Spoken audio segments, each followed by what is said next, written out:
Bing bong bing bong. Hello. I see you. Hi. Hi everybody. Hi. It's editing time. It's editing time. Hi everyone. Bing bong fuck your life. Hi. Hang on, I gotta do my alert tests. I'm sorry I forgot to do them again. So here they come. Whack his pee-pee. And alright, we're good now. We're set. We're set. Sorry for that. It's not warm. It's still not warm. We're getting there. We're getting there. But it's still not warm. I'm not wearing makeup today. But thanks. Thanks. I don't know why your message was mod checked. But yeah, happy, I think, Halloween? I don't know. Is Halloween the 30th or the 31st? I'm not sure.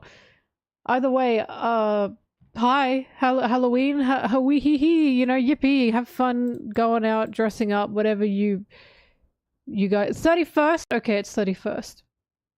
Alright, well then, happy nearly Halloween, I suppose, to the majority of you. Oh, that's right, you can't say that.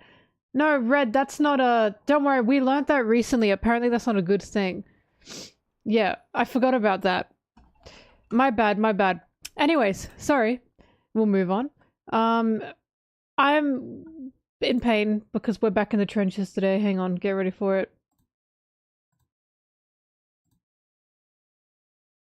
We're back in the editing trenches today. I can't do this. I can't do this. The audio editing trenches. Fine with editing.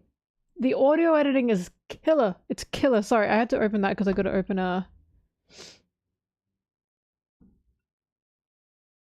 Halloween isn't an American thing. It is an American thing.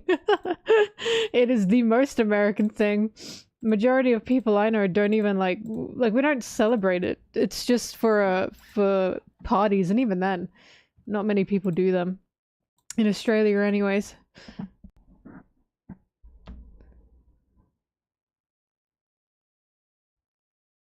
Howdy do, boys. Sorry, I'm finding some music. The Americans celebrate it the most. It was American, like, made from what I know. You guys are fucking crazy with it. I didn't realize, like, the culture around the obsession of, like, Halloween until I talked to some American friends about it.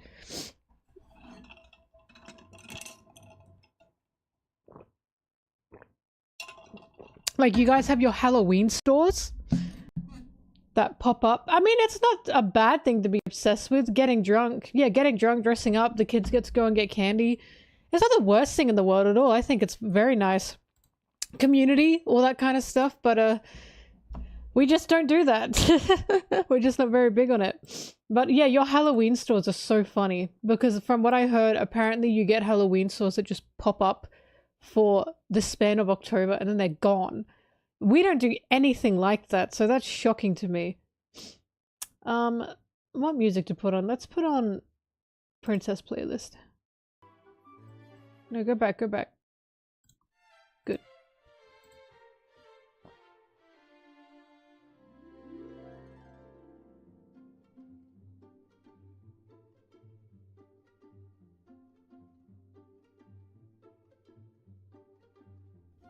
Anyways, just know that, like, every time I'm like, I'm not sure why people would move to America, but then I'm like, well, I guess Halloween's nice. But yeah, it's just not a big thing in many other countries. The movie industry, that's true.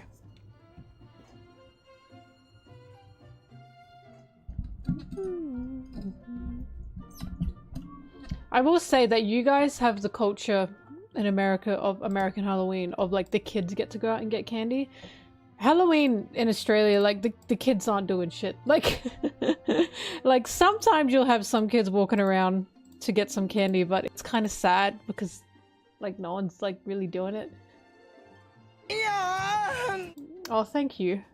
I appreciate that. All I know is I remember when I was, like, what, 6, tried to do the Halloween thing. You feel like it was every, like, third house maybe had candy. The others, they either would not answer their door, or they'd be like, "This is Australia!" It's kind of sad. So, yeah, the babies don't get to really do anything on Halloween. And saying that, though, I grew up in a more, I don't know, conservative state in Australia, so maybe it's, maybe it was where I grew up. Maybe in Melbourne it's different for the Bambinos. Oh, hi, Crash. You go to bed? Have a good sleep. Sadly, they are right, but you know, if a baby's coming to your door, right? Like, as you all know, I don't like kids. Sorry, let me, as you all know, I don't like kids, okay? But I would still get candy for this time in case baby came to my door in a Halloween costume, just to make them feel better. Because I get it, but I don't live in like a main street or anything, and I live in an apartment building. So no baby is going to come to my door.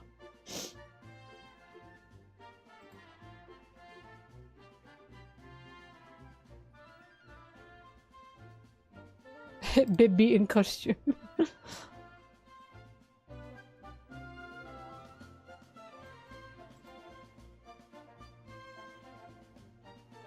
I'm not handing you candy. You're an adult. It's still cold. For some reason it's still cold. It depends where you are in Australia, but for me it's still cold. Well, cold, but like not hot, that's for sure. Zim, you can have candy. Trunk or treats? Are you fucking with me?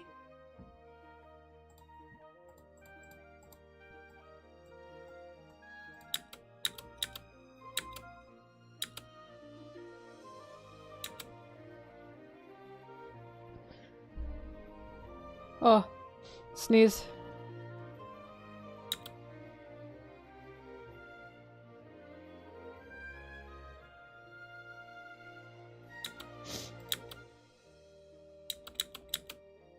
It snows in December? In Australia? Who taught you that?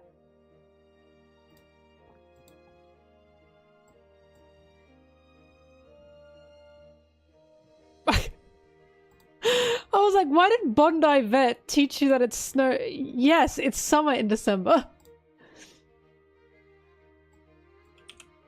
I was like, you have been lied to. There you go, yes, it is summer in December. We have summer Christmases. A lot of Christmases happen at beaches.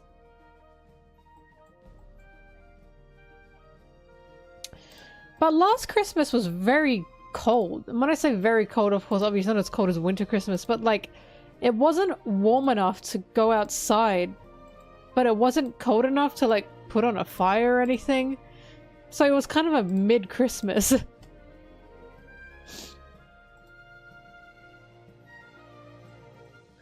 I mean, usually, so what my family does over Christmas is we have our roast, right? But our roast is less a roast and more barbecue. So most everything is cooked in the barbecue, and then we either eat that outside or we eat that inside, but usually my family eats it like inside, with, you know, the rest of the family. And then we play some cricket, but I'm not a fan of it, but we play cricket nonetheless. Then we go swimming if we want, and you either after that just have a nice time sitting around chatting, or you can go out and go to the beach. One or the other.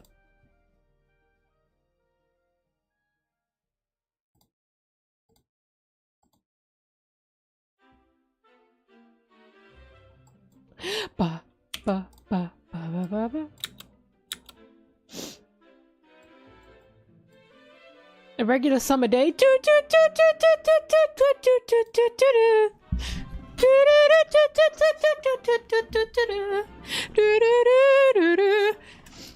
Sorry, that's one summer's day, but you woke the beast in me. You know what song I've had stuck in my head the second I woke up? I woke up like an hour ago. And you want to know what song is in my head? Hey there, Delilah. What's it like in New York City? I haven't heard that song in eons. There's been nothing that has triggered that song to play for my head. And for some reason it's now in my head. And I'm not sure what's going on. Oh. That's what you do to me.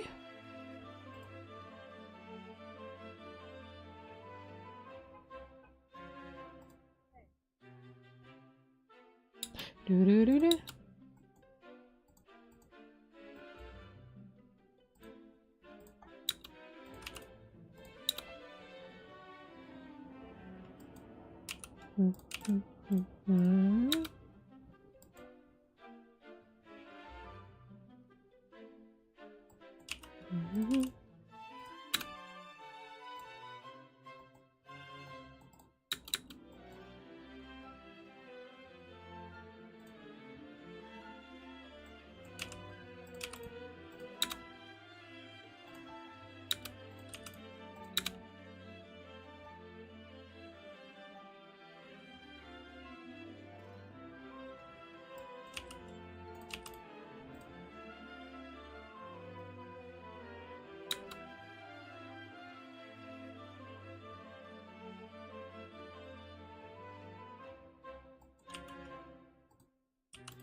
I'm saying that I booked for Christmas. I booked my plane tickets for Christmas. And I woke up like, and then I sat up because I thought, wait, hang on a minute. I think I booked them wrong. I did. I booked them for November and not December. But this is why I like to book through a second party and not through the actual airline themselves, because the second party is more obligated to help me with this. And apparently, it will be fixed. So, woof! That was scary.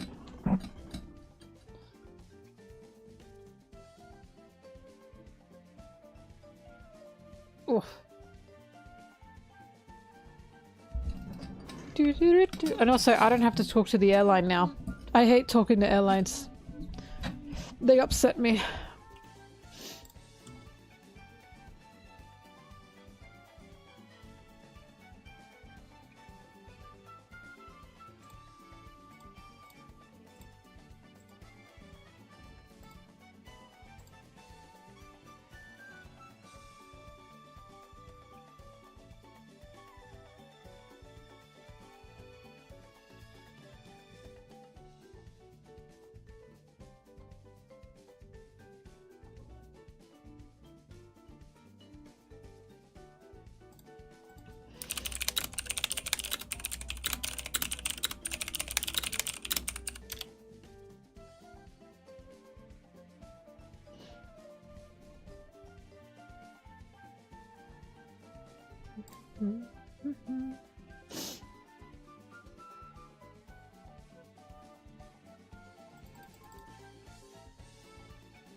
Oh, I saw that SBS. Oda didn't say Kizaru indirectly fed Luffy.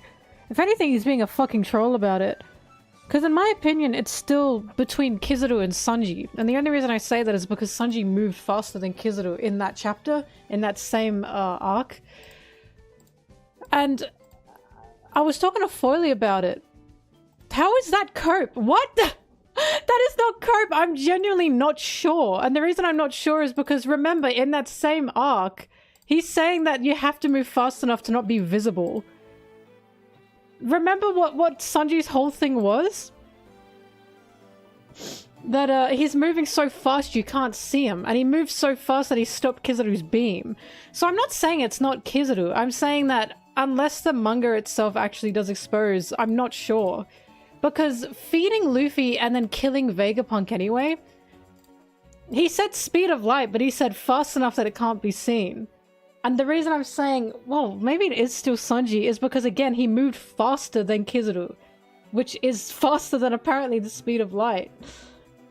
We saw it happen in a chapter. So, I'm not saying it's not Kizaru. I'm still saying this is not copium. It's me not knowing.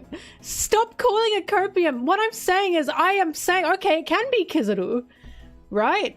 I'm happy with it being Kizaru. I'm just saying that unless it's like said, I'm not sure. He did it to Queen, right? Like, this is what I'm saying. We literally get a panel of him moving faster than Kizaru to stop his beam, and suddenly it's Cope that I'm saying, well, it's still between the two. He was Sanji was also right. He even put it in the SBS. Sanji, Kizaru, Frankie. I'm not saying it's not Kizaru. I'm saying that until it's actually said, if it even is actually said. Well, that's the thing, right? So my question is, why would Kizaru feed Luffy just to then kill Vegapunk anyways? It's Frankie. Wait, it was the boots. Yeah, but I'm not saying that. Oh yes, Sanji did it. It's crazy because I'm not even saying it was Sanji. It was Sanji. I'm saying, well, I'm just not sure yet. Vegapunk did not tell Kizaru to kill him. He said to Sanji, let me die. He didn't say that to Kizaru. Kizaru didn't want to kill him. But, either way, I'm still waiting. I'm gonna laugh if Oda doesn't even address it. If it, like, the point is it doesn't even matter. But I was talking to Foily about it, and we both, like, agreed that if the other one did do it, surely the other one would have seen it. So, i.e., if Kizaru was the one that fed Luffy, surely Sanji saw that, right? So, if that is addressed, is Sanji going to be the one that's going to talk to Kizaru about that? Because it's a food-related matter, right? It's on the subject of food. So, are we going to find out about it? What does Kizaru know? Does he know things? Let's find out. I think it's ambiguous only because he mentioned, like, everyone that was there. I'm not sure. Like, he's a fucking troll. You have to remember that. He's a troll. So I'm waiting to see what's actually gonna happen. But yeah, this is what drives me nuts. I'm not even saying it was Sanji. I'm saying I just don't know yet because Oda's such a troll. For all I know, this won't even matter. Like, he's not even going to address this again in the manga. That's the funniest part. By all means, he won't even say anything in the manga. No one's going to say anything about it. I'm going to actually burst out laughing if Luffy's like, oh yeah, someone fed me. And Sanji, oh, that was me. Sorry, that was me. I didn't tell you.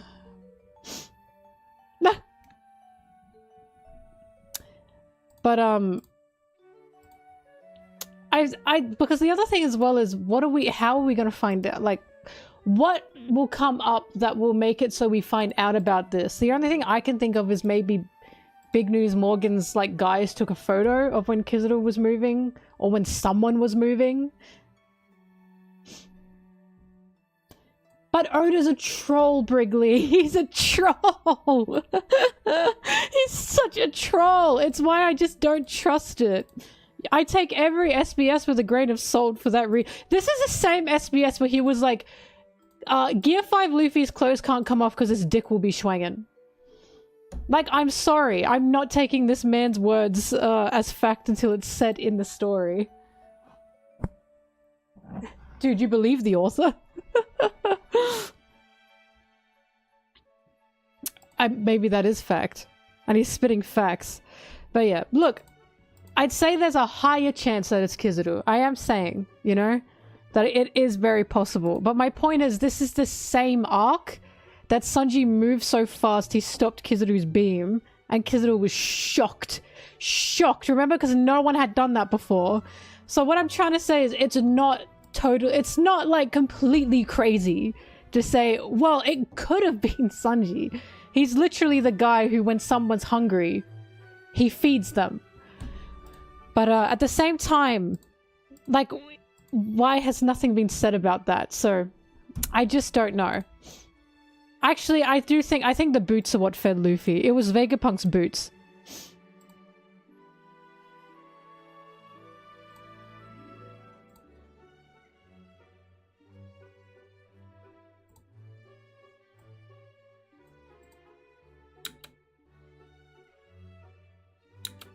Fuck yeah, I fed Luffy.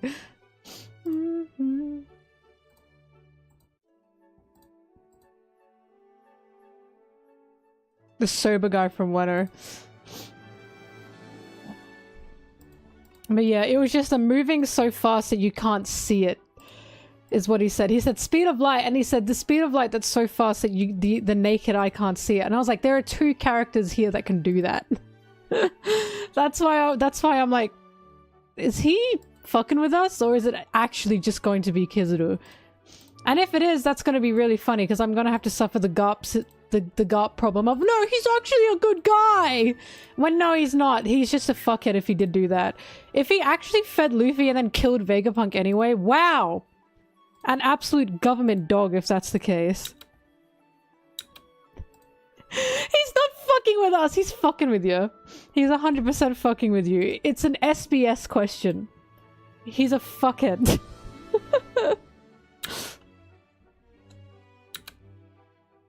Yeah, the bias against the Marines, I have a huge one. Dude, if Kizaru fed Luffy just to then kill Vegapunk, that means he's still a government dog. Because I saw posts that were like, oh, but he couldn't go against the system. Luffy was literally the one going against the system. And Kizaru is still could do nothing. Like, oh, of course he could fucking do something. It's Garp all over again, and that's what pisses me off. Like, I'm pretty sure what's that's showing is Kizaru is so afraid to go against the system that he has to do it away from, like, the government's watchful eye. And again, it's spineless. It's spineless and it's cowardice when right in front of you, you have Luffy. Right? Like, he's literally obeying the order of, we have to kill Vegapunk and this little girl. And he's like, oh, I'm so conflicted. Fuck yourself. I don't give a shit. I just don't give a shit about these Marines. I truly don't give a shit about these Marines. This is why Kuzan, up and leaving the Marine system because he didn't agree with the Kainu. So he lost that fight and then he left. That was banger, right? Now, if Kizaru after this up and leaves the Marines because he's like, wow, that was fucked. Okay, I think he's had some development. If he's still in the Marines after this, like Garp has been his whole life, go fuck yourself, genuinely. I just don't give a shit about these Marines. I don't. Act like government dogs. They're just government dogs, and they're like, oh my god. Especially Kuzan, especially Kizaru. Oh, hi, Votakan. Kizaru, who's like, oh, I'm just a gear for the machine. I'm just a gear of justice. And then suddenly it's his personal problem, and he's like, oh my god, this is the hardest thing I've ever had to do. Walk away. Just walk away. Luffy was right there. You could have easily made a very easy and powerful ally there to help save not only Vegapunk, but a 12-year-old little girl. No. Can't do that. It's just ridiculous. It's the fact that they can just leave. It's the fact that I used to like Koby. I'm okay with Koby, but now Koby's like, sorry, Luffy, I gotta go after the One Piece. Koby. All I'm seeing is again and again and again and again the brainwashing of the Marine system, of the world government system in these Marines. That's all I'm seeing. Kizaru just did it for the retirement plan. But yeah, so now this is making me suffer the, oh, he's actually a good guy opinion. And it's like, no, he's not. He's not actually a good guy. He's still a fuckhead. He's still an asshole. He still executed the world government plans, even if he tried. He might have tried to do something, and then he did it. He still went against that anyway. And it's like, so he's spineless. He's spineless and he's a coward. Just like Garp. Like, I'm sorry. I don't give a shit. I think Sword's incredibly dangerous, and I think if they're still part of the Marines, if they still have justice on their backs, they're a problem. Point blank. That's the issue. If they are wearing justice on their backs, if they're still in the Marines, it's an issue.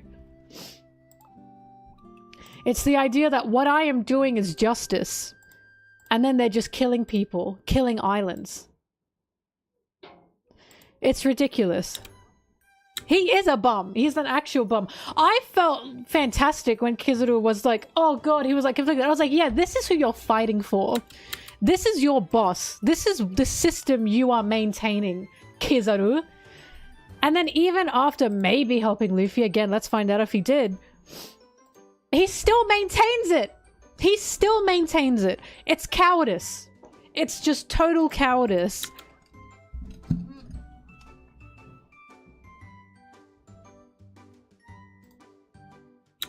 All I know is one side is trying to save a 12-year-old little girl, and the other side is trying to kill her.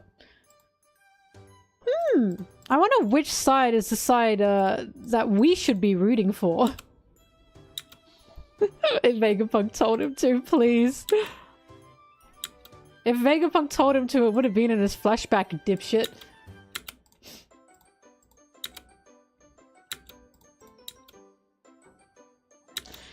To me, Kizaru, Kuzan, maybe now Akainu are going to be a representation, Garp as well, of this marine system just grooms you. It grooms you to be a dog. And you don't think about what you're doing or who you're killing until you have to kill someone that you specifically care about. And then suddenly it's tough and it's hard. Like, the way Oda is so good at writing the Marines with their own, like, victim complex, when they can just not do what they're doing, is what gets me so bad. That's what gets me. Oh, but it's not like he couldn't go again. Yes, he could have. Yeah, he could have. He could have easily said no. In that moment, the Straw Hats made enemies of the Elders, and Kizaru, the spineless bastard coward that he was, just couldn't do that. He just couldn't walk away. He just couldn't help his friends, right?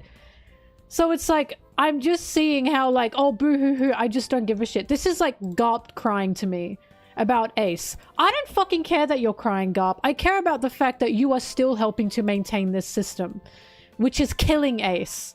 That's what I care about. Point blank, right? So it's like, Kizaru, I don't care that you're crying. What I care about is that you're still maintaining this system. I couldn't give a shit about your crocodile tears at this point, you know? It's irrelevant until it affects him. That's exactly what Kizaru's about. It's exactly what Kizaru's about, in my opinion. So it's gonna be like, oh, well, I tried, like, if he does talk to Luffy about that, and he's like, well, I did feed you, Luffy's gonna be like, and what did that do? You know what I mean? Like, I want Luffy to be like, and yet he died anyway. Because Luffy was distraught that Vegapunk had died and Kizaru had killed him. Right?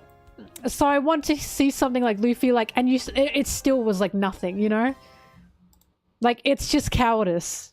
It's total cowardice, in my opinion. Yeah, they think they're doing it for the greater good and choosing the lesser evil, right? And then you see, what? A 12-year-old girl about to be killed in front of you. Then you see an island that's being, like, blown up in total because the government said so, right? So you see that and then you stay in the system. Again, this is why Kuzan is a bit better. I'm still not sure about him, but he's a bit better.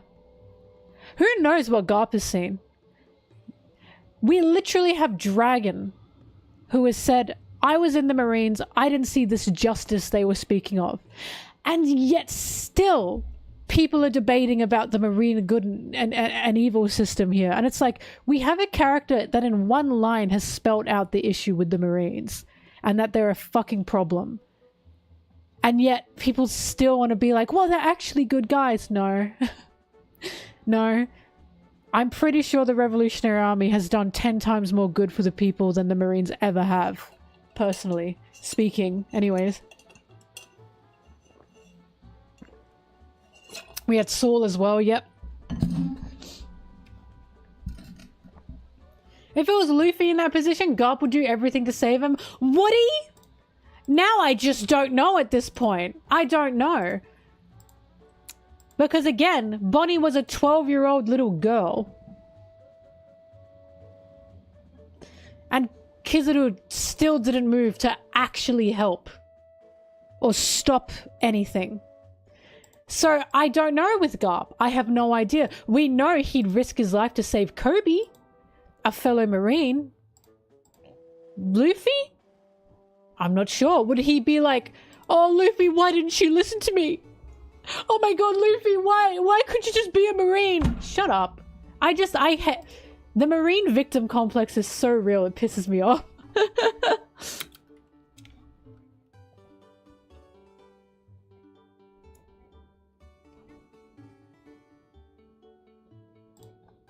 Well, that's the thing, right? The Marines have to... If the Marines see a slave that has run away, they have to bring that slave back to the Celestial Dragons. That's the system they're fighting for. Majority Marines are protecting the peace, but are they? Are they? Because again, in argument, the Revolutionary Army is probably the one doing that. I wouldn't say they are at all.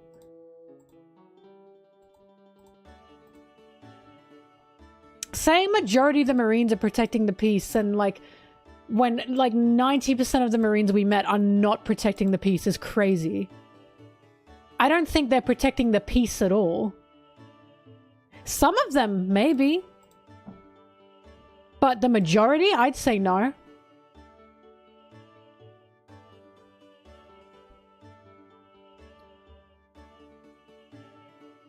Yeah, they're cogs in the machine, right? And that's what Kizaru's story is about. Yeah, the status quo more than the peace. That's a good way to put it, Victory. It's the status quo. It's not the peace. But, I feel that's what Kizaru's story is about, because Kizaru was always like, just a cog in the machine, just a cog in the machine. But here's the thing, and I've said this in my Marine video, it's so easy to call yourself a cog in the machine when the orders you're acting out do not affect you directly. It is so easy to pull the trigger when the person on the other end of the gun is someone you don't know. But suddenly, when it's someone you know, and it's someone you are close to, and you're being told to pull that trigger... Oh, wow! Why am I feeling conflicted about this now? And that's the thing. Oh, I'm a cog in a machine. That is the most dangerous mindset you can ever have. And we saw with Kizaru how dangerous that mindset is to have an Egghead. It is the most dangerous thing ever to think, well, I'm just a cog in the machine. I am the machine. Because I hate this. No, it wasn't the guys doing it. It was the people giving the orders. No, it was both.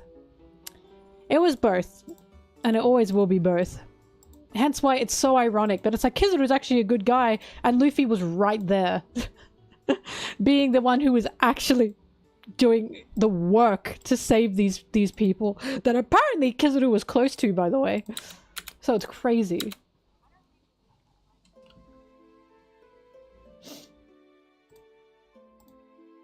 I mean, Dragon, right? Again, Dragon, who used to be Marine, is so funny. Like, it's so obvious Oda is desperately trying to show us how dangerous the Marine system is, right? Dragon was that cog in the machine, essentially. And he said, no, there was no justice I saw there. Like, he's spelling it out. Same with Saul as well.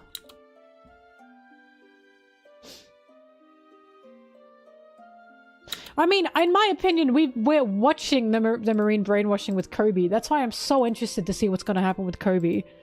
With Koby and Luffy. Koby being like, sorry Luffy, I have to get the One Piece. Oh, I was shocked! I was shocked! I mean, I wasn't, but I was like, Koby, oh my god! Like, he's getting brainwashed. He's getting totally brainwashed. Well, Fujitora, didn't enlist, he got drafted. He got handpicked by the world government. Like Kaido originally did.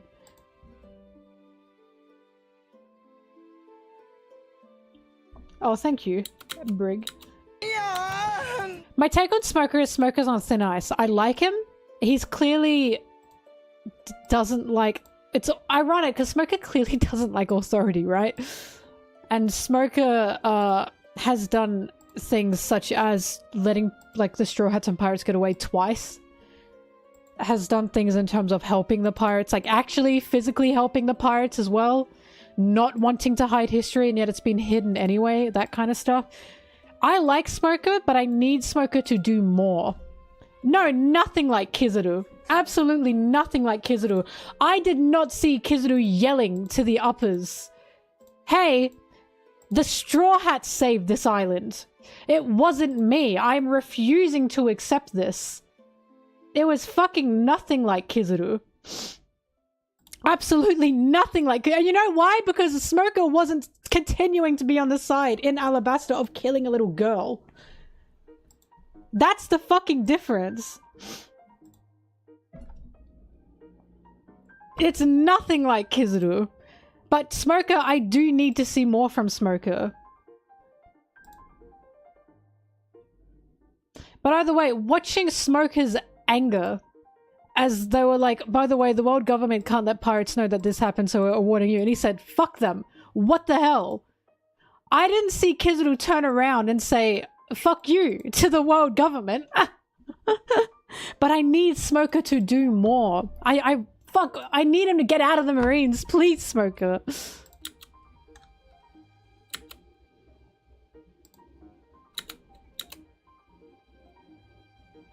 No, for me, the endgame of One Piece feels like the Marines will dissolve.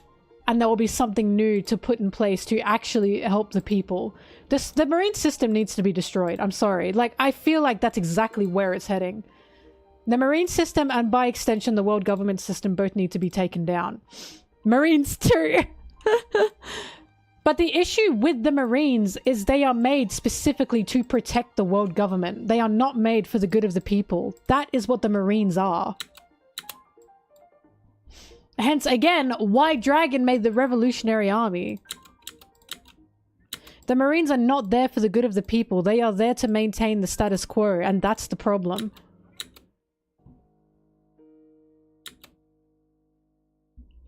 No, Sword is not leaving the Marines. Ah, I hate this. I'm sorry, I hate... Sword is the Marines. I am sick of hearing this. Sword and the Marines are the same thing. They're just not directly under... Why is this so hard for people to understand? Why? But people are so desperate for the Marines to be good that they are putting the Sword over here. Sword are a Marine unit. They are a Marine unit. They still wear justice on their backs. Obviously, Akainu knows what they are. Obviously. Like, the way people think, oh, Akainu is not like blah blah. Sword wouldn't exist if Akainu didn't want them to exist, right? Obviously, Akainu knows what Sword is doing and has, like, some power over Sword. He owns the Marines. He is the Marines. Sword is the Marines. The first time we see Sword, they are saving a Marine. They are not saving the common person. Only Koby is trying to do that. We haven't seen Sword do anything for the common person. It's only been fellow Marines.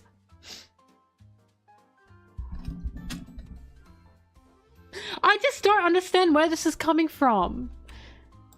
I don't get where this is coming from. I said in my my Marine video.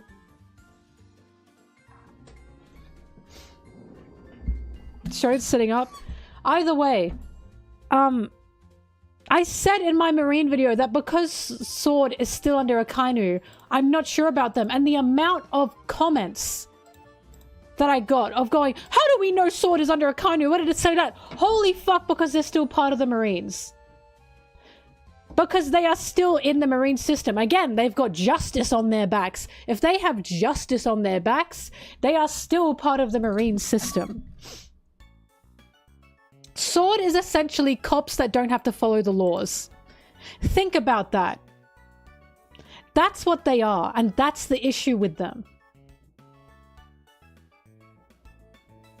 Fujitora is the only one that we've seen who's actively wanting to, like, you know, save, you know, the common people against the Celestial Dragons. And he wasn't even, he was drafted. He didn't even actively want to become a Marine. But Sword is still the Marines. They are still in Marine uniform. They are still wearing justice on their backs. They are still helping their fellow Marines. They are the Marines.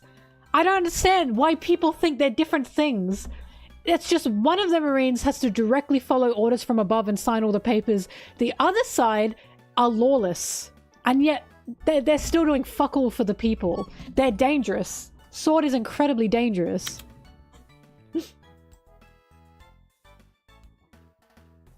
I love the senior Marines, but I wish Sengoku wasn't so insufferable. Yeah, Koby freed some slaves on Blackbeard's Island. And that's what gets me. Koby was the only one that did that. The other Marines didn't give a shit. They were only there for Koby. Like, I don't see Sword trying to free any slaves from anybody. I see Fujitora doing that. I see the Revolutionary Army doing that. If Sword were really what people thought they were, they'd be the Revolutionary Army.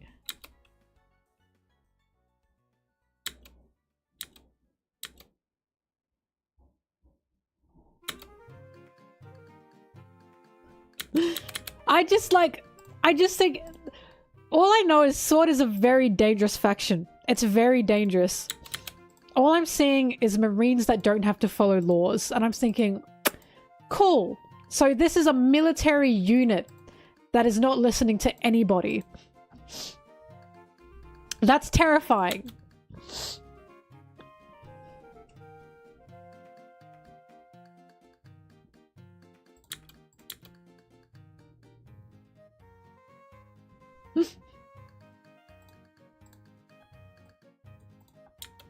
All I know is when it's revealed, which is crazy to me, revealed that Akainu is like, you know, in charge of SWORD.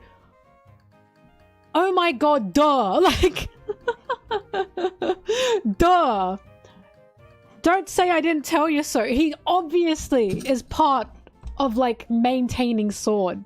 Again, SWORD wouldn't exist if Akainu didn't know of it or didn't, like, help it. It's just crazy.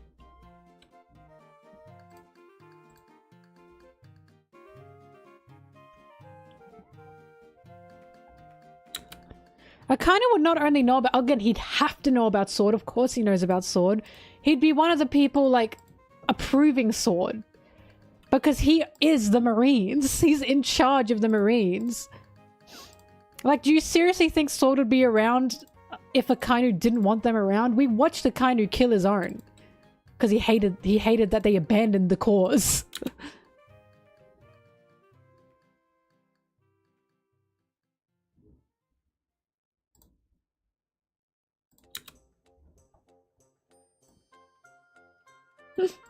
Anyways, sorry, SWORD's a touchy subject. Because there are so many people that are desperate for the Marines to be good that they then say, well, SWORD's good. And it's like, no.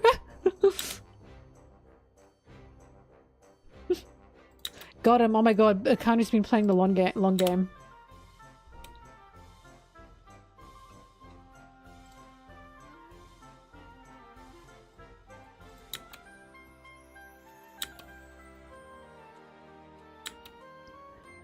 We don't know if her buddy is related to Akainu, but I really hope she is, because it's funny. That's what I mean. They'd join Dragon if that was the case. There are so many, like... It's just crazy that we have the revolutionary armies there that directly oppose the Marines, that we've seen actually help the common person. And people still go, but the Marines! No! No! Not at all.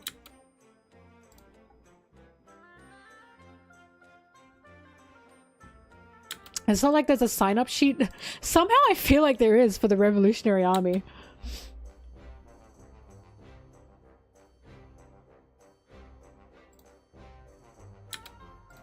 I'm not saying the Marines don't help the common person. I'm saying that, as Victory put it, they are not about helping people, they are about maintaining the status quo. My point is, the Revolutionary Army is the one helping the common person more than the Marines probably ever have or ever will. That's my point. The Marines will put the status quo over the common person. Point blank. Point blank, that's what they are going to do.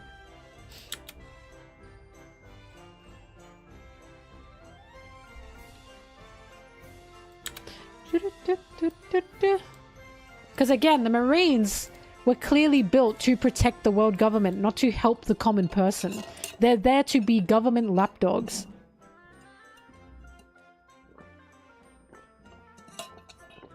And we've seen... No, it's not arguable. How is it arguable when we have the Revolutionary Army wouldn't exist if that were arguable. It wouldn't exist. The reason the Revolutionary Army exists is because the Marines weren't fucking helping people. Again, Dragon, the leader of the Revolutionary Army, said, I was in the Marines, I saw no justice there. Saul was in the Marines and said, this was a disgusting thing to be in. If you want to truly help people, the Marines is not the place to go. You go to the Revolutionary Army. The Revs would not exist if the Marines were actually helping people. They are there to maintain the status quo. They are not there to help people first and foremost. Their priority is the structure of power. It is not the common person. And it always will be, because they are government lapdogs. Yeah, they are the ones bringing the slaves back to the celestial dragons.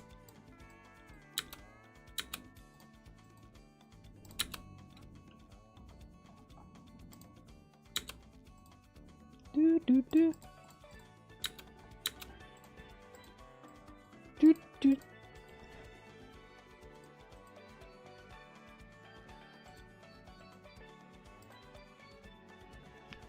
And the only time we've like seen a Marine directly try to help the common people was Smoker, when he realized to help Alabasta and the common people of Alabasta, he has to side with the Straw Hats.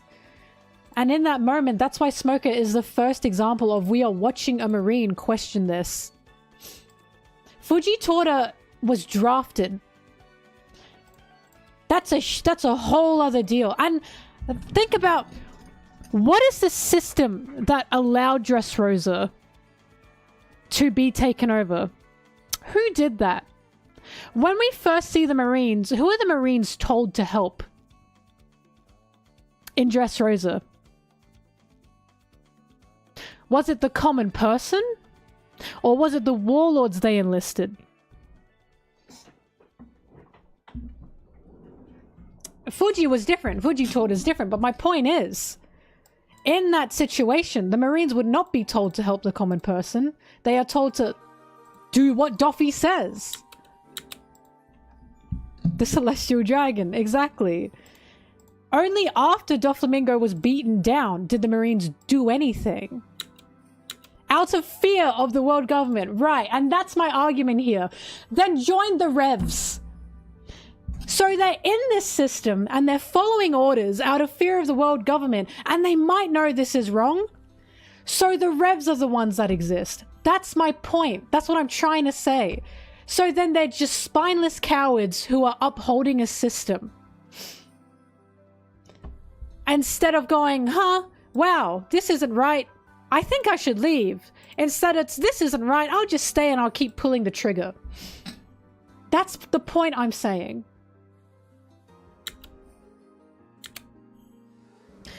Yes, there are many good Marines in it, okay? But the issue is they get groomed to follow the status quo.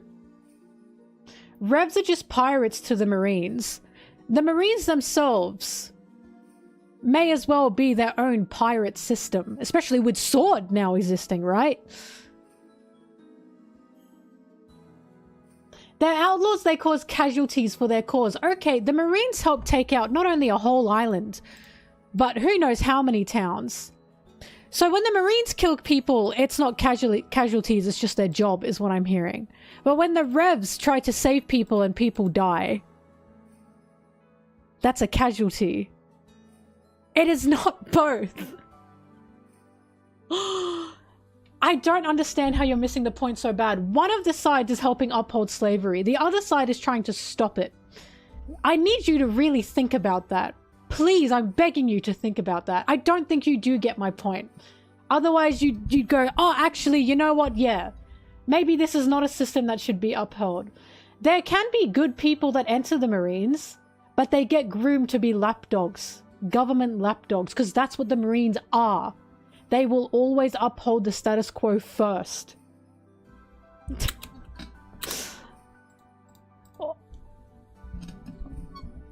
My framing of the Marines is not biased. I am outright telling you, one side upholds slavery, the other side tries to stop it. I am outright telling you this information, and you're saying, no, but it's more nuanced than that. And I'm saying, no, it's not. It is not nuanced when one side is the one bringing the slaves back to the people, and the other side is trying to get the slaves away. There's no nuance there to be seen. What I'm seeing is a group of people who were groomed by this Marine system to be government lapdogs. Point blank, the Marines are the ones protecting the slave owners. Point blank, Dragon said there is no justice in the Marines. And he made the Revolutionary Army around that, what we can interpret.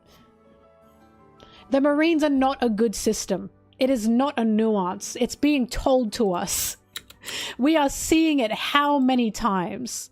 The Marines would rather start a war and kill their own to try and stop this evil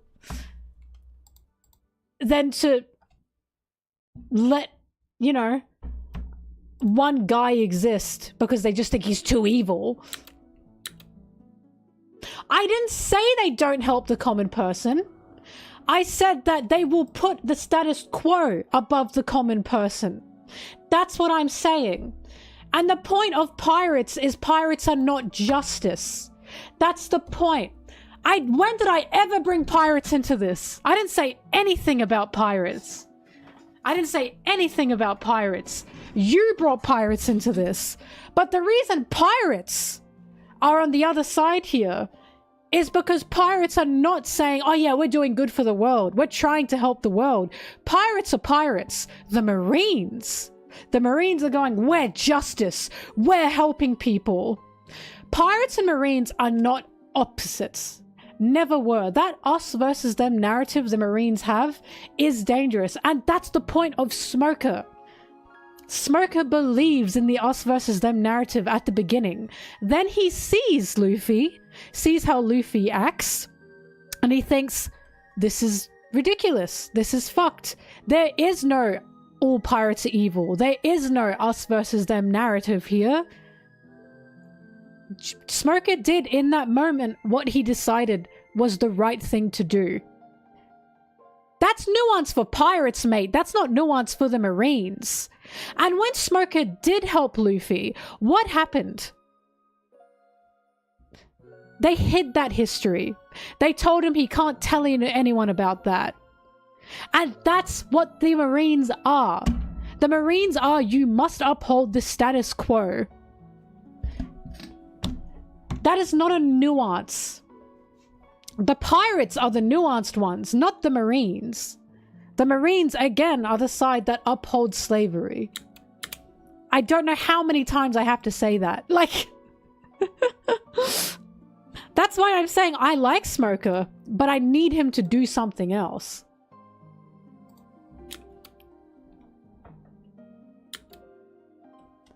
Within the story, we have seen the Marines commit more atrocities than we have seen the Marines help people.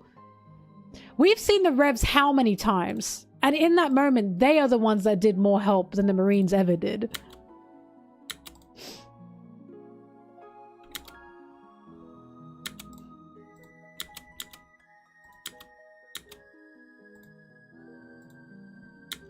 Yeah, it's all the good stuff. The Marines are the ones upholding and doing all the good stuff. Like genocide.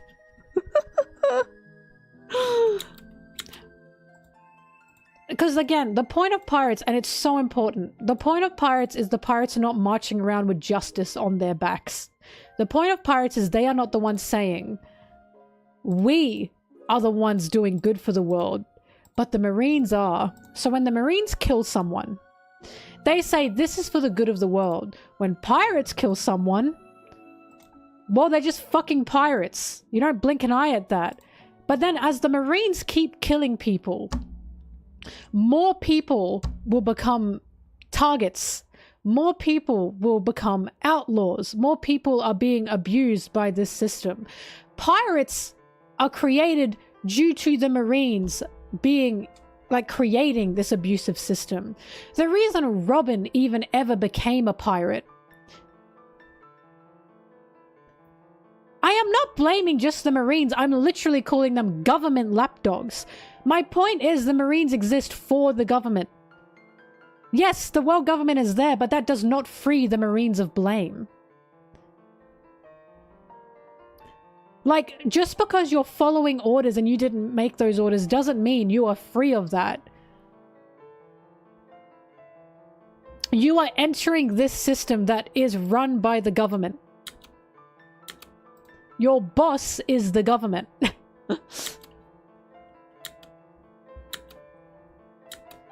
So I blame both. I blame the world government and I blame the Marines. Because if you execute the world government's orders, you are part of the problem. Again, you are upholding the system.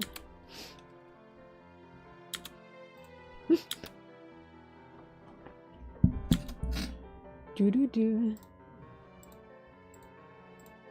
Because you're right, you know, that it's a machine. The leader of the machine is the world government, but the Marines were created by the machine. They are being run by the machine. And that's why I keep saying their first priority is the status quo. It's the world government. It is not the common person. If the Marines' first priority was the common person, O'Hara wouldn't have exploded. Robin's people would still be alive. All those children, right?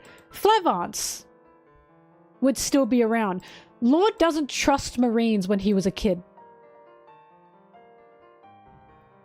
The world government betrayal of the Revs is what deters people of joining them. Yeah, and why do you think the world government are doing that? The propaganda, right? So the Marines are believing that propaganda, and then what are they doing? They are upholding the status quo in the Marines. That's what I'm saying. Marines will always be status quo first. But the fact that Law, a little boy from Flevance, who got sick, hated the Marines, despised the Marines, to the point Kuzan couldn't even tell him he was a Marine. To the point that Kuzan even abandoned the Marines to help Law. It just writes itself, right? Law was one of the most vulnerable characters you could think of. A sickly child. And the system failed him, right? It failed him. To the point he hated the Marines. What? Scared me. Yeah, saved by a former Marine. And then that former Marine in question left. I got scared. But don't forget, she was mainly trying to be saved by Saul. I will not mellow my views on the Marines after watching Fanletter because it's not canon. Oh yeah, I was meant to schedule a date for that. It was probably going to be my Sunday. Yeah, Kuzan was going to leave the Marines. We know this. Because he was saying to Law, you know, when you survive, we'll sail the world together. He was fully prepared to up and leave the Marines to save this kid. That's exactly what Bellamere did.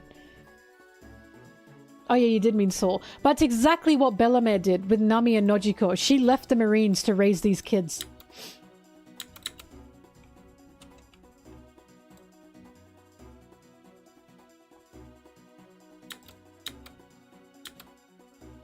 But yeah, I'm not saying the Marines are the problem. I'm saying that they are part of the problem. And we've seen indirectly that the Marine, issue, the world government and Marine correlation is part of what is creating pirates. Many pirates wouldn't exist were the status quo not upheld by these powers. Right, no, Garp is such a fuckhead, I'm sorry. I don't want to directly follow Celestial Dragons, mate. You're in the system that still obeys them. You idiot. It's giving cope from Garp. It is truly giving cope. Speaking of cope, Garp.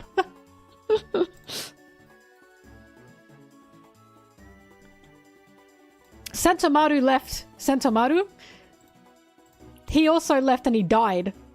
He was one of the non-cowards that said, no, I'm not killing Vegapunk. So that's what I mean. When you want to save someone you care about, sorry, you have to die. Come on.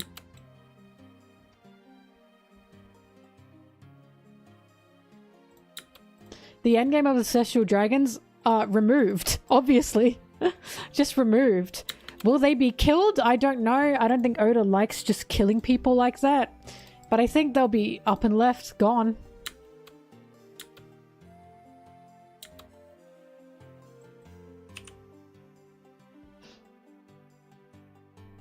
No, I like Kuzan. I like what currently Kuzan is representing and what he's doing.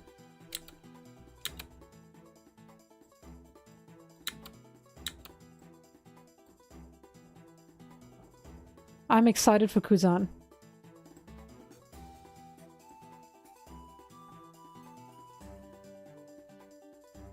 Oh, that's right. He was on a boat, yeah.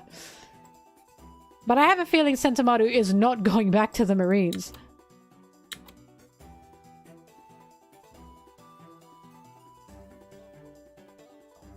Kuzan, there's no way Kuzan is still a Marine. There's just no way. Considering what he went through, what he saw fighting against the Kainu, I think, again, people thinking Kuzan's an undercover, blah, blah, blah. It's giving I want the Marines to be good so bad that I'm going to think Kuzan is an undercover cop. There's no way he is.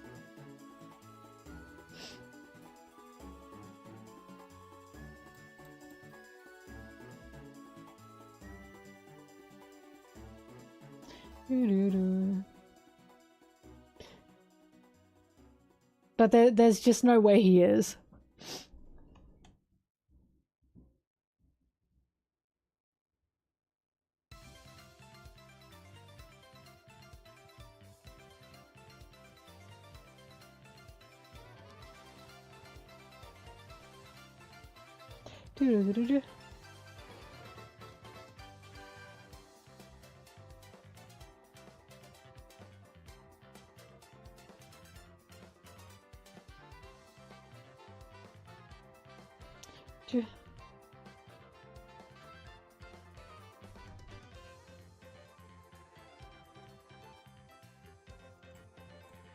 I can see there can be a problem with the Revs, don't get me wrong. But again, the Revs aren't marching around wearing justice on their backs. Right? And again, that's the difference. The Revs weren't indirectly created under the world government to protect the world government. The Revs aren't part of a system to protect the higher-ups. They are quite literally outlaws. Like, yes, there can be a problem with the Revs, don't get me wrong, but that's where the nuance lies. I think the Revs have a lot more nuance in their power than the Marines ever did.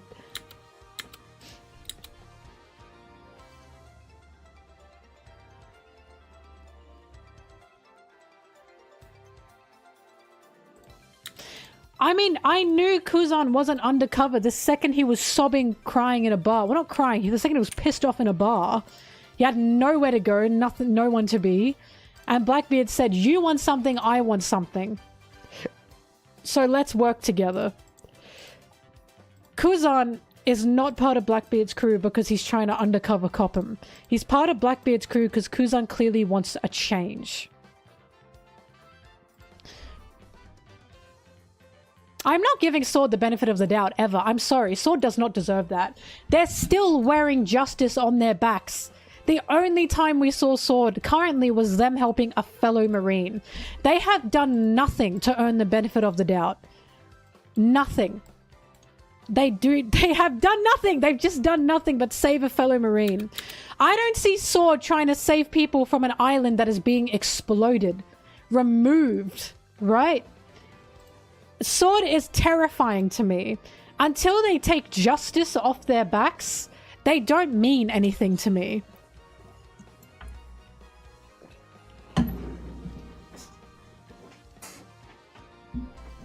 Koby did. Koby single-handedly did.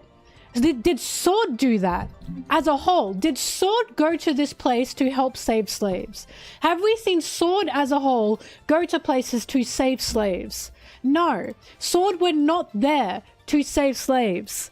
Koby was there to try and help them. Who taught Koby? We can argue that Luffy helped teach Koby. But was Garp there to save slaves? Dude? Was that what he was there for?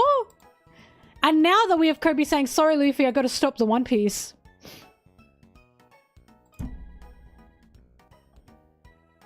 There's also a point to be made that those slaves were Blackbeard slaves and not Celestial Dragon slaves as well. Would Koby save Celestial Dragon slaves? Is a good question. But Garp wasn't there like, oh, Koby, I'm here to save you and also all the common people of this island. No. If anyone had collateral damage, it was Garp. Because why the fuck did he galaxy impact a whole island like that? Full of people that were just a common person trying to run away. Like... that would have been crazy collateral damage.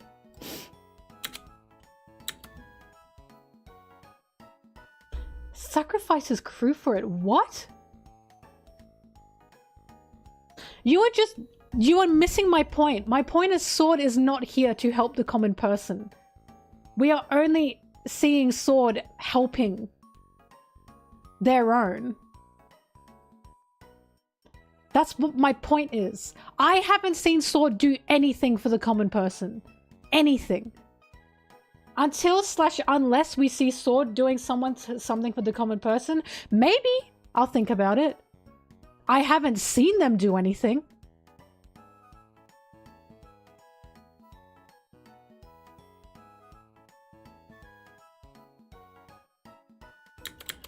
Until the coast was clear, the coast was not clear. We saw that there were people going, what the fuck?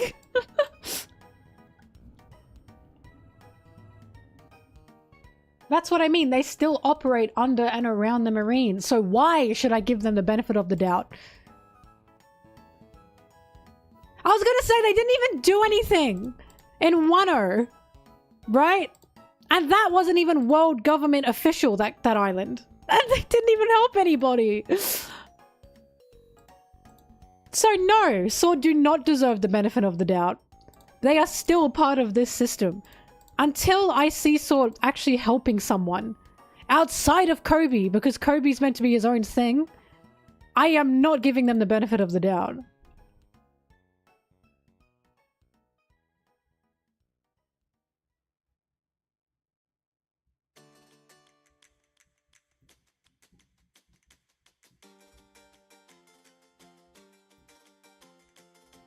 It's the justice on the back. That's the biggest tell.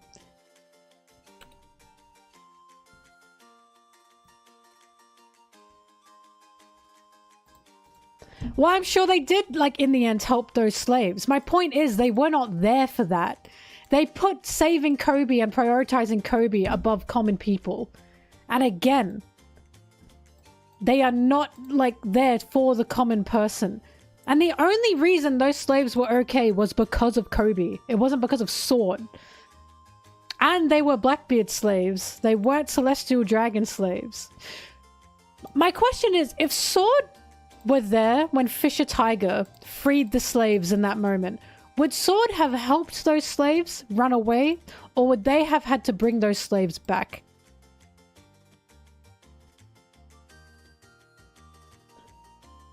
Why do you think Garp sacrificed himself to save Koby? You keep missing my point. Koby is a Marine. You keep missing my point. So Garp can't do that for Ace, a boy he promised to protect from birth. But Koby, the Marine that he helped, that is not a blanket statement. We literally watched. Ace chose! Oh! I knew you'd be one of those people! Oh my god! Oh my god! I knew you'd be one of those people! Oh my god! Oh, Ace chose to die. Ace chose to die. Ace chose to be Roger's blood. He chose to be chased down while he was in the womb. Are you serious? If you don't support Garp and not saving Ace, why are you saying Ace chose his fate?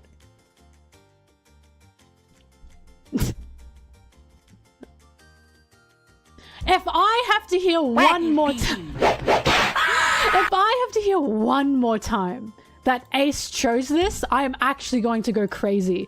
We have a scene of Ace saying to Garp, you know they wouldn't let me in the Marines. We have a scene showing the Marines were trying to hunt down and kill Ace in the womb. And people still say Ace chose it. The Blackbeard thing is a different thing. That's a different situation. I'm not talking about the Blackbeard thing. I'm talking about the Marines putting him on that execution platform and Garp not doing a damn thing. That is not what I'm talking about. Ace didn't choose to die. He chose to try and save someone that was part of his, or avenge someone that was part of his crew. But he did not choose to die.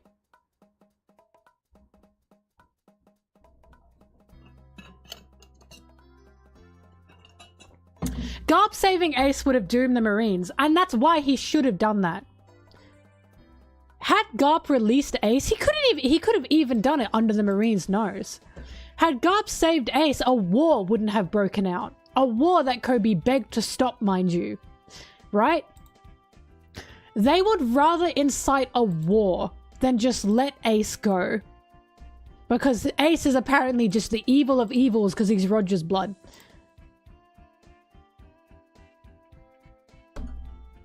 They picked a war over letting one guy go.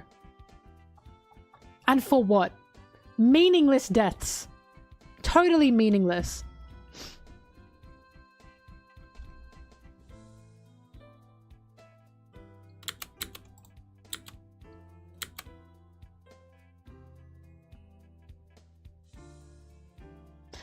Garp is in the Marines because he, my point wasn't incorrect. What was your point? That Ace chose his fate? Because no, he didn't choose this. He didn't choose that.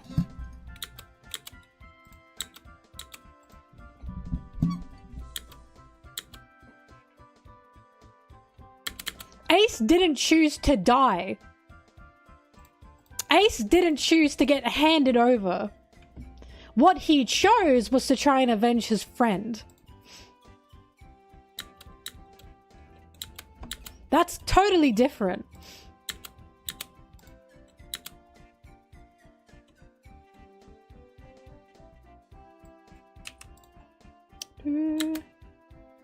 Hence why it's so funny that Garp is now in the same situation as Ace, and why I couldn't give a shit that that's happened to him.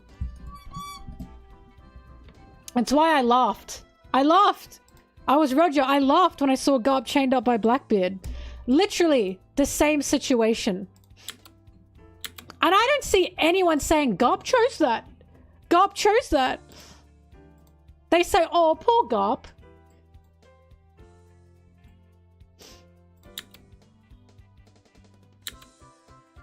Ace chose to chase Blackbeard, but what you're saying is he chose to be captured. He chose to then be executed. No, he didn't. He chose to chase Blackbeard. The outcome was undetermined. That is a totally different situation. Garp is just an old dog. That, somehow I don't think Ace's consequence, or he foresaw, was being handed over to the Marines. If pirates are fighting pirates, wouldn't you assume you'd be killed by that pirate? Being handed over to the Marines was crazy.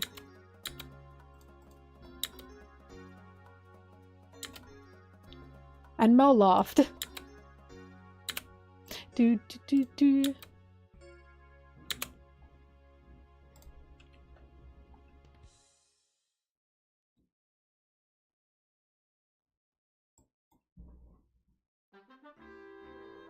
Ace did also think he'd win, yeah. Also, Whitebeard allowed that as well. Whitebeard said if he thinks he can do it, he can do it. And you know what Whitebeard was thinking? Well, if this happens, I can just save him. So that's what Whitebeard chose as well.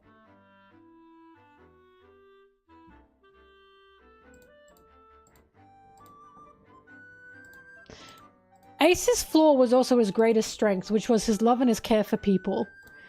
It was a double up. It was a double-edged sword. What you are arguing is that Ace chose that outcome. And I'm arguing no, he didn't. I'm arguing he chose to chase someone down. You are arguing, oh, he actually chose to just be handed over and lose.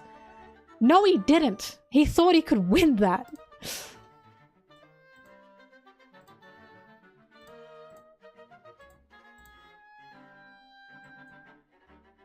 And Whitebeard tried to do something.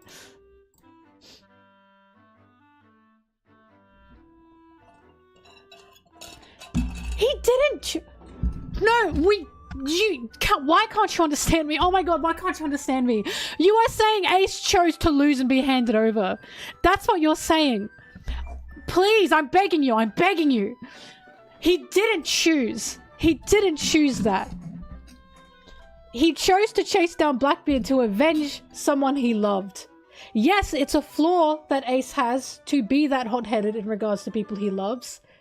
But he chose to fight for what he cared about. He didn't choose to lose. Yeah. Thank you for the sub.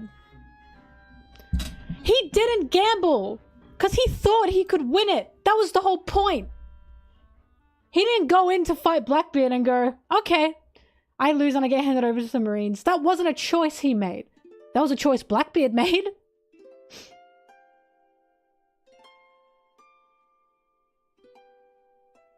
Yeah. You know what could happen? I know what could happen if I run and jump at a hurdle, right? If I then fail to jump the hurdle and I fall over, I chose to fall over. Is that what you're telling me? I know what could happen if I walk around a corner. I could stub my toe. I stubbed my toe. I chose to stub my toe. Is this the argument that you're making? I know what could happen if I pick a fight. I could lose the fight. I chose to lose that fight. Are you seeing why it's making no sense? You did not choose that. You choose to start the fight. Yes, you do not choose to lose. Do you think Ace is some kind of like psychic? He can see into the future?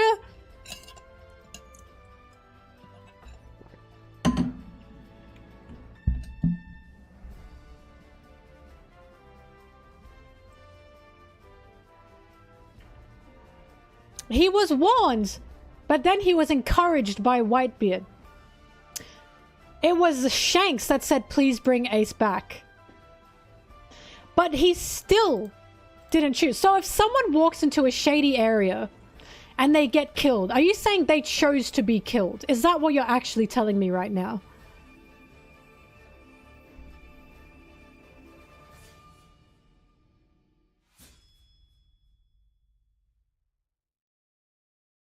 If I chose to talk to a man that looks shady and he kills me, I chose to be killed.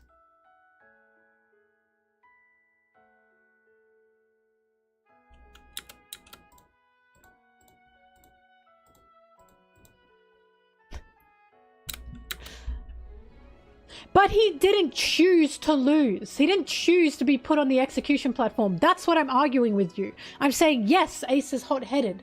But I'm saying Ace chose to then be in the position after that is ridiculous. It's ridiculous. You know what did happen? In terms of choosing, Garp chose not to help Ace. That's what happened. But Ace didn't choose to be on that execution platform. Whitebeard chose to let Ace go. We can talk about all the choices that were made.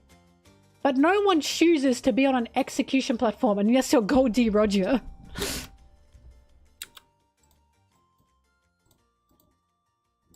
If someone walks through a shady area and they get killed, you do not say they chose to be killed. If someone picks a fight because they think they can win it, you say, wow, they were kind of stupid for picking the fight, but they didn't choose to lose. They didn't choose to get their head chopped off. I don't know. I'm just not understanding. I'm not understanding where this misinterpretation's coming from.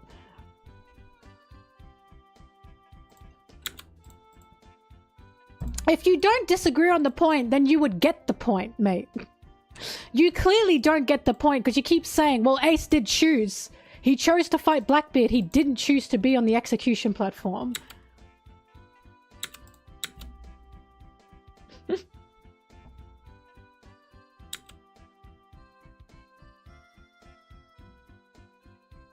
Well, that's what Ace said, Gamer. That's what Ace said to Garp. Garp said, why couldn't you just be a Marine? And Ace said, you know that they would have killed me anyway, even if they found it, even if I was a Marine. Yes, he ignored Whitebeard's orders, but he didn't choose to be on... How are you not getting this? Not listening to someone is not the same as choosing an outcome in which you are killed. Unless you actually want to die. That's the point you are missing. Yes, he went against Whitebeard. Whitebeard let him go. Did he then choose to be on an execution platform? That's the question. No, he didn't choose that.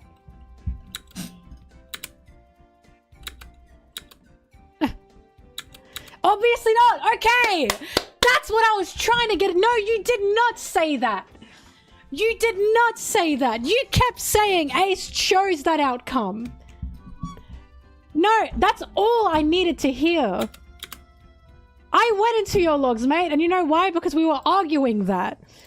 You straight up said Ace chose that. And I said, no, he didn't choose to be on that execution platform. And you kept going, but... And now, finally, no, Ace obviously didn't choose that. That's what I was trying to get out of you. I'm glad this has worked out.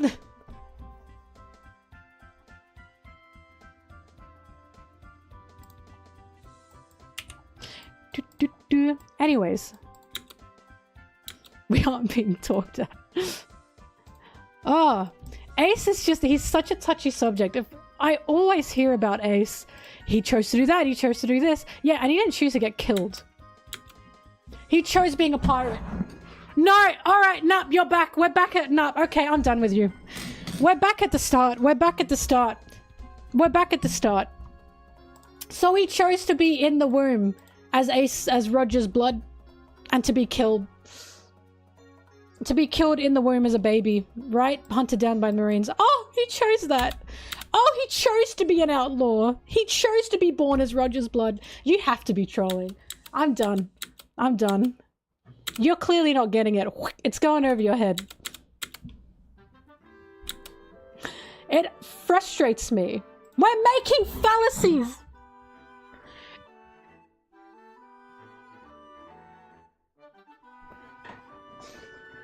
Holy shit. I'm sorry. The point of Ace's story, I think, just went way over your head. I chose to be frustrated. It is crazy that I said about two times that Ace said to Garp,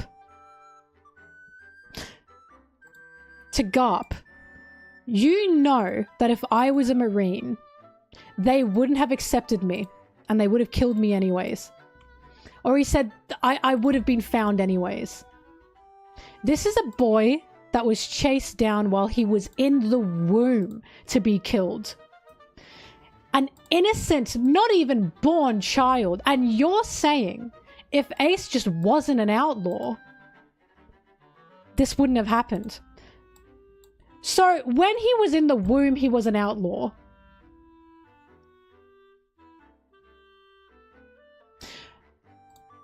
I'm saying, what you are saying is maybe if Ace chose to not be an outlaw,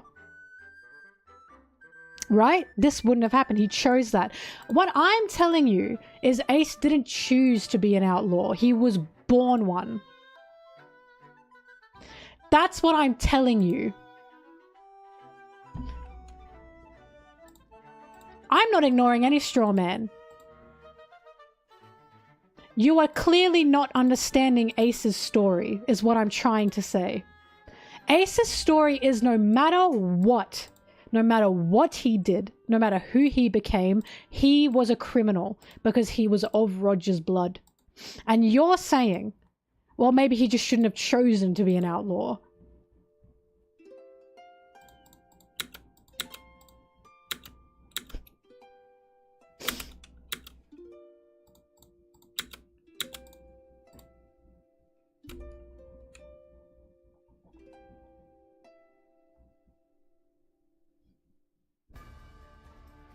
Okay, so let's read what you said. He chose being a pirate, knowing the consequences, knowing what could happen. What I... Oh, thank you for the sub rig. I did not strawman, because what I said to you is no, he did not choose to be a pirate, because a pirate is an outlaw. What I'm saying to you is he was already an outlaw. What options did he have? They tried to kill this kid in the womb. So what should he have been instead, okay?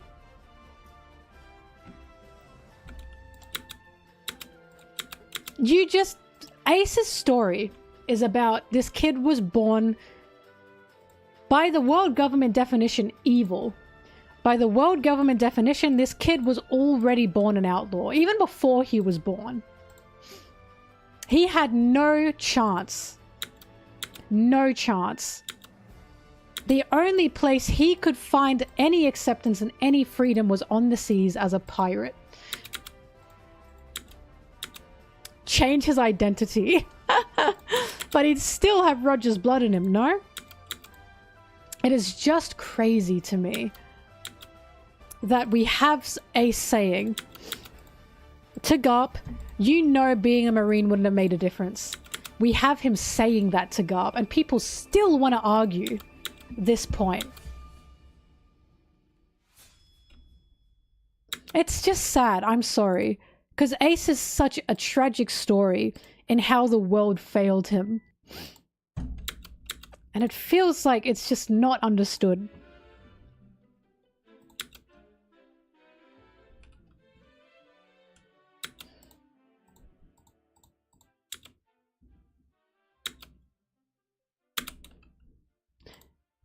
Anyways, I'm done. I'm done with the conversation. I've made my point. You can stick with yours, but I don't agree with you.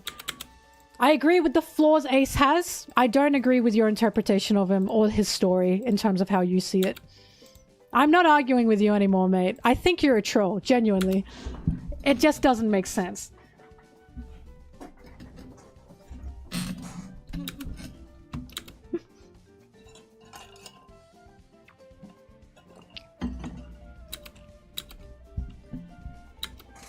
Naruto more impactful than Sailor... No, well, Brigley, Sailor Moon didn't have any impact.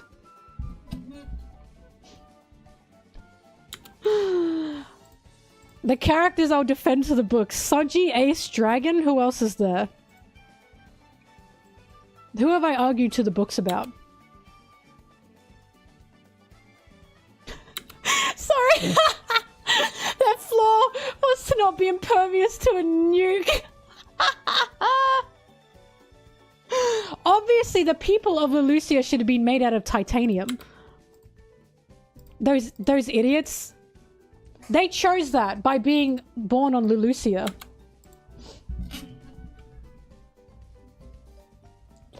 Ugh.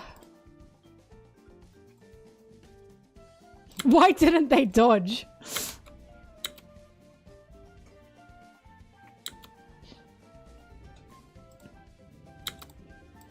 I can't believe Sanji chose to be hated by his father. Oh my god.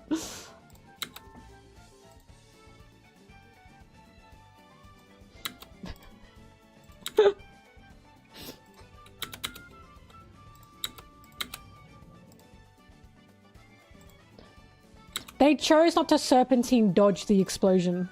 See, if I were on Lelucia, I would have dodged it.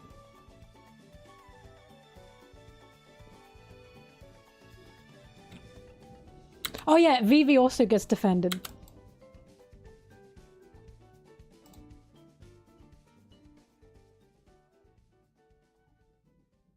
You chose to suffer by being a MelonTeee fan.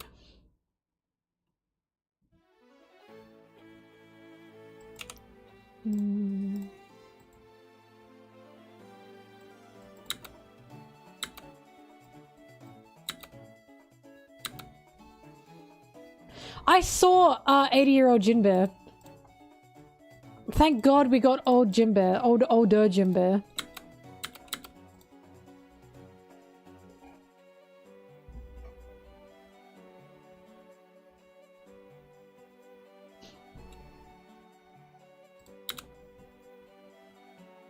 No, dude, you chose the childish mocking by joining the stream. You knew this was a possibility. Obviously. I can't believe this. She isn't being immature. Whoops.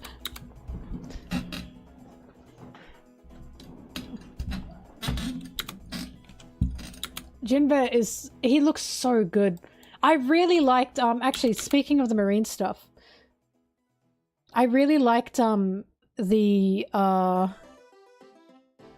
Fujitora and Greenbull differences, and how Greenbull was like a dirty cop, and how Fujitora was apparently a war criminal at one point in time, and the world government didn't know. Oda, I see what you're doing. I totally see what you're doing.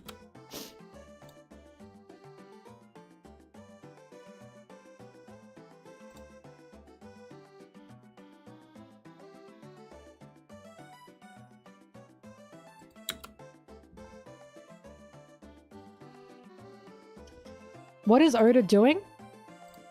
Well, I mean, we have Fujitora who recently... because Fujitora and Greenbull were, like, together, right? Not in a gay way, in a mission. Now, Fujitora is the one that went against the Celestial Dragons to try and save the slaves. Greenbull is the one that went, what the fuck are you doing? One of them is a... it could be in a gay way. One of them is, like, apparently just a nasty-ass guy. He was apparently part of power, right? Part of, like, the power system of his own island, and he was so fucking bad that he got jailed for it. He said... they said he did something to a woman? And then Fujitora, on the other hand, was, apparently a war criminal in terms of what they don't know he did.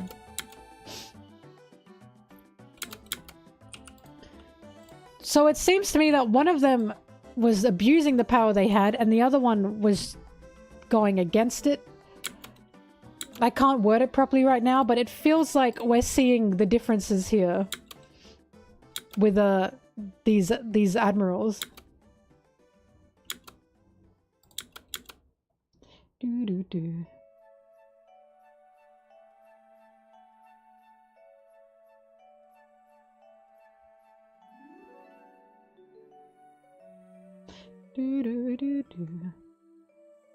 Fujitora became an admiral because he got picked.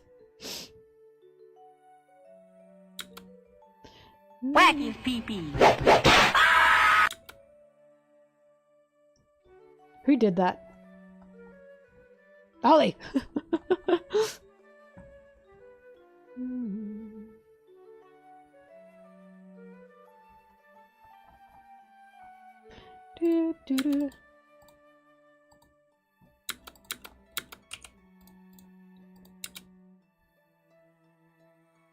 He got giga drafted, he did.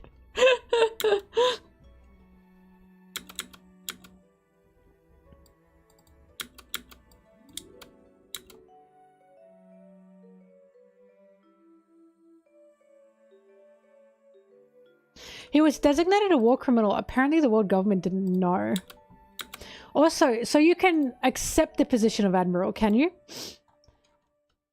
So how interesting that he accepted it and then he saw the Holy Lands and then he went, this is fucked. So it's very possible he maybe didn't understand that position.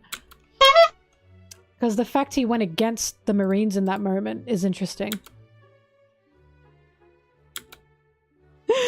Mickey, don't even... I'm one of the people who are like, at this point I'm not sure. I'm not saying that it is Sanji Mickey. But I'm saying that I'm not 100% convinced because Oda's such a troll. He's just such a troll.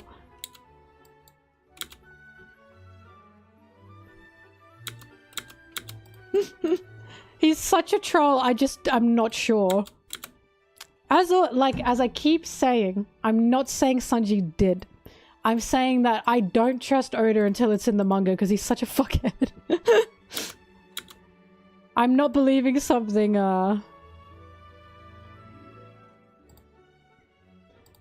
But I'm not, like, going to fully believe an SBS in the same SBS of, dude, Luffy's clothes can't come off or his schlong would be schlanging. Like, I'll wait to see where he takes the story before I decide anything.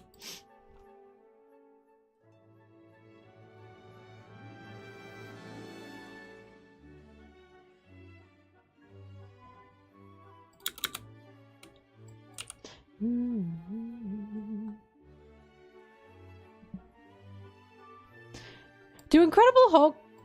Does he have the physics? I always thought it was just that his shorts were really tight. Because the rest of his clothes come off.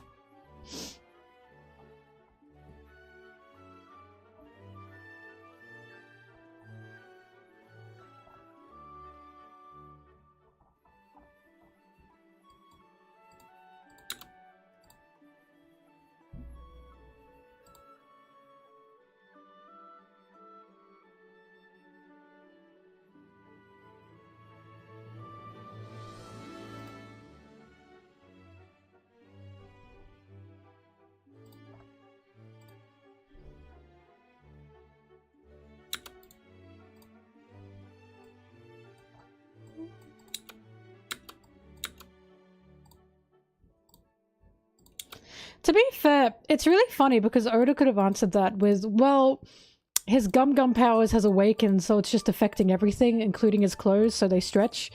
And instead it was, dude, his pants would rip off and his schlong would be schlanging. I'm sorry, he's such a troll, I can't. Oda's so funny. But yeah, I'm not opposed to Kizaru being the one to have fed Luffy at all. And yes, it is looking likely that it was Kizaru, but I will burst out laughing if just in a random scene Sanji was like, oh, that was me. That's my point, is don't trust this man. Don't trust this man.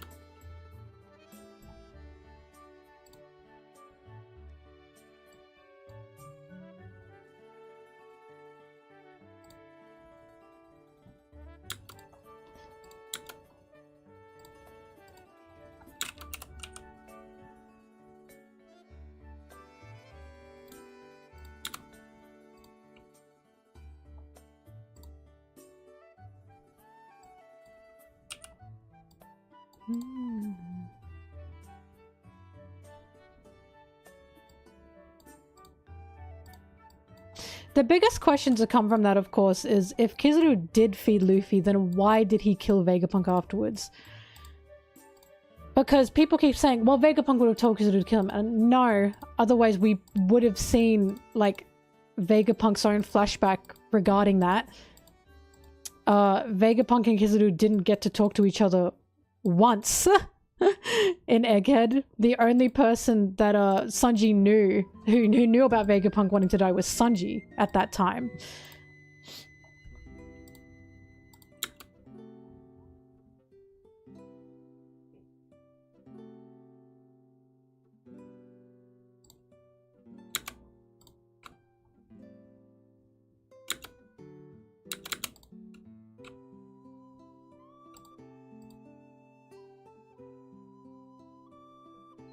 Yeah, Odin chooses the questions. Oh.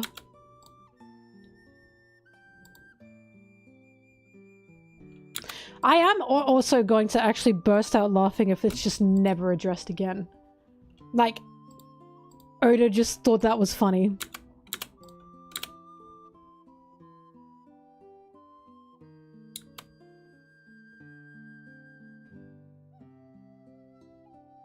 But I think, like, the only way that could be brought up again is if Big News Morgan got a photo of that.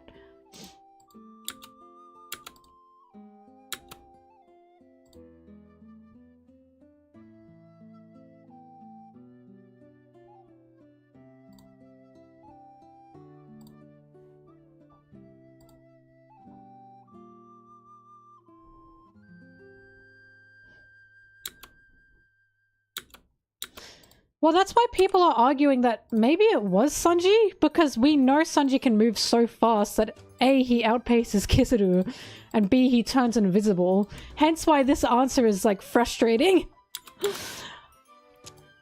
But, if it is Kizaru, the answer is just, the question from there is, but why then? Why help Luffy just to then fight against him? Because it's not like he was just killing Vegapunk, he was also fighting against Luffy. And the only answer I can have is because he's spineless. Because he's a coward. And he can't go directly against the system.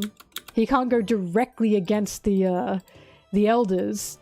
He's got to do it in secret. And then feel like shit about it.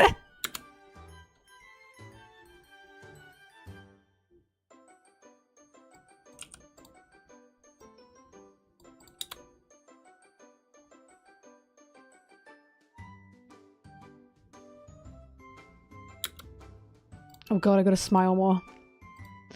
Little human.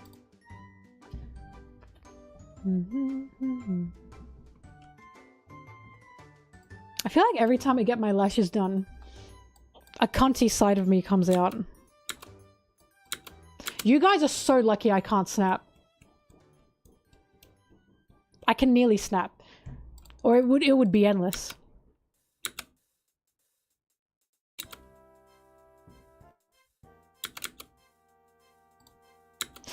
Look, if Zoro were there, he would have bodied Kizaru. Bodied him. And that's the hard truth. They are so lucky Zoro wasn't there. They are so lucky. Because otherwise, oh, Kizaru, you better watch out.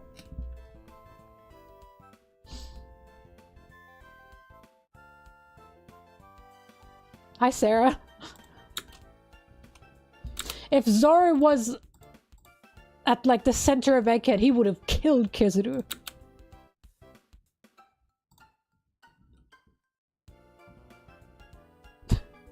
Little Luffy, you can't say that.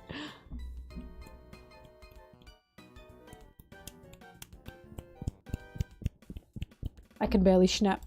It hurts.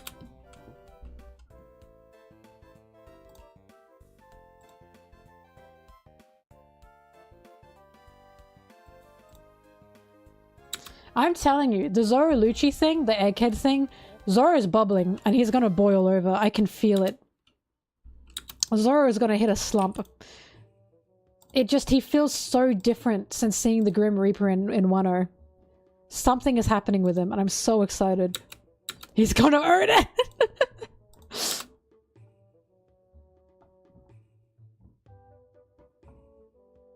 Egghead. Yeah, sure, why not? It's just so interesting that we have Lucci saying to Zoro, you know, you're weighing everyone down, you're weighing your whole crew down. If they didn't care about you, they could just leave. Like, if they, like, you know, if they, like, were stronger, they could just leave. And then directly after that, we have Sanji saying he's a liability. And of course, that's what snaps Zoro. That's what makes him lock in and get Sanji pregnant. But, like, I'm sensing issues. I'm sensing Zoro hitting a slump of, I have to be better. But because of this, like, I have to get stronger problem that he's having, it's making him step back and start being worse, essentially. You know that, like, perfectionist problem of, because everything has to be, like, perfect, you end up going back and not putting everything into, you know, how do I explain? The insecurities, right? I'm not calling it a perfectionist thing, but I am saying that it feels like two things are happening with Zoro. One of the things that's happening with Zoro is it feels like he's,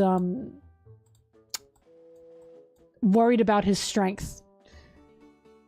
And feels like he needs to be stronger. As always, this is a constant worry he has. And the second thing that's about Zoro is he's scared to die. He has now faced death in the face, literally. Literally. He looked death in the face.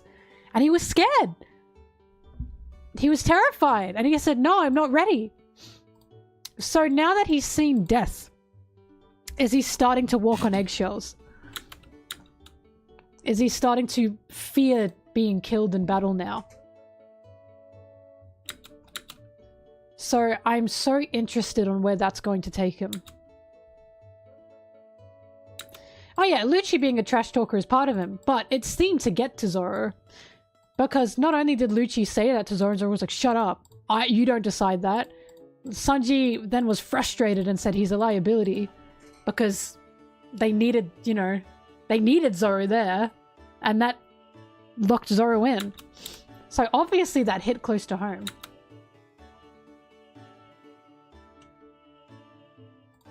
Zoro needs a therapist. He needs a therapist. But Zoro's the type who'd be like, therapy doesn't work on me. I don't need it. And everyone would be like, oh, for fuck's sake.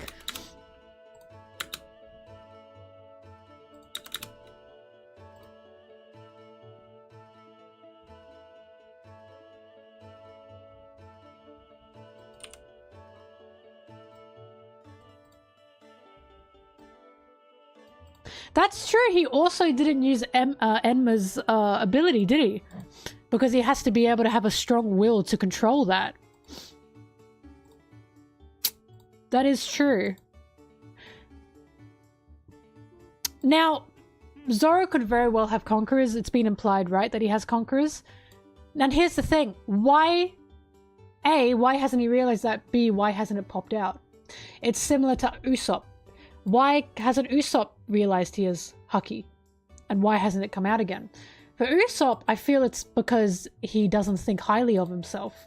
So it's in there, and it only came out at a crucial time. And I hope Elbaf is going to explore Usopp's Haki. Really badly, I need to see that. Zoro, on the other hand, if he does have Conquerors, why does he not know? And why has it not come out? And my idea, or my thought, is because it's in there, the will to conquer, but he's so in his head that it just, he's confirmed to have it. I'll trust you on this one. So my idea is, or my thought is, he's so in his head that he loses that will to conquer sometimes because he stumbles. And now, more than ever, he's been stumbling. And that will to conquer is not going to come out until he figures out that, yeah, that mental block, right? Because the will to conquer is something that, you know, you need to will. The will, it's literally the will to conquer. Every time we see someone with Conqueror's Haki, it's because they wanted to conquer something. Or they feel they could conquer something. Zoro is getting there, but it seems he's got a wall that he has to face, and I think that's going to be the point of him.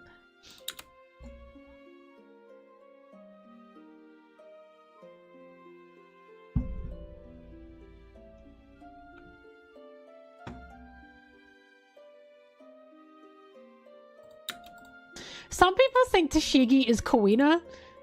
Other people think Kuina and Tashigi were related. I think they just look like each other. I think there's not much to it.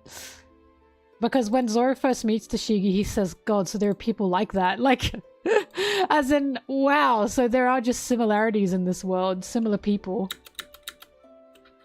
But they're still their own person. Hence why Tashigi saying to Zoro, what the fuck is your problem? I'm not copying anybody.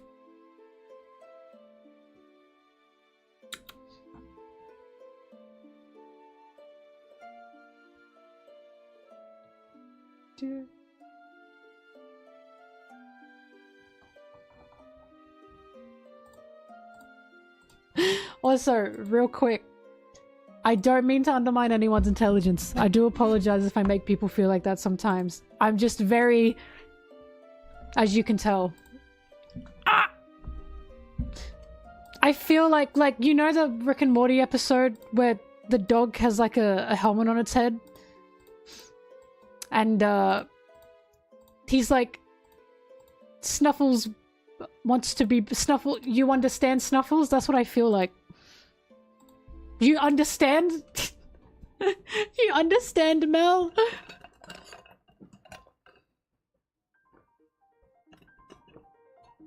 There's just a beast. There's a monster inside of me.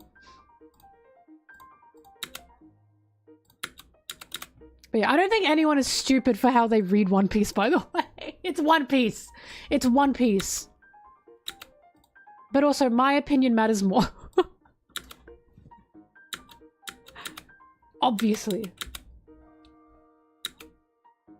Bringing up Rick and Morty. Snuffles, you understand? The first episode, was it? It was, wasn't it? Snuffles wants to be understood. Snuffles needs to be understood. You understand, Snuffles? That's how I feel like. My passion. Don't you dare disagree with me. No, you can disagree with me. It's just when it goes in a circle. And I go, oh. It's Snowball.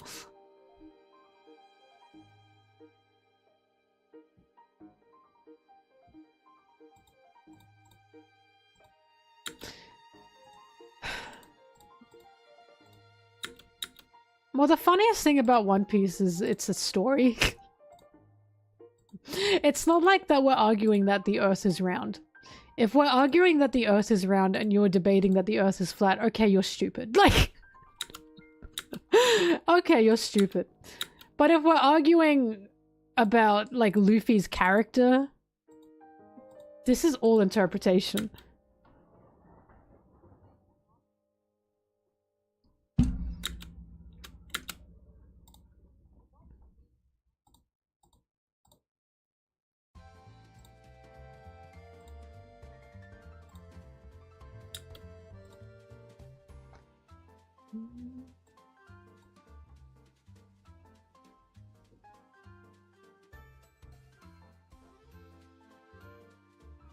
Smiling friends, the Earth is flat. Oh fuck, that was so funny.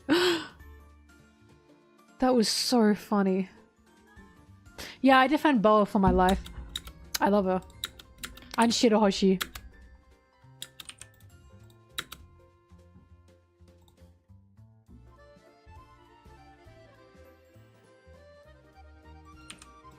What does he say in that scene? He's like, oh my god. It's flat. I can't do this.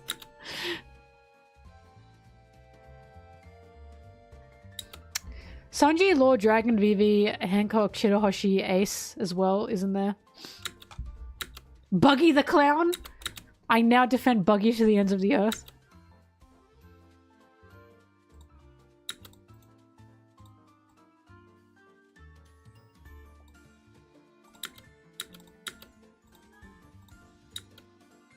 Chopper! I argue to Helen back for Chopper. Usopp is also there. Any Straw Hat, actually. If there's any disagreement or bad faith with any Straw Hats, I get upset. Even Zoro, right? I love him. Why did Zoro do this? I hate you.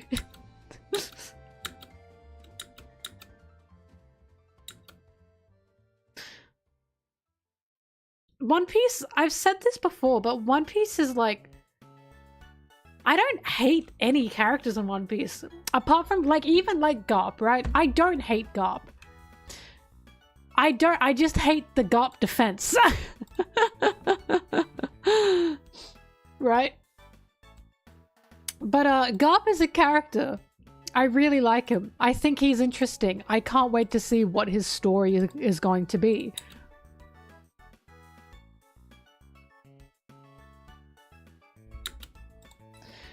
I don't have enough of an opinion about. Like, there are characters I feel lukewarm on, don't get me wrong, but I don't, like, hate any characters. I love Eustace Kid. I love him. You think Katakuri is overrated? Get out. Alright, we're starting another argument. No, I'm kidding, we're not. I'm not. I can't do that again. I don't think any character is overrated. I think so many characters have Okay, what I was gonna say is, unless we are supposed to hate the characters such as Treble and Orochi, then whatever. Of course we are supposed to hate them. But all the other characters, there's not one that I hate.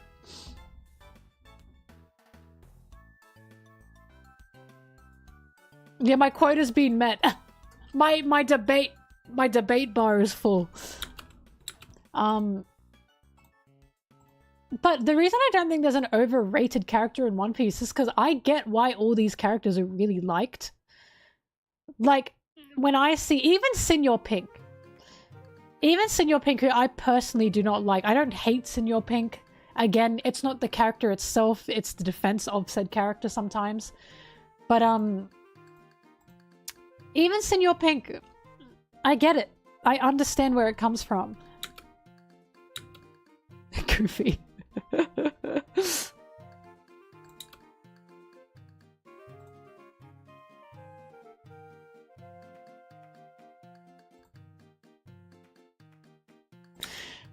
Okay, I wouldn't say there are characters that are overrated, but there are characters that I don't understand why they are so crazily beloved to the point they're crazily beloved. And Shanks at the time was definitely one of them.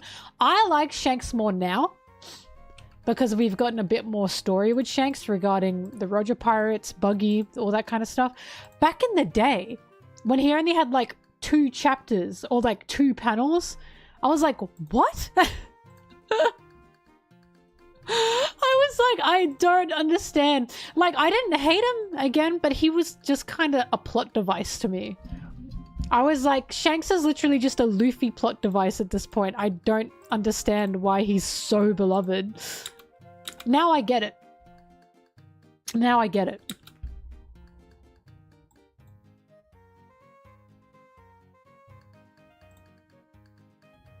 I only like Shanks now because he's had boy drama. Because I've watched this man have a tortured soul. I've watched his tortured soul be created. I need a tortured soul. You know a character who I think is underrated though? Rayleigh. Rayleigh and Roger. Roger, the king of pirates, is underrated. I never see Roger in like conversation regarding like nearly anything. And I'm like, but he's so good. He's so good. I fell in love with Roger when we got his backstory. And I was like, this is the coolest guy I've ever seen. The coolest, cutest guy I've ever seen. People will go crazy about Odin, but not Roger. And I'm like, what the fuck? Rayleigh's an old sad man, and that's why I love him. Rayleigh and Roger deserve to get talked about more. The defense and the conversations that Garp gets is what Rayleigh should be getting. That's my hot take. Every time people go, oh, but Garp, I go, I don't care. Rayleigh did more for Luffy than Garp ever did. And I don't see anyone talking about that. Also, Dedan, underrated. Dedan is so underrated. If I have to see one more time that Garp was the one that made these boys what they are, when Dedan is right there, I am going to lose my mind.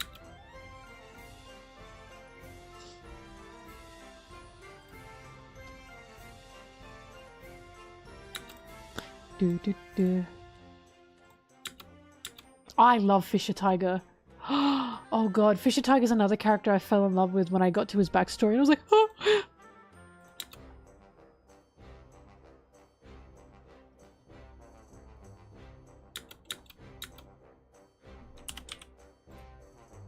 Just his line about, you know, I can never forgive humans. Oh my god, that hits so hard.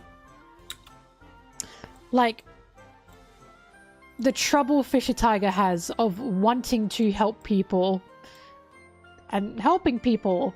A little girl like Koala liking him, and he's struggling to accept that love or that care or caring about Koala because he can't shake his, like, you know, his hate for humans. And you know why he hates humans, right?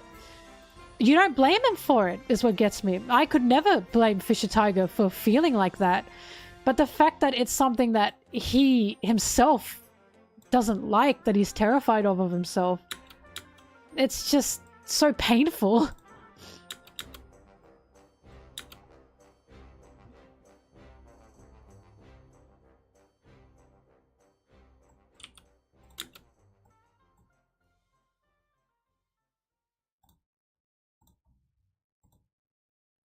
I love when Koala goes to hold Fisher Tiger's hand as he's bringing her back home, and he's like a bit uncomfortable with it, and she's like doesn't, you know, pick up on it, and is just as happy to be with Fisher Tiger. Like, that's such a good little scene to show, like, why Fisher Tiger feels he's struggling to the extent he is. And again, it's sad because, like, you know why Fisher Tiger feels like this. And no one would ever, like, hate him for feeling that way.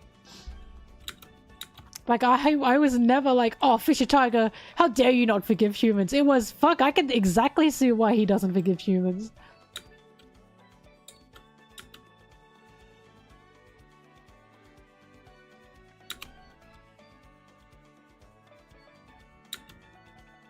Yeah, Koala, seeing Fisher Tiger's influence on, like, humans is so cute. Seeing that Koala learnt Fishman Karate. Oh my god. I hope Fisher Tiger is at least proud of that, you know? Of some of the change that he has created.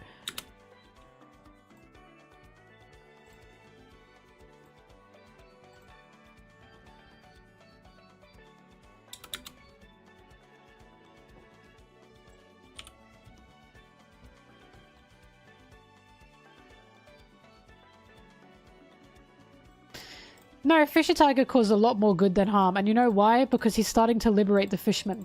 He's created people like Koala.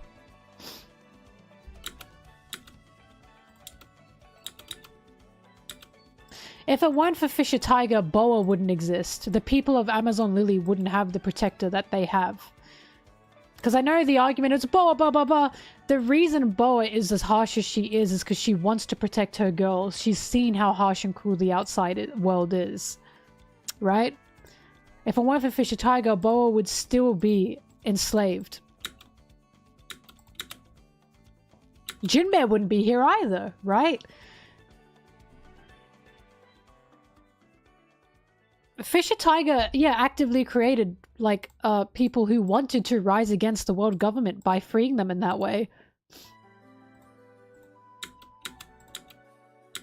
Like, Fisher Tiger's idea of to free you from the mark of the celestial hoof, we will brand the sun on you instead. It's just so much, you know what I mean?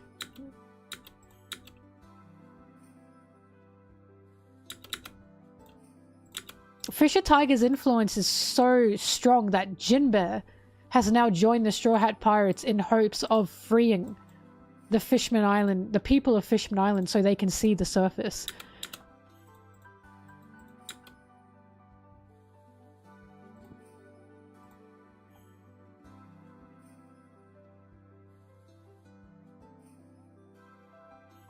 Yeah, Fisher Tiger is a symbol of liberation, for sure. The fact that Jinbei wouldn't have that mark of liberation on his chest if it were not for Fisher Tiger, it says so much. And I really do hope we see Koala's mark again on her back, because I bet she's very proud of it. I bet she holds it in such high regard.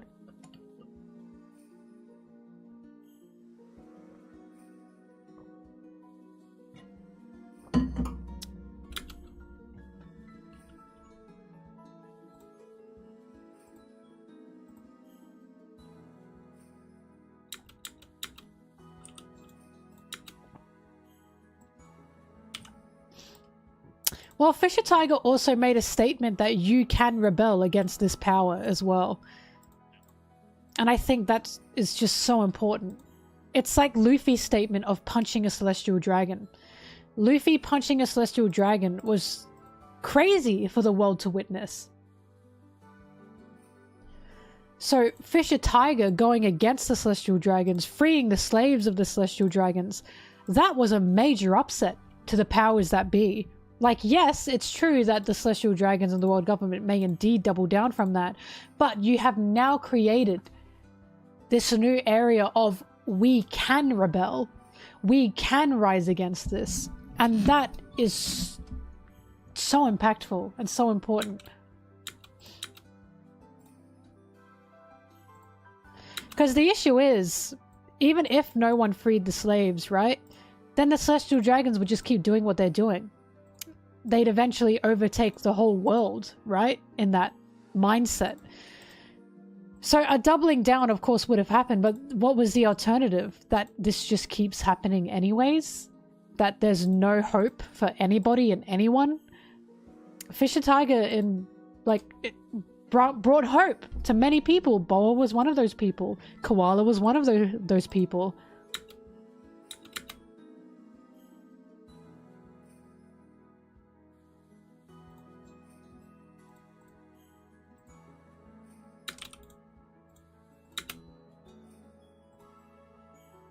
And Jinbei as well, one of those people.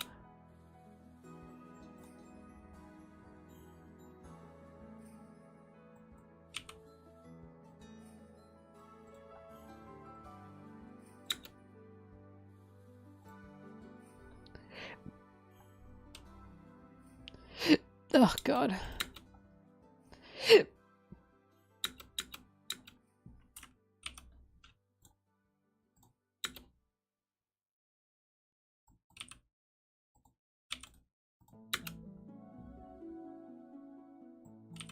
I always wonder, I wish we got to see interaction between Boa and Jinbei when they were both warlords. Because I bet Boa had a soft spot for Jinbei, right? And Jinbei probably had no idea why. Because no one knows that Boa was a slave, obviously.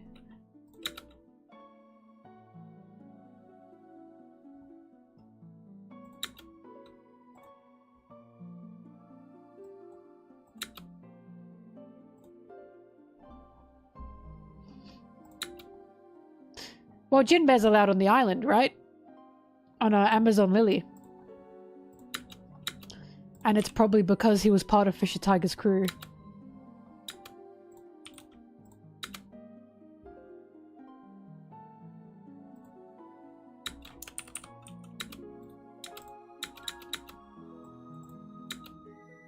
God, these small things that Oda drip feeds us is just so...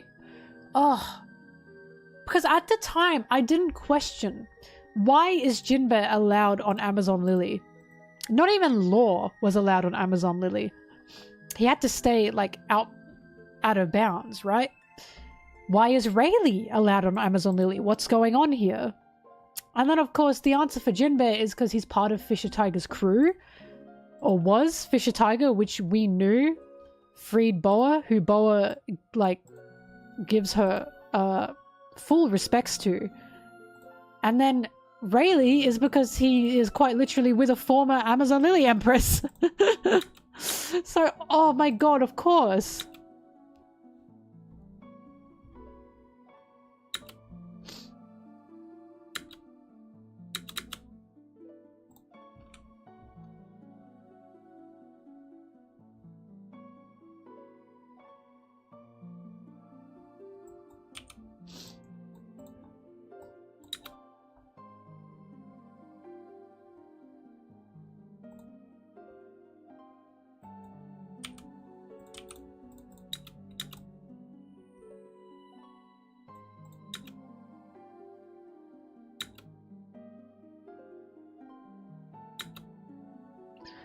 Oh my god, who the hell is Hack?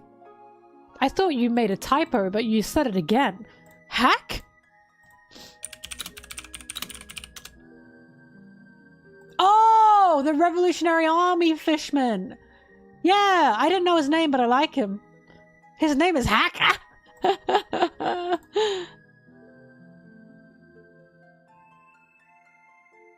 Wow, that's beautiful. Yeah, it's gonna be interesting when the Revs and the Straw Hats finally meet up.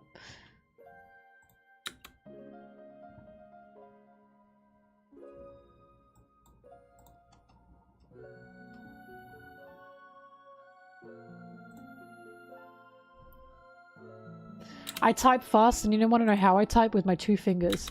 Only these 2. And apparently that's weird.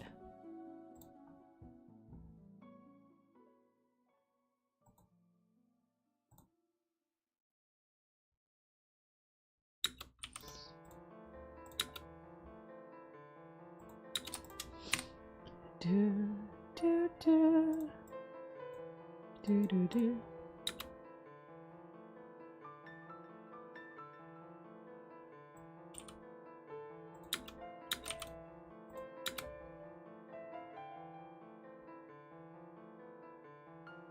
Howdy do, boys.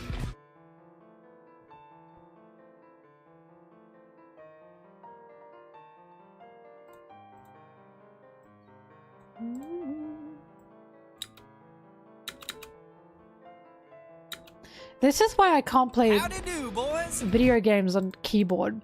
Because on the keyboard, you have to use like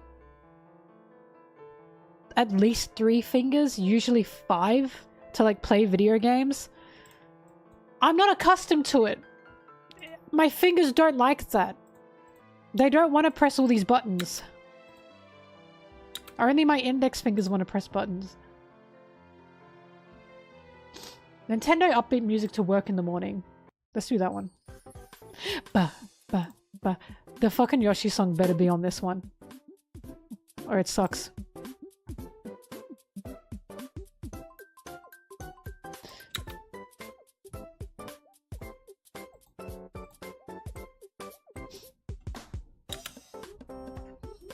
Brigley, come over and let's see if that's true. I do play the piano. That's the weirdest part.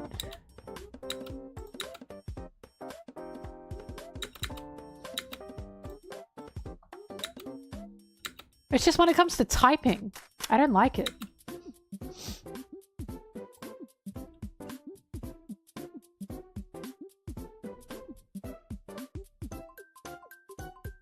Anyone else?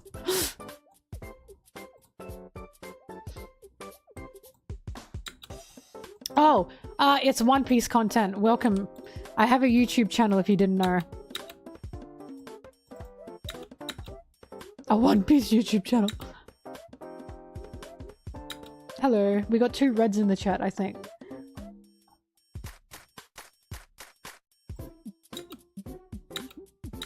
Well, piano keyboards are bigger for one. But there are so many options for the keyboard. And I will say, you must bend your finger and hands in a different way for a keyboard than for a piano.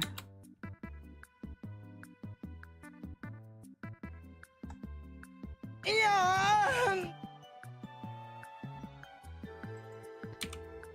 2-finger on a piano, you could play chopsticks.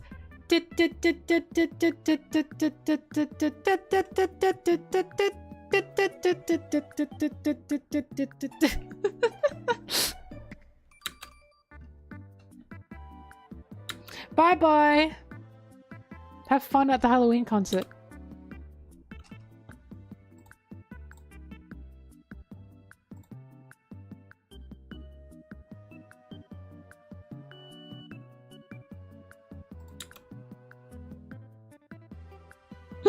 Oh my god, you're so right. Surash, I told my therapist I have a One Piece YouTube channel. They said I can't help you. Leave.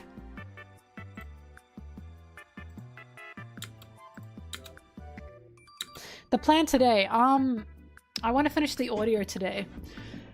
I should go to the gym. But I went outside yesterday. Ugh. I went outside yesterday and it sucked.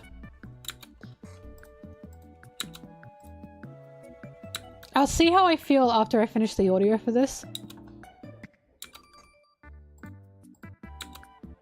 It depends on the time. If I finish the audio for this and it's peak gym time, I'm not going. I can come back and play Mario Party after the gym, that is true. But it depends how long this takes. Because sometimes I go to the gym so late, it's like, okay, bedtime when I get home.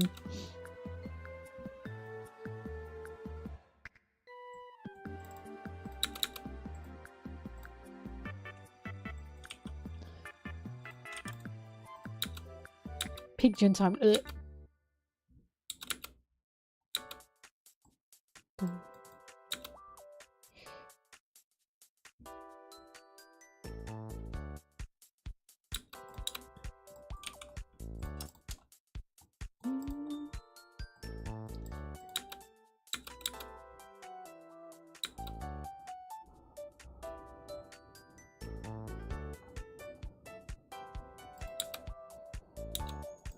Wouldn't Zoro have vitamin C in him? Since he's like a lime? Just saying.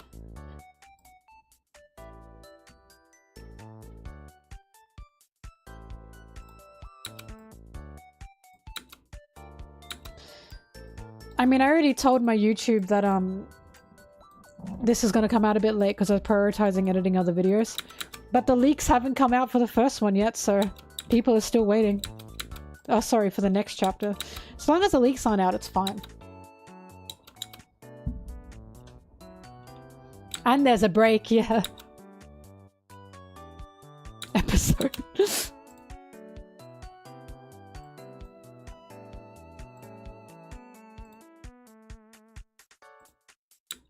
Now, the giant girl's name, it is pronounced Girth, isn't it?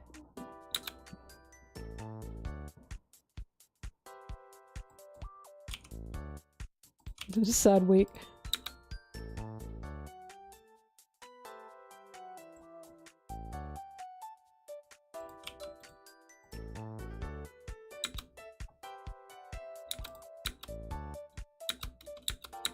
Is it not Girth? When I was reading it, people were telling me it was Girth. Did I just get trolled?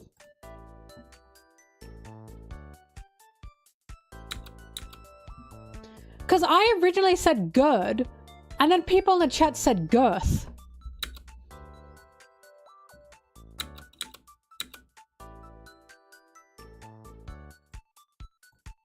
It is pronounced that way. I thought so. How is it spelled? Well, Hyruden's name doesn't make any sense because it's, you know, Nordic.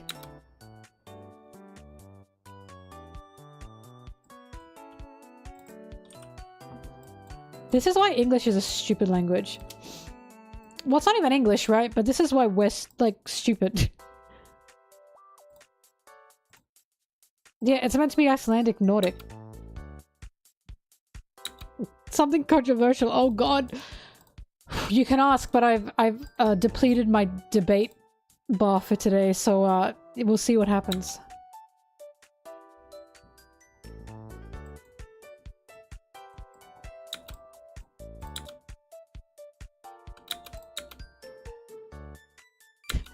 It's okay, it's okay.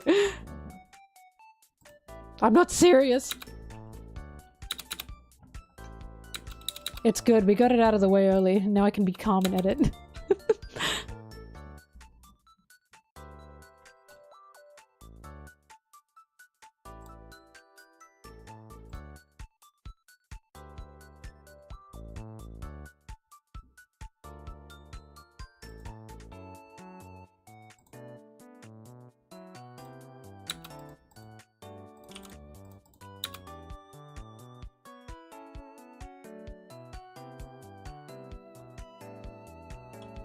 I'm waiting for it.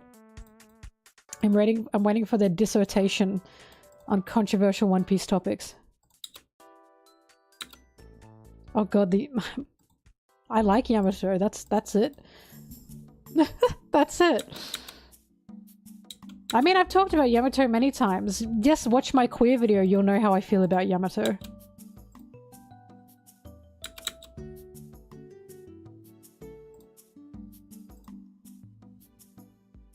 My opinion of Yamato is genuinely, I so hope that he gets a harem like Odin did, and it looks like it's going to happen, so I'm really excited. I love the chapter of him walking off and all the girls going, Kya! It was so cute.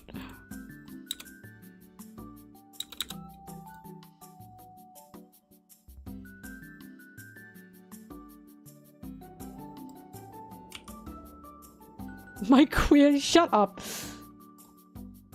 My Sentimato opinion. Originally I didn't understand this fucker. But Egghead made me sad. Oh! Sorry, the Yamato thing. Did I not say? Well, in the video I was saying that, you know, at the end of the day, Yamato's gender can indeed be ambiguous. I'm not debating that. And what you interpret Yamato to be, gender-wise, okay, fine. What I debated and what I believe is, but Yamato is still called a man. People still call Yamato a he in the series. No, Oda has never called Yamato a woman. That's a fake. That's a lie. It's just the fact that within the series, Luffy calls him Yamabro. Yes, Japan has pronouns. But Luffy alone calls Yamato Yamabro. In the same way that Yamato, that Law is called Torao by Luffy. Torao means Tora guy. So Luffy's calling Yamato Yamaguy, right? Or Yamabro. Already. That's all I need. Like, that's it. That's all I need. If Yamato says I'm Kaido's son, if Luffy says he's Yamaguy, if Yamato goes into the male baths because he says I am a man, that's fine. That's fine. That's as simple as it is to me. It's that simple. I'd say less than English. They don't use pronouns a lot, let's just say that. But there are pronouns in Japanese. It's just not used as much.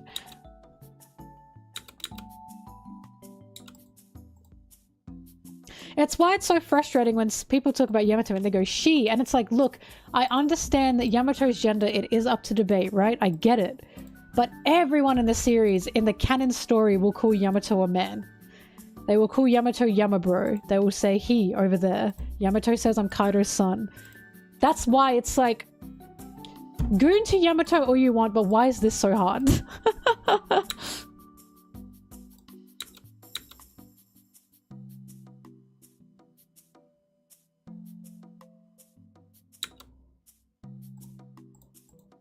I don't know if there's a word for transphobia in Japanese, but I'm sure there would be. I'm sure there is.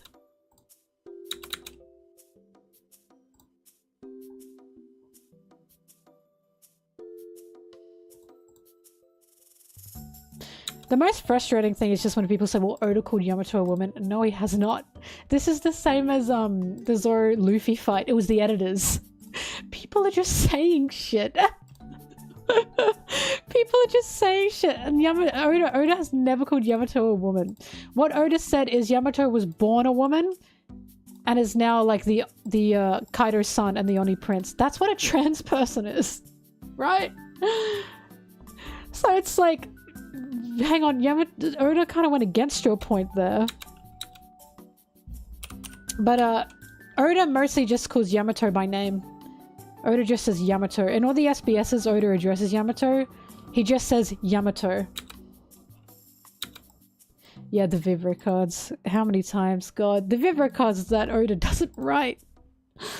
Oh, it's so frustrating. Anyways, this is why I always say, just always go with the manga. Always go with the manga. Any outside source is an outside source. And even Oda himself, again, has said, the only things that are canon are the manga.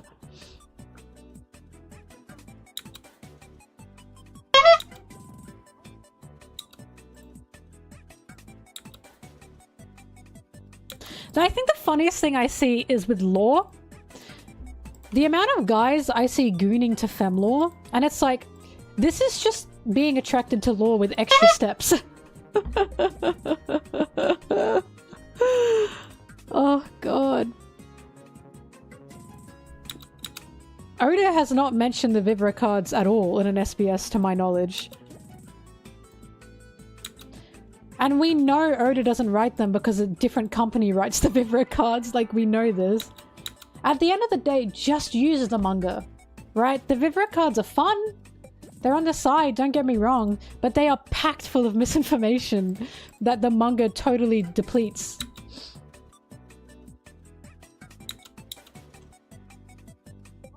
And this isn't just Yamato, this is stuff like Pudding's age. This is why it frustrated me. I was like, reading the manga, right? All the SBSs, and I was like, where the fuck does Oda say Pudding's age? What is going on here? It was in the Vivre card that made her 16, and I was like, so Oda didn't say it. The cards just had to, they have to give them an age. The cards have to give them an age, they have to give them a height. So I was like, what? I read all of Whole Cake Island waiting for that information, and I never got it. And I was like, why do people say this then? But yeah, my point of reference will just always be the manga, point blank. And if it's not said in the manga, then it's just not said in the manga. Then it obviously doesn't matter to that extent.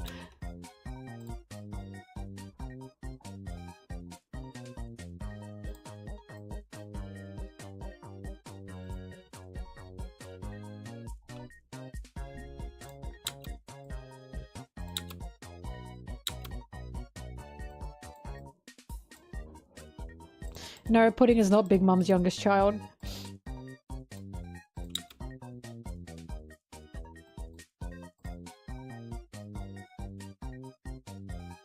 That's alright.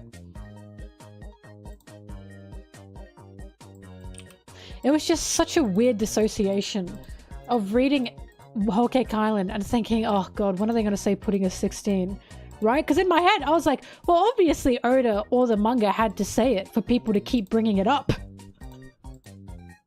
And it just never happened. And I was so confused. I was like, where is this information coming from?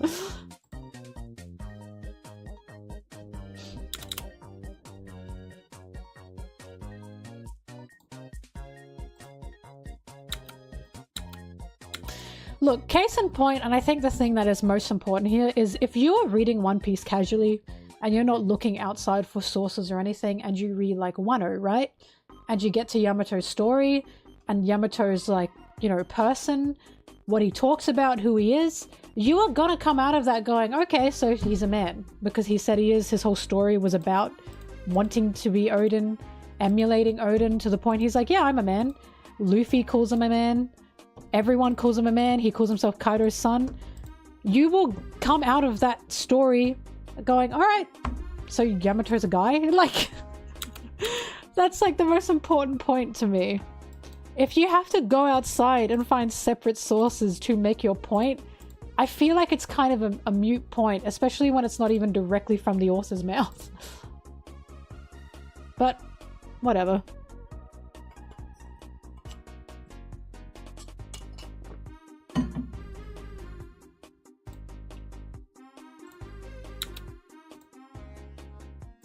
Well, Kaido said to Yamato, alright, if you want to be Odin so bad, then get locked up, idiot. And it's just the sweetest moment ever. The sweetest moment ever that Yamato has with the samurai. With Odin's samurai. Of, Yamato talking to them. And Yamato saying, I want to be Odin, like, is that a bad thing, essentially? Like, you know... Just saying to the samurai, like, I really respect Odin, I really like Odin, I want to be Odin. I want to be like Odin, I want to be Odin. And the samurai gave him the blessing, essentially, and said, yeah, if you want to be Odin, be Odin. Odin's own samurai said that to Yamato. And helped Yamato.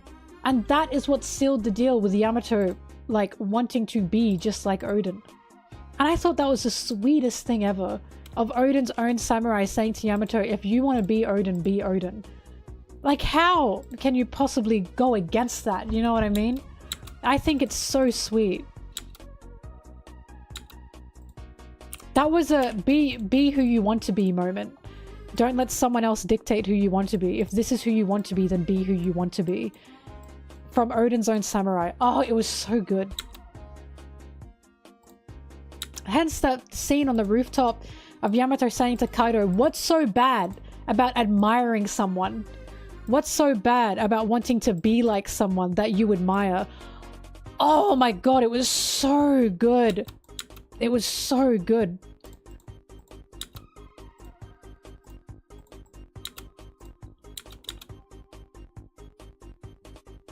And the funniest part as well is Kaido was saying to Yamato, no, you are going to be the shogun of like the new age of Wano. And Odin was the shogun, right? He was literally the shogun. So Kaido's going, no, not like that. And Yamato's saying exactly like that. This is who I want to be. It's just such an like interesting way to like write that. Get coconut mold.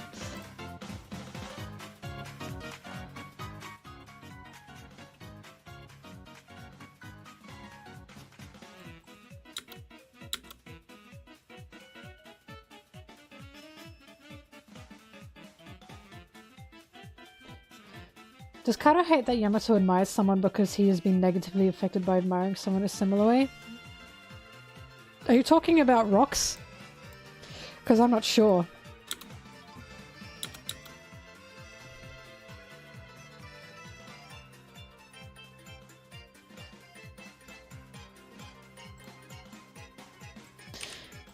Well, the interesting thing about it is just like the whole point of One Piece is inheriting wills, right? That's the whole point.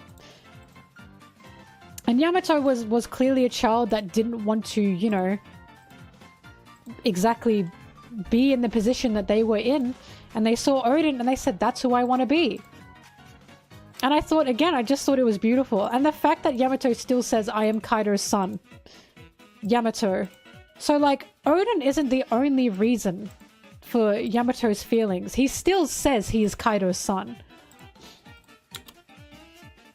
It was very funny that people were like, well, Yamato doesn't say he's Kaido's son. And then we got a chapter of Yamato saying, I am Kaido's son. I am Kaido's son, Yamato.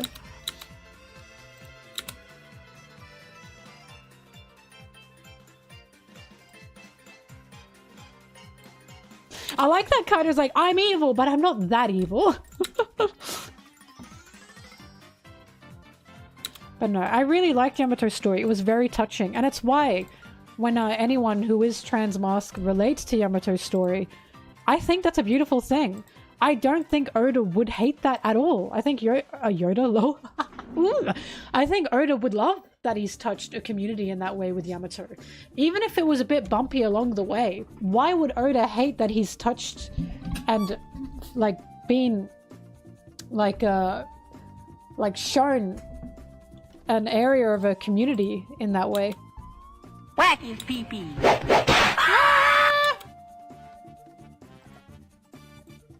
Because Oda believes very much in the power of interpretation. He even said, you're free to interpret as you wish.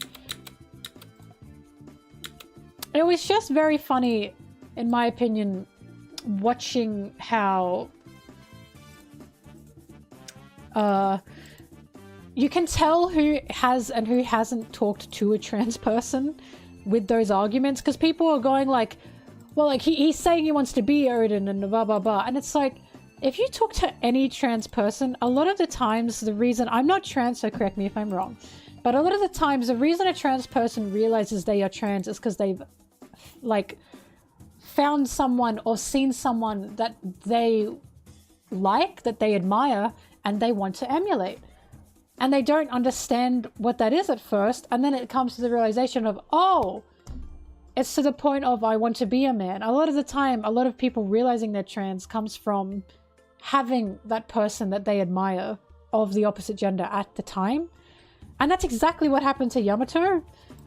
And again, I'm not trans, so correct me if I'm wrong, but that's what I have been told the trans experience is. So it's like, seeing that happen with Yamato, and people going, but the Odin thing, and it's like, I don't think you understand that doubles down for trans people that, yeah, Yamato's a trans mask. Is a trans mask man with that Odin admiration. It made sense to me. Did Oda mean for it to come off that way? I don't know. Would he be upset that it came off that way? Probably not. I don't know why that would upset him. Yeah, the gender envy. But I just think it's a great thing that what, like, Yamato has, you know, done for a lot of trans mask people, so... Trans mask men. So I don't understand why get angry at that.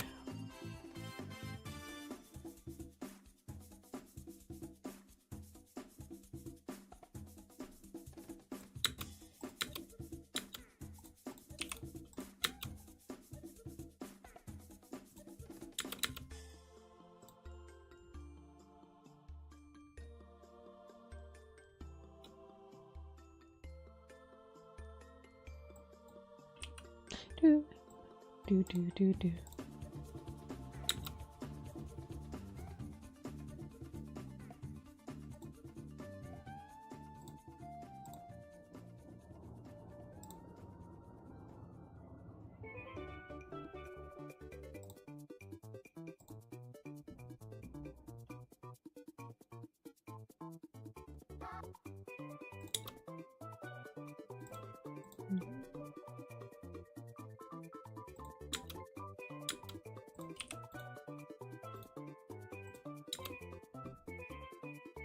I've noticed a lot of guys don't even know Kiku is trans, actually. I was talking to a friend about it, and I was like, dude, Kiku is trans. And he went, what? Where? And I was like, what do you... I was like, what do you mean, where? I was like, what are you talking about? Did you miss the whole scene where she, like, came out?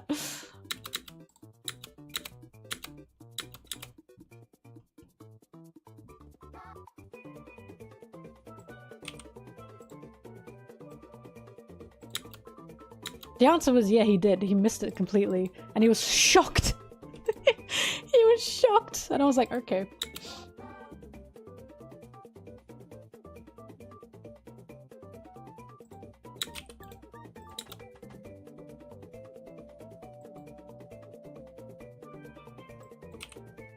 Well, again, it comes down to this, that when you talk about this, there's a lot of people that, like, want to enforce this idea of, no, queer stuff is a Western thing. It's a made-up Western thing. And again, it's why it's so funny when it's like, I don't know how to tell you this, we have recorded, like, queer history of Japan from fucking eons ago. Drag queens, gay drag queens, were popular in Japan, way before they were in the West. We've had shows that are made of just like women, and the whole point of those shows is women get a crush on those women.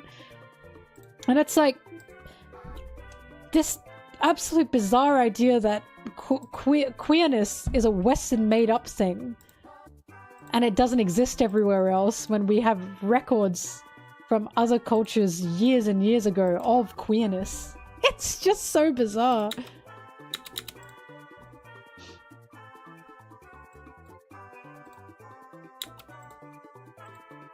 I mean, you tell people that queer people, lesbians, gay men, trans people, all that exist in Japan, they'll fight you about it. And it's like, I'm sorry, do you know every single person in Japan?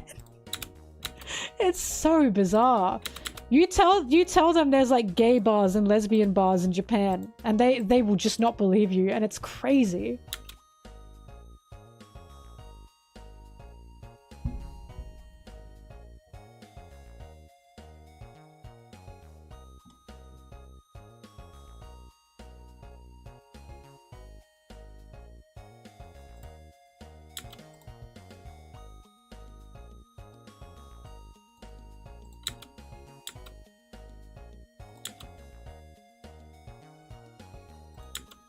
Oh, I always love when people talk about, but animals, right? It's not natural because of the animals. And it's like, all animals have different, like, lives, right? Have different ways of existing. Animals to mammals, all of that. Like, I've said this before, lions are matriarchal, not patriarchal. That is a lie that the media has told. And I always love being like, okay, if we're so... But the animals, biology, then why are we not matriarchal like the lions? Like the elephants as well, by the way. Like the multiple mammals out there that are in fact matriarchal. And it's because that's just such a nothing argument. The whales. But the natural biology... Okay, go take off your clothes and live in a mud hut. If you want to be natural so bad. You're working a desk job 9 to 5. The lions out there are fucking eating each other and killing each other with no clothes on. Go live in a mud hut with no clothes on. Stop learning how to read and write. Go away. We don't want you as part of society anyway. Stop watching anime. If you want to be so natural, then stop gooning to anime girls. Goddamn.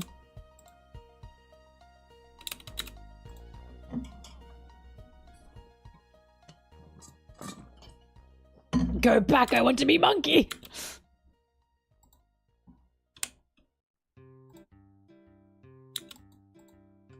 If you want to be animal so bad, remove your thumbs! Remove your thumbs.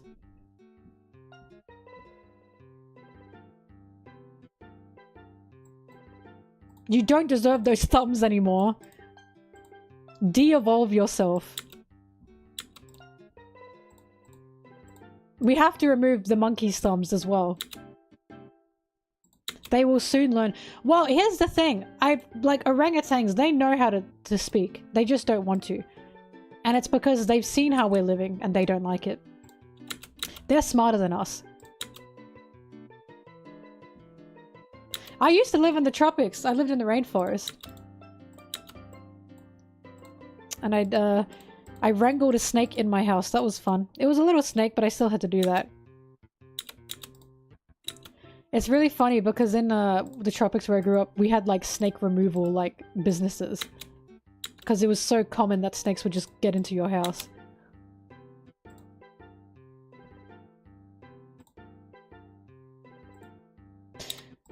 Basically, when I was a teenager, we had a snake get into our house. Again, it wasn't a big snake. But it was a snake nonetheless. And I just grabbed it by the head and threw it in a box. In like a little cage. And I kept it in there. And I said, look, I said to Mom and Dad, look, we had a snake in the house. And they went, why did you catch it? And I said, because it was in the house.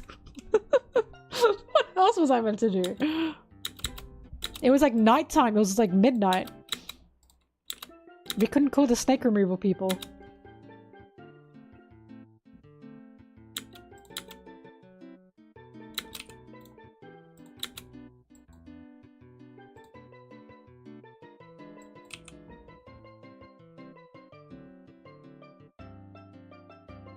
Not all snakes are venomous.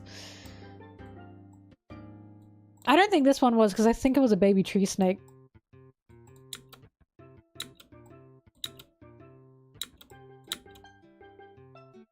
We had a lot of tree snakes around us, and they're not venomous, so I just took the bet. It didn't bite me, by the way.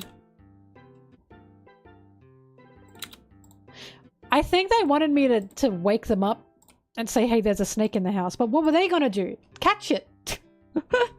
So of course I'm just gonna catch it. It was in the house.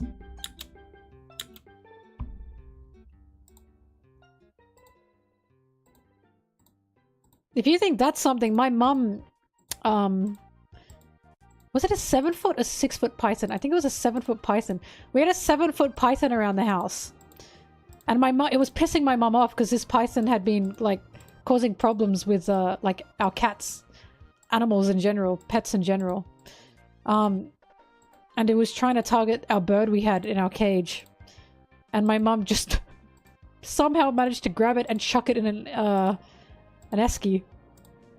And then she relocated it herself. Because it pissed her off so much.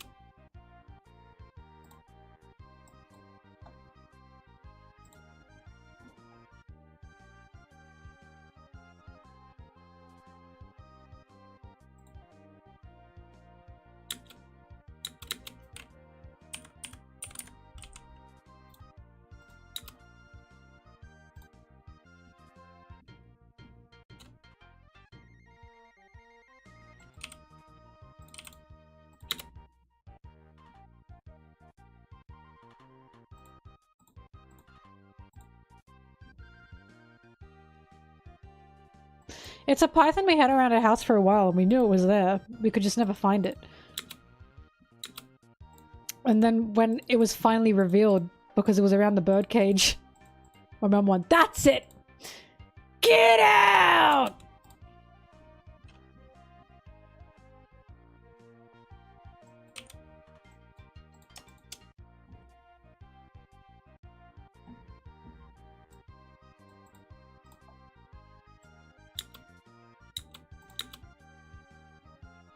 What happened to the snake? She relocated it.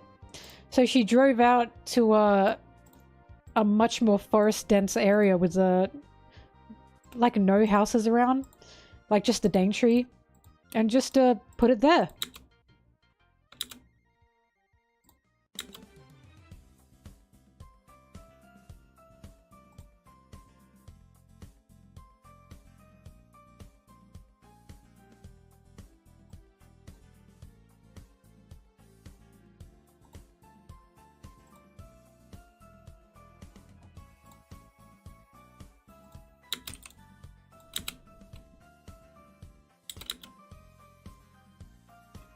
There are not scary animals everywhere in Australia, no. So, like, I'm in Melbourne.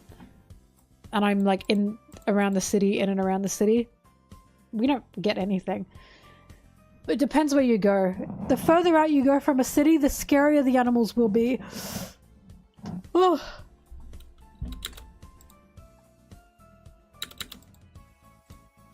What predators are in Australia? The snakes are the worst ones. I think we've got the highest count of venomous snakes. And spiders. The spiders and the snakes.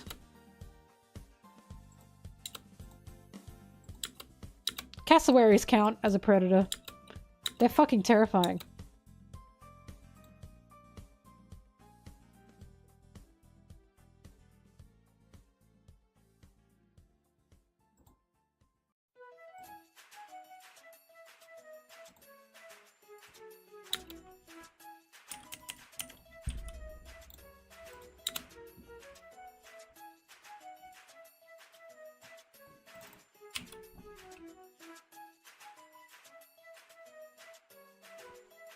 Well, we don't kill our ecosystems, is the thing. One thing about Australia that I didn't realize wasn't a global thing, I guess, is we very much worry and care about our ecosystem here, or at least, you know, our governments do. There's like constant TSAs or PSAs, whatever, PSAs everywhere regarding as you grow up, it's very prominent about like the environment that we live in. Not everyone follows it, of course, which is very frustrating, but like one of the reasons we don't have basements in Australia in our houses is because that ruins the ecosystem for a lot of the animals that exist underground, of course. Because we learned that, like, rabbits, right? Rabbits are fucking terrible to our environment. Just terrible. We learned that the hard way with their burrows. So now there's, like... In some states, there's a total ban on rabbits. It depends where. And if you haven't noticed, Australia's airport security is very strict and what you can let in. Very strict. Because we know how detrimental any slip-up can be to our environment.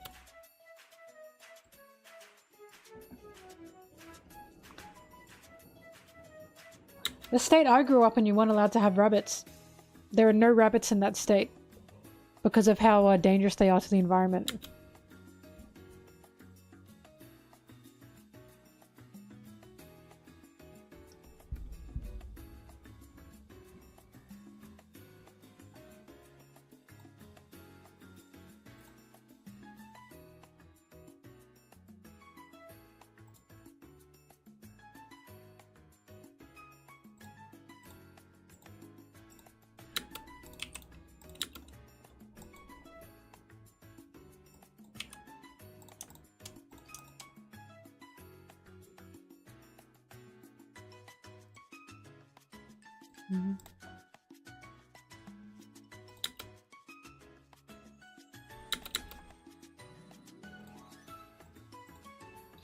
But yeah, so we fucked up the ecosystem once or twice with introducing new animals and new plants. And we refuse, like, we've learned our lesson essentially, so now we're very strict on it. But I think the funniest thing we ever did is, I didn't know this was a thing until recently. I found out that California has a lot of gum trees, eucalyptus trees. And when I found that out, I was like, no fucking wonder you guys keep getting bushfires. They're forest fires, you call them. No wonder. And I was like, why in the world did California plant a bunch of gum trees? Turns out what happened is you guys wanted it for the wood. And we, like, lied to you. We lied to you about it. Because gum tree wood is not good. It's way too hard to cut and it's way too hard to shape. So you guys thought you were planting a bunch of gum trees for, like, really good wood. It didn't work. And the way gum trees, eucalyptus trees, are, like, the way they work is they literally set on fire. It's part of their evolution, It's part of their life cycle. They set themselves, like, all the oil they have, that's supposed to be flammable. They set themselves on fire. Their little eucalyptus, like, seedlings explode in the fire. And then all the fire, all like the leaves and trees that were burned, creates a fertile soil to create more trees. And a lot of eucalyptus trees then also can still survive through a fire. They can still continue to grow from that because their wood is very, very hard. It hasn't killed them. And then they're made to just explode and be set on fire. Not to the extent they are now. They should not be burning like that much. But that's what they do. So the fact that we gave you these eucalyptus trees and now you keep getting fires, I was like, no wonder you guys keep getting these horrific fires. Because you got a bunch of gum trees.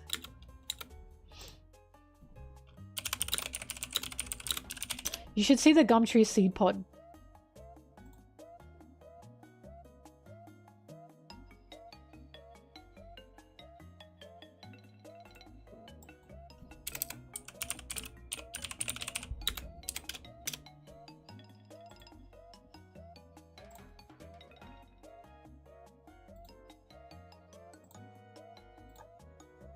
So this is what a eucalyptus tree or gum tree seed pod looks like.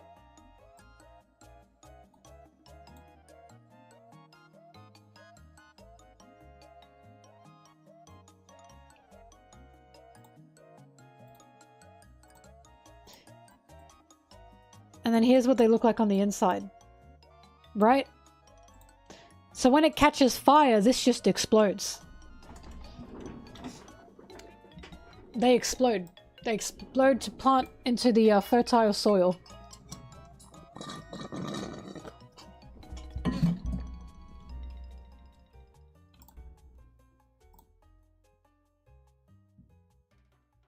The truth said one.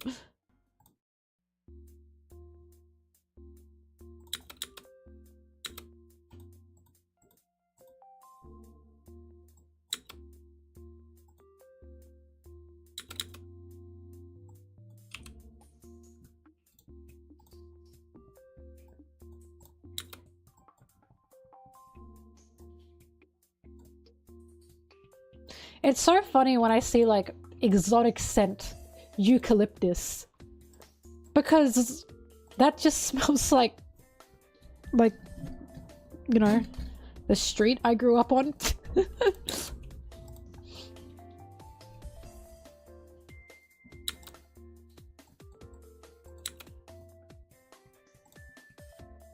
Oh yeah, I see tons of wild kookaburra. Again, I grew up next to the rainforest.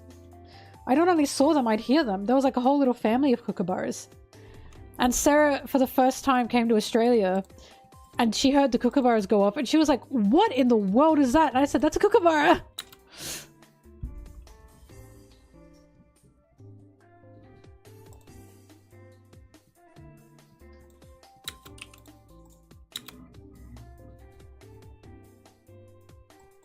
The cool thing I get to see all the time are cockatiels. You see both white cockatiels and black cockatiels, and sorry, cockatoos. And I love them. I love cockatoos.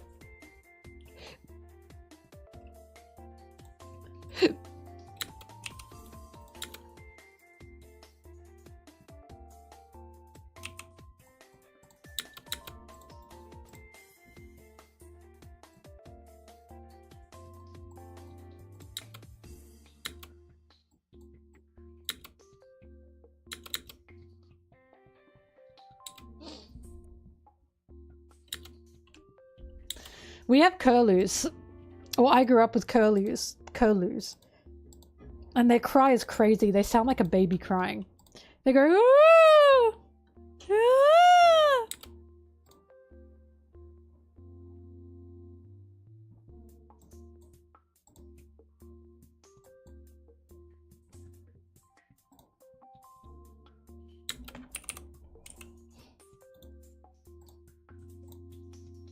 I've shown curlews before, but I love them.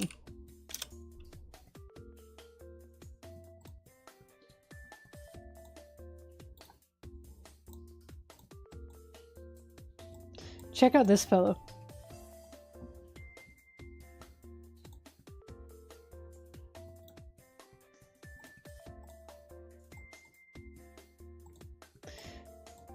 And are you ready? Do you want to see the way they sit?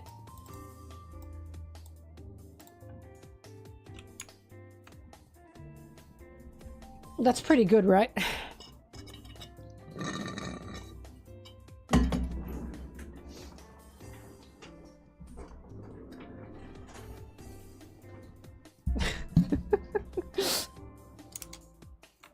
Miko. I like them.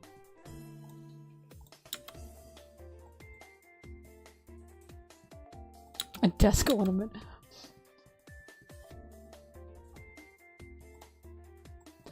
The scariest ones are definitely cassowaries. They're terrifying. Real life dinosaurs. You guys know what a cassowary is, don't you? I don't know why we have two wingless birds. But we do. Look at this fucking thing. Like, what is wrong with it? They're so scary. If you ever see one, you run.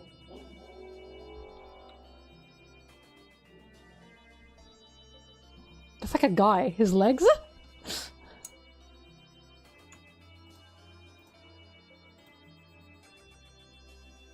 Yeah, the lyrebirds. I love lyrebirds as well.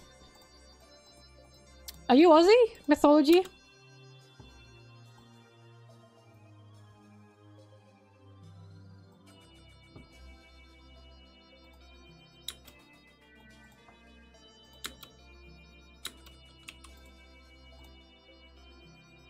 No, it can ram you, but they have huge talons.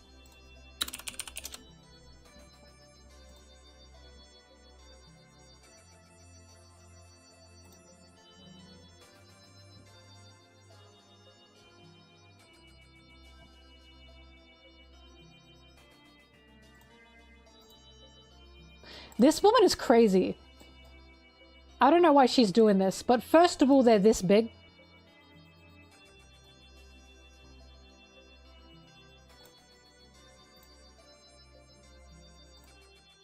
They can also be bigger, by the way.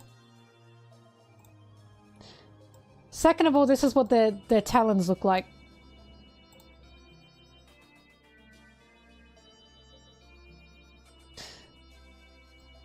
So these things can just scratch your guts out with one go. They're very scary.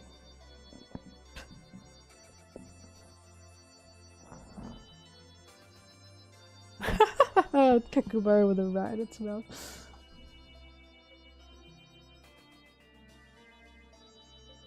Mythology, I'm sorry, I don't see everything.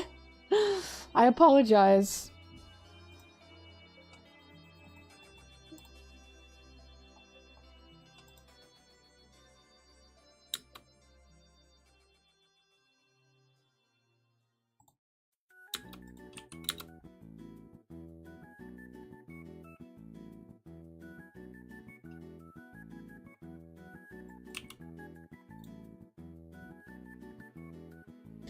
It could scratch your guts out, that's true. I, however, am built from titanium and could low diff the cassowary.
I really like this music. Now, do you want to see how a cassowary sits?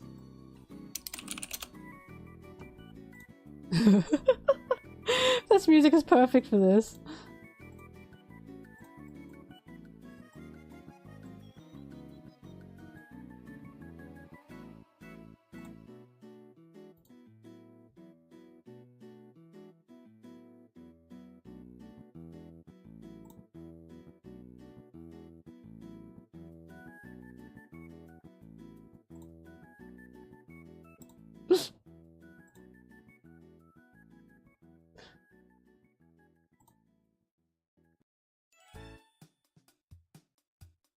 They can either sit like that or they can loaf.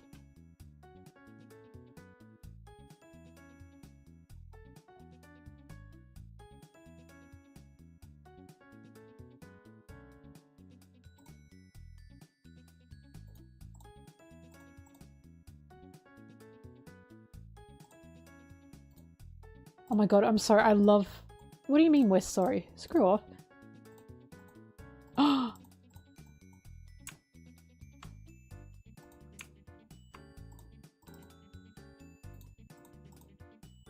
Fuck, sorry, hang on, something's going wrong.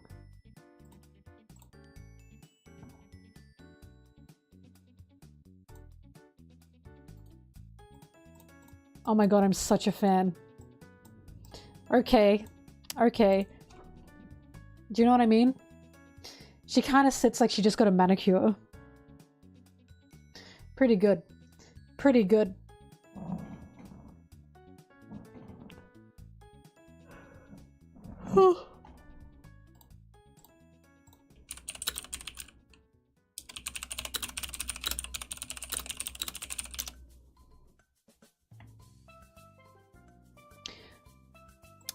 Also, fun fact about cassowaries.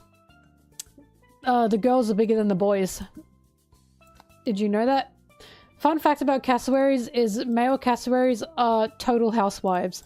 So what happens is the girlies lay their eggs and they just leave. They lay their eggs and they go.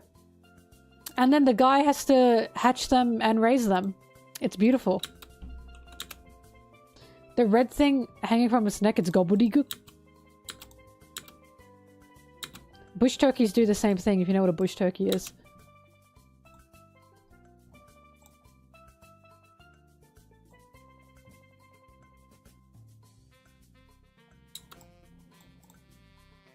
I think emus are also like that, yeah. Something about the Australian environment that makes the men little housewives. It's called a waddle? I don't know. I always called it a gobbledygook.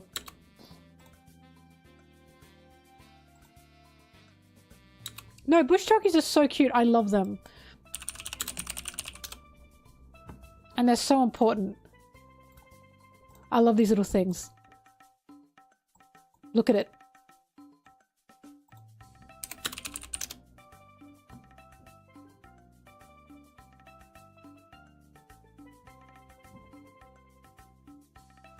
These used to be around my house all the time.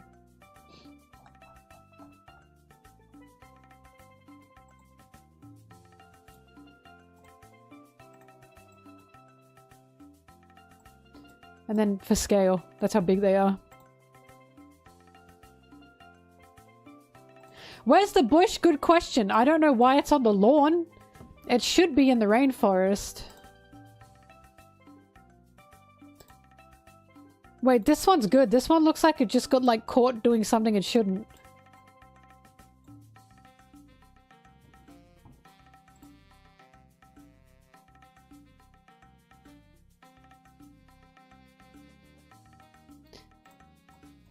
But, I love bush turkeys. So what bush turkeys do is, because they're in the tropics, right? Only the tropics. They scratch the ground, and the ground is like, you know, all leaves. All leaves and dirt. So they scratch the ground, and what they do is they upturn the ground, like the mulch, essentially. So they make sure, like, the soil is all fresh and fertile everywhere. Hang on, I gotta show you what a bush turkey nest looks like.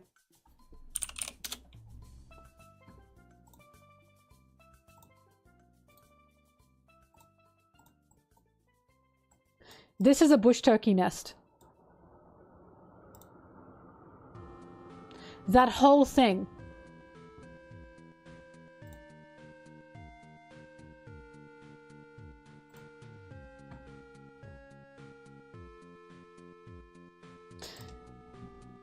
So that wasn't there originally.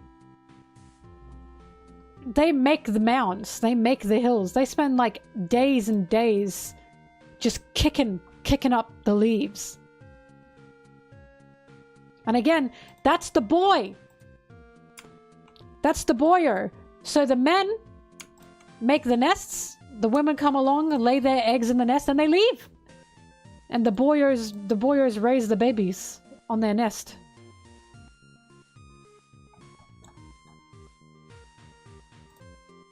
This is such a funny image, but why is it so tiny?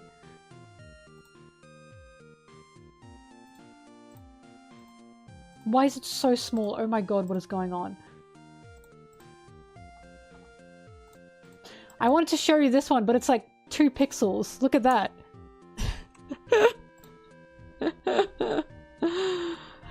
If you can see it, this is the bush turkey, and then this is its nest. And again, it made that. That was totally flat ground until it came along. So bush turkeys are super important to the environment because they upturn the mulch. They upturn the whole rainforest floor to make it more fertile for everything to grow.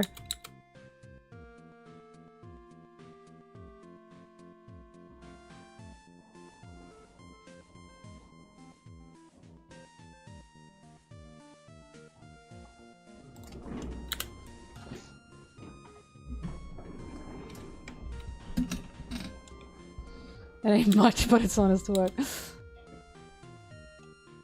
The eggs are like all the way in there. I don't understand how the babies get out, to be honest.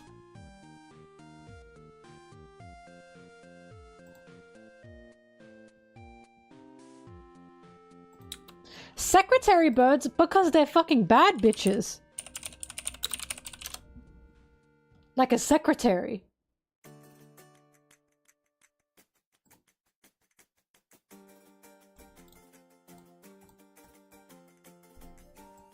Like, look at her. We don't have these in Australia.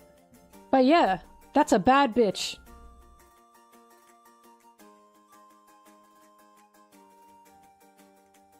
I know, as we all know, secretary is a bad... That's Khalifa! Right?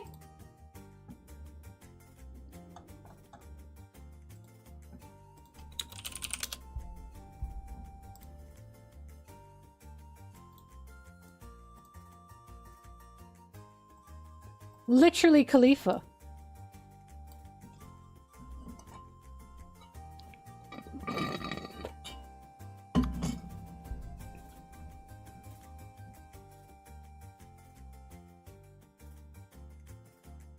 They look like pen quills?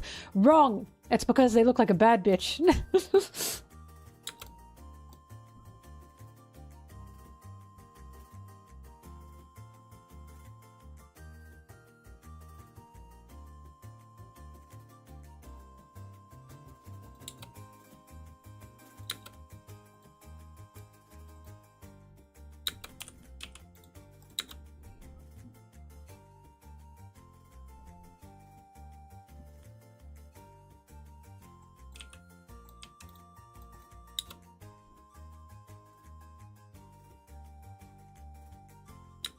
Ratfish. I need to know what this is. Oh, I love these things! Oh, they're so cute. They do kind of have the Simpsons lip, though.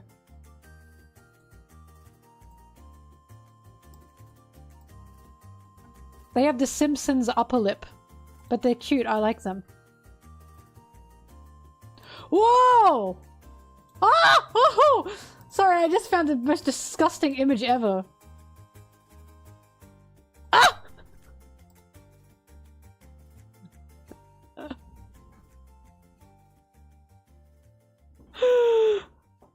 He's looking at you.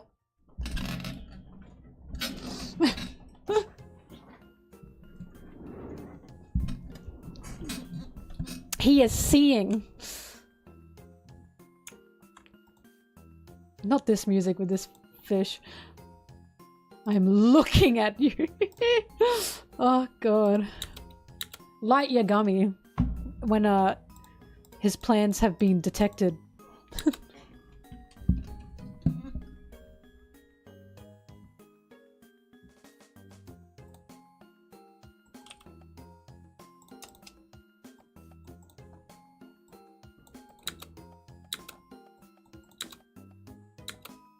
What do you need all that eye for? You don't need that much eye.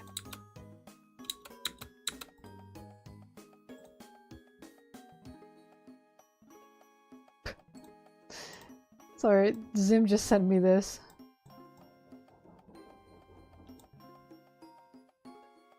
Damn. Okay. Okay. Okay, Miss Ma'am.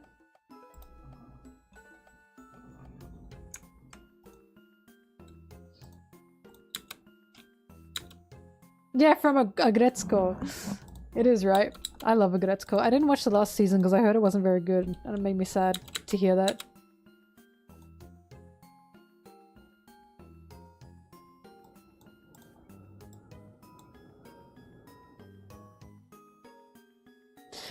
I really liked the moment with Agretzko where she was like, oh god, I don't want to work anymore, I just want to be a housewife. And she talked to the two, you know, secretary girlies, and they were like, well, why did you, like, you know, do you really want to be a housewife, or do you just not want to work anymore? Because at that point, you're just going to set yourself up for misery, doing something that you think is easier than working, but it's just not going to be something you actually want. It was so good.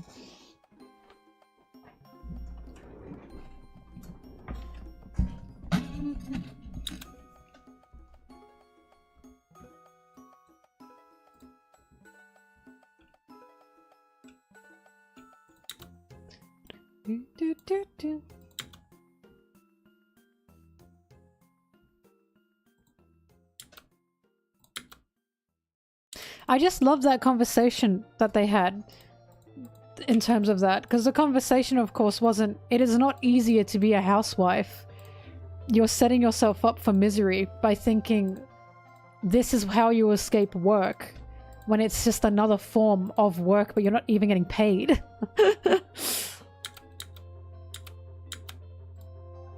And you'll have a lack of direction by, you know, doing that to yourself.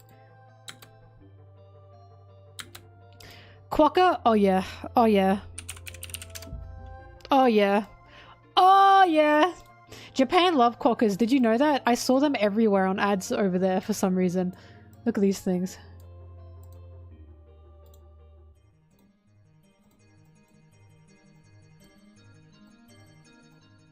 They really look like this. This is not edited.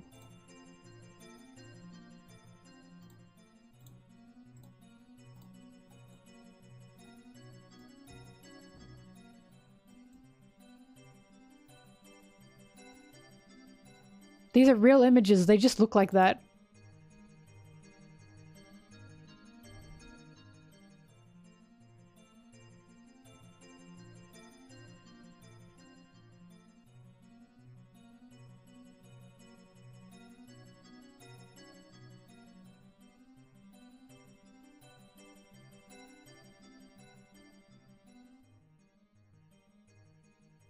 They throw their kids.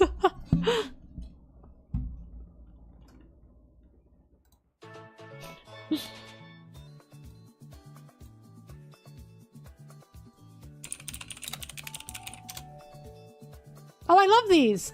No, I love these guys! I was obsessed with these once upon a time because I was like, I want one as a pet so bad. I'd never, of course, but look at them.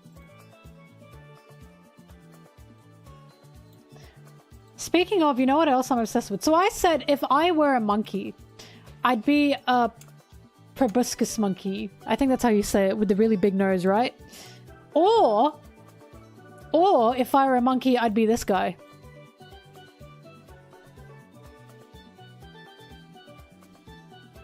Because I think we have a lot in common.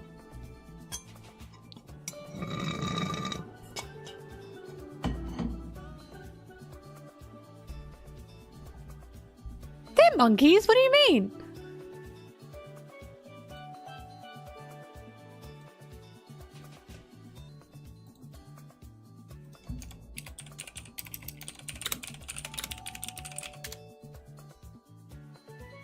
They're monkeys. They're classified with monkeys, apes, and humans. This is a monkey. You've learned something new today.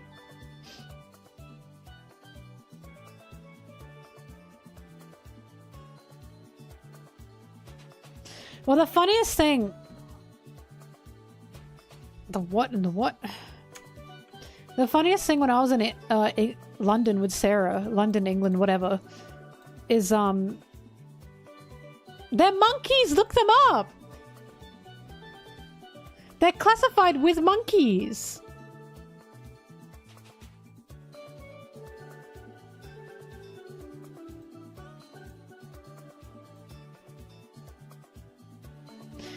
But when I was in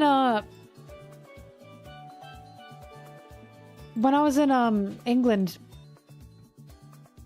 with Sarah, I'd like, you know, order something, and then they'd be like, I'd stand there and I'd wait for my order, and they'd look at me and they'd go, yes? That happened so many times. And I was like, I'd always be like, oh, I don't have a question, I'm just waiting for my order. With other people, by the way. And I said to Sarah, why do people keep thinking I'm gonna ask them something? And she said, it might be, I don't know, you might be because you have big eyes. I said, like, normal. Do I just look like I'm questioning all the time or something?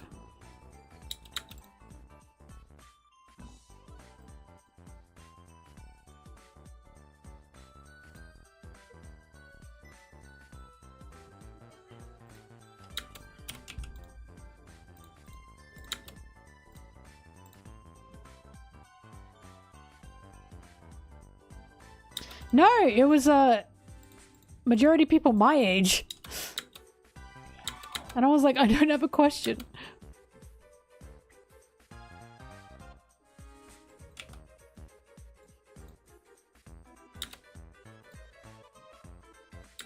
Inquisitive.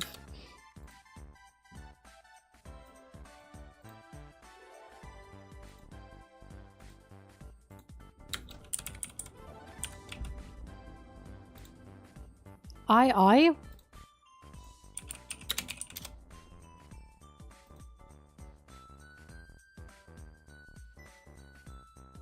That's terrifying. This thing is really scary. Was Zigzagoon inspired from this? Oh! Wait, do you mean... Sorry, you mean, the little fucking toxic monkey.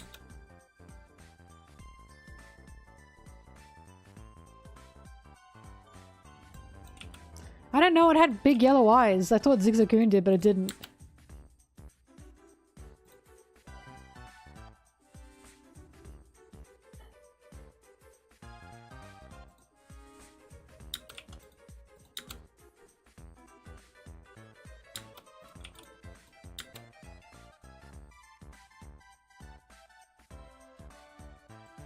What is Girafarig's evolution name again? It's like Firafarig or something. That is like one of the best Pokemon they've ever come up with. I'm obsessed with it.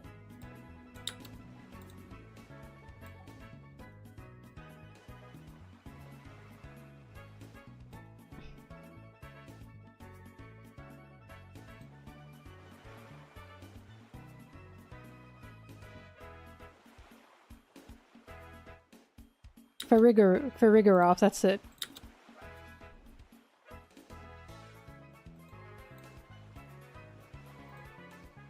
This is why I'm saying I love when they give new evolutions to old Pokemon. I love it. I love new Pokemon, don't get me wrong, but I really like new evolutions. And it's why I like Gen 4 so much. There was so many new evolutions to old Pokemon. It was wee!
Fake Pokemon fan in the chat didn't even see the episode where Pikachu was conflicted about evolving.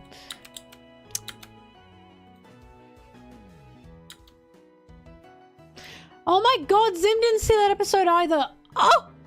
No one saw the episode! There's a whole episode about the Thunderstone and Pikachu deciding if it wants to evolve or not, and it doesn't want to. Oh my god, you fake fans.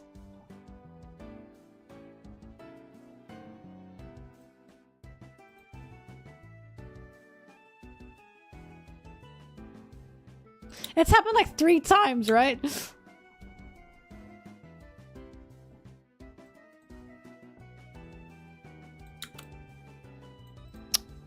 Wow. You guys just don't put love. You don't put love above power. So sad.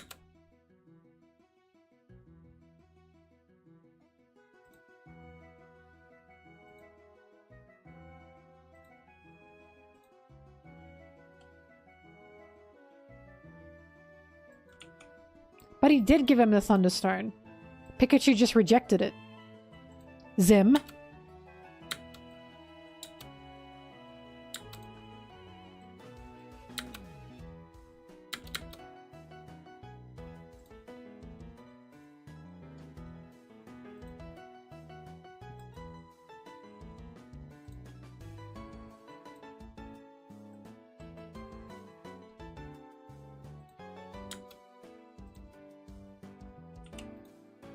Whack his pee-pee.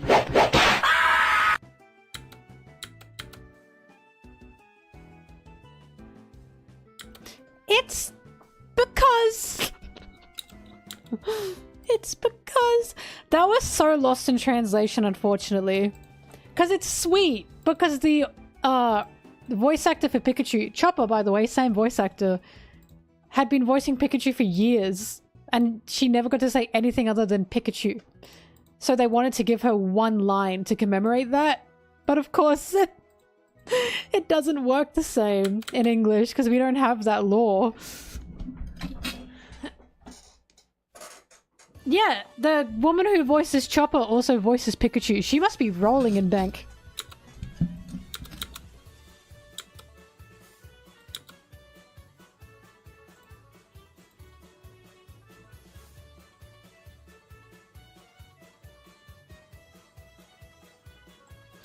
Zeon!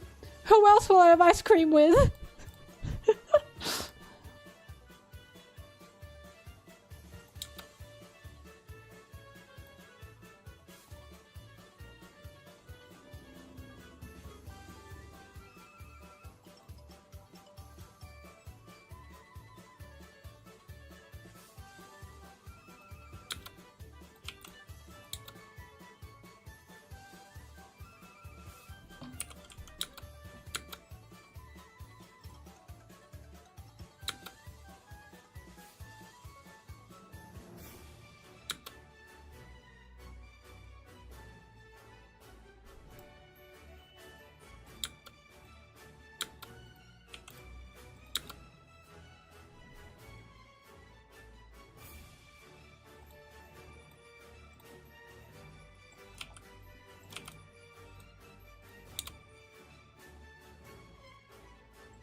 An anime manga I'm glad I gave a chance. One Piece. That was pathetic. That was pathetic. Oh, pathetic! Pathetic! Never in my life did I think I'd like One Piece, ever.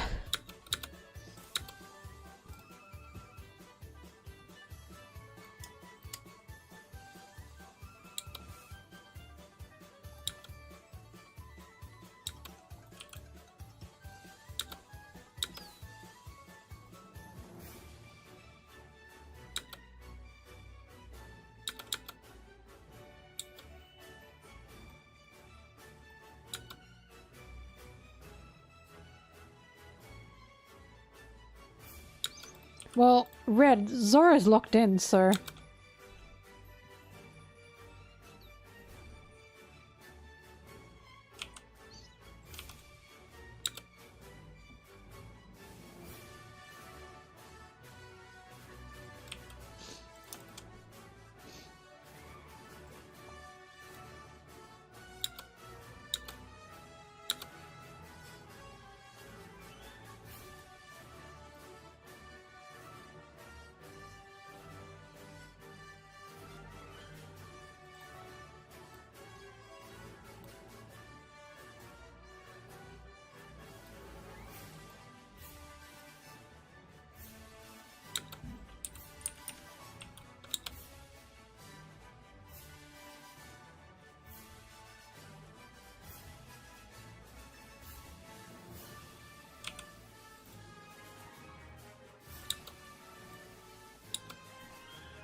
Bong, bong, bong, bong.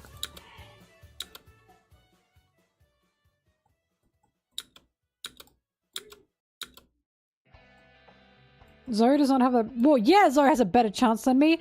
I'm not in One Piece world, am I? Sorry, let me send an SBS to Oda. Hey, Oda, can you draw me getting Sanji pregnant and make it canon? Thanks.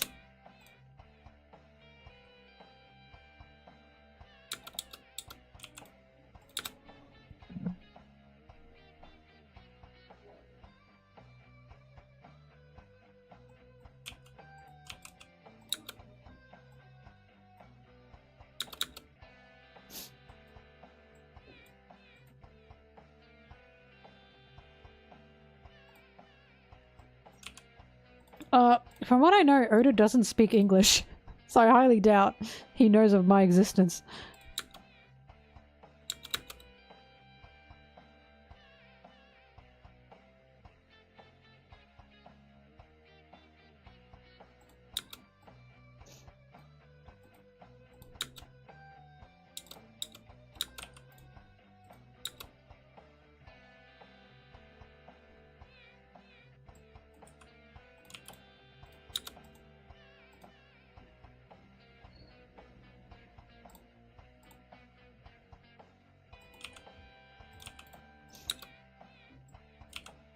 I think Sanji would rather die than have any children in general. At all. Just at all. He hates his blood. He hates his Vinsmoke genes. I think if he ever found out any offspring at all was happening from him or on him, you know? I think he'd be like, no, no, no, get rid of it. I'll get rid of it.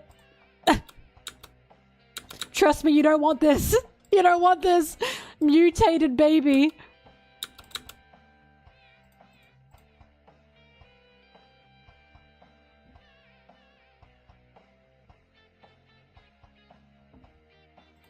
I mean, I honestly, I really want Oda to go down the path of, like, how Zeph saved Sanji. I want that to happen to Sanji. I want Sanji to find an apprentice or accidentally pick up an apprentice the same way Zeph did with him. Because I'm pretty sure that's what's going to be going on with Nami. I can't see Nami having any, like, you know, birthing any children of her own, but I can definitely see her, looking after a lot of children in the same way Bellamere did for her.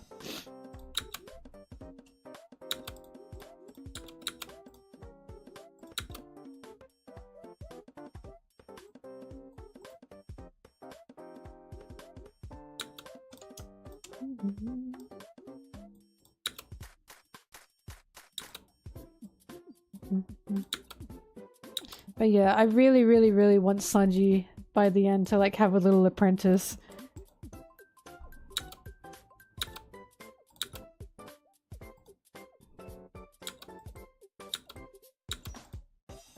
I don't know, Robin is 30 and hasn't expressed ever wanting any kids. I'm not sure why Robin would have a kid.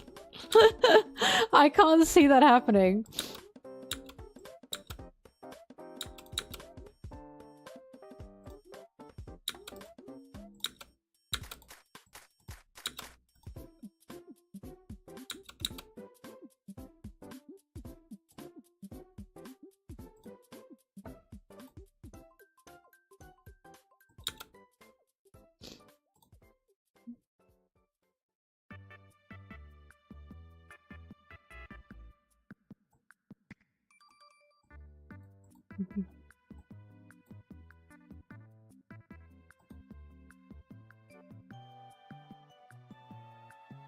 I was gonna say, Robin has only just started her own life, truly. I can't see her having a kid, or nor wanting that, honestly.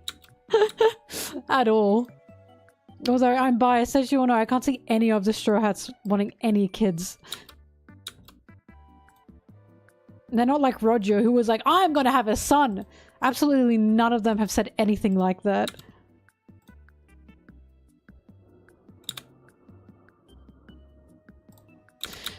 If it fits her family theme so much, then why wouldn't she take in a child? Why would she birth her own? Do you know what I mean? Because remember, One Piece is about finding your family.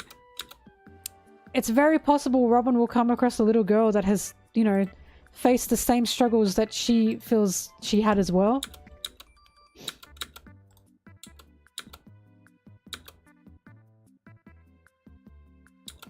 I want all of them to find, you know, if they do have kids, I want it to be a found family. Because One Piece is such a stressful world. It's such a distressing world. And my biggest, like, fear is these women just getting pregnant. That's the biggest endgame fear. I don't want these women to get pregnant and have, like, to birth children. I just can't stand that ending. Especially when we've seen, you know, how they're living their lives, and it just doesn't make sense.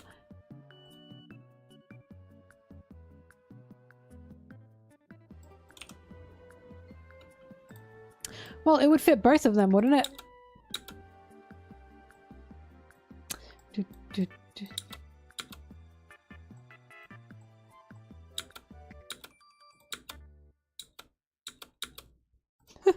God.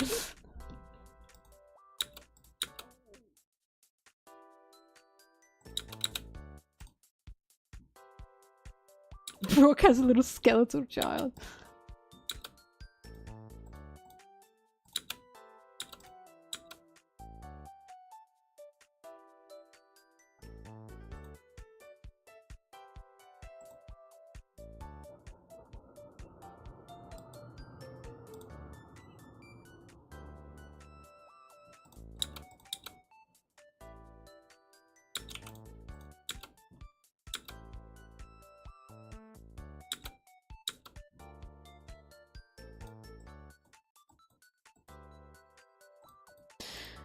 Well, we found the will of O'Hara survives through knowledge. It does not survive through blood. Hence why, when Vegapunk said he kept all of O'Hara's records, Robin cried. Because that's the will of O'Hara, right? Hence why I hope if there is like a split ending, that Robin is teaching new generations of O'Hara. I think my thing is, I don't like the idea that to make something survive, it has to be by blood. I don't think One Piece is also fully about that either. There's times, don't get me wrong, like royal families and shit, right? But for something like O'Hara and Robin, I don't think that's necessary. I can see her teaching future generations, but not having any of her own by blood, because I don't think that means anything. To Robin, knowledge and history is more powerful than anything, and means more than anything.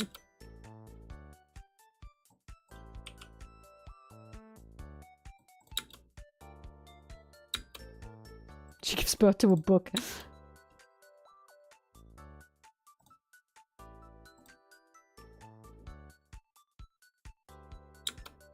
Vivi is so funny because she clearly does not want to marry.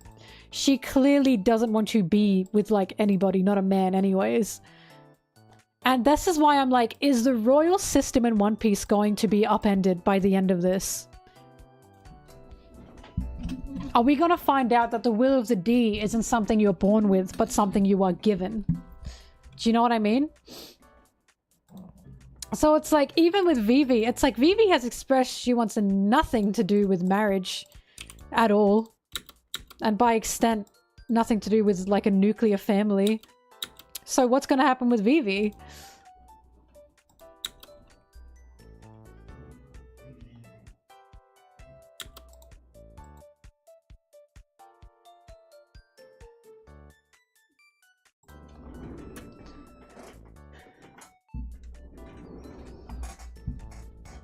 Well, for Vivi, it's not just arranged, it's just not... She doesn't care for it. Vivi's love is for the sea and for adventure, we know this. That's why the whole thing is she, like, has the heart of a pirate. She doesn't have her love nor care for any kind of relationship. She just wants to be back with the sea. I think it's gorgeous. Which is why when we see her on a ship again and she's, like, so in her element, it's just so satisfying. And also why I think her joining back with the Straw Hats would be the most satisfying thing to happen for her.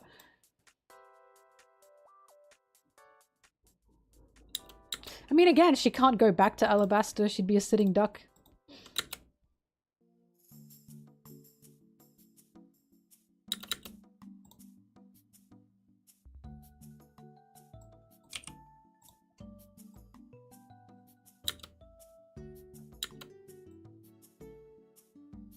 But again, I'm not Oda, who knows? I just hate that when a woman's conclusion in a story is she got pregnant and had a child. And that's like the happy ending. Especially for a world of pirates.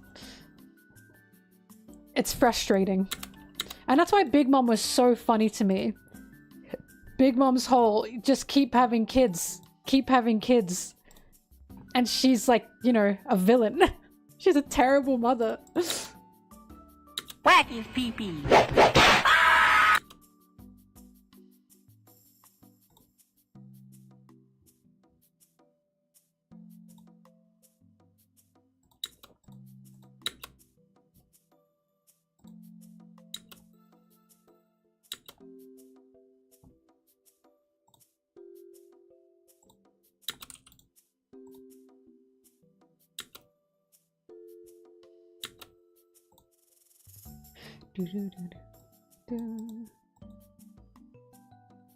Giving birth means you should die. Yeah, stop it.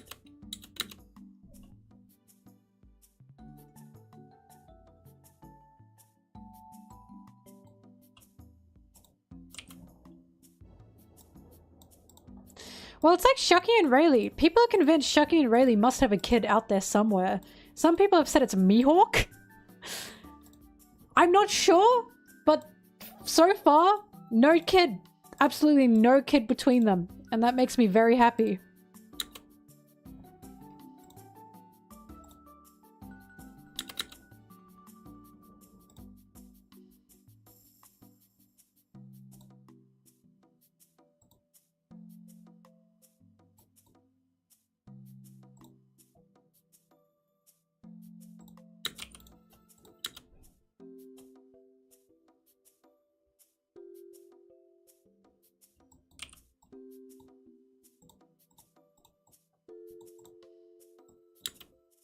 But yeah, Sanji's so funny because there's no fucking way he'd want a biological child. There's no way! He's stuffed, he's mutated, he's got Vinsmoke blood. Kill it! Kill it! Trust me! Oh my god, trust me, you don't want this, please! Oh god.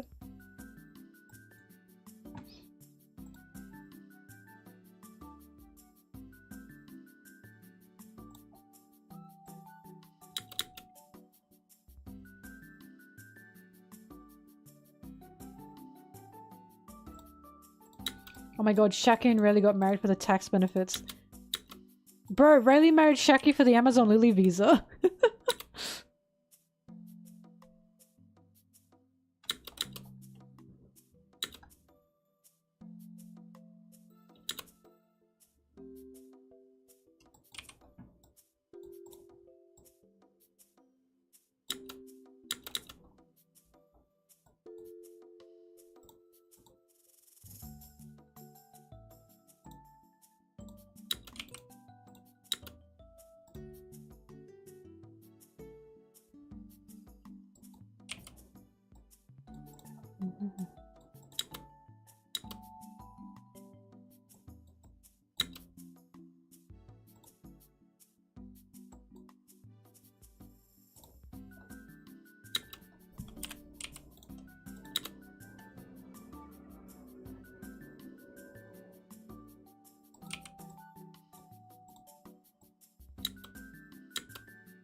Why is Jinbei definitely going to be a father?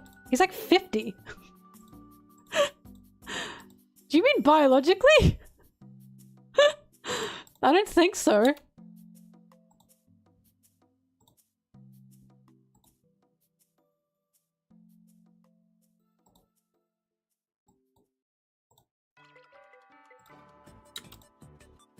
There's no way. There's no way Jinbei's gonna have a biological child.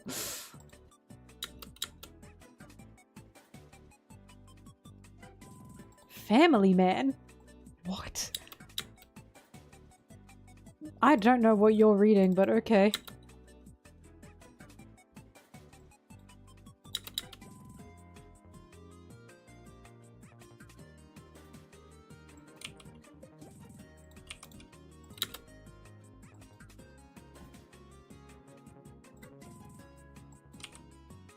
Look, one of the things I like about One Piece is the amount of characters there are that are like 30s, 40s, 50s. They don't have a partner. They don't have a nuclear family. And they're happy with where they are, with who they are. Their happy ending or their life doesn't mean needing to have this kind of relationship or this kind of marriage or children. Hence why when it comes to the Straw Hats, I just desperately don't want that to happen to them. Them being able to live their lives outside of the nuclear family norms and be happy about that is what makes me so happy. Nami's whole existence, not centering around having to be with a man, liking a man, marrying a man, having to have a child. Her life is hers, right? I just appreciate that so much. So it's why it's my biggest fear that not just Nami or Robin, but anyone gets married, has kids in the Straw Hats by the end of it. I just really don't want that to happen.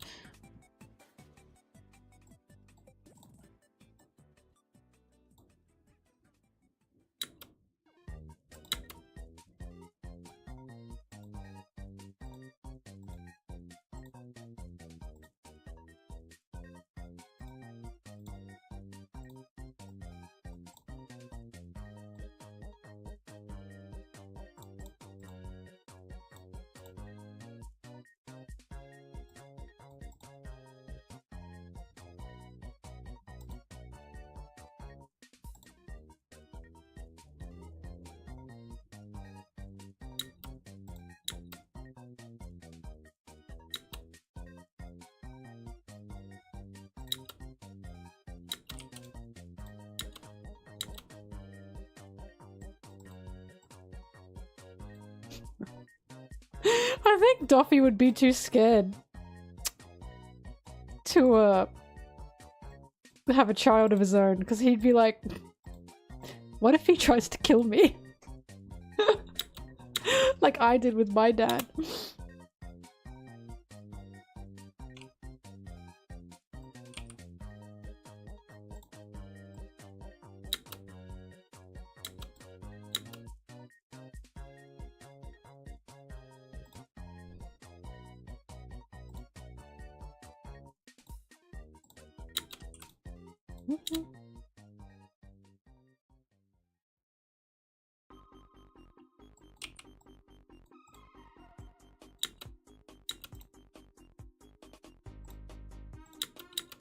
Every time I hear this song, it sounds like Dramatical Murder.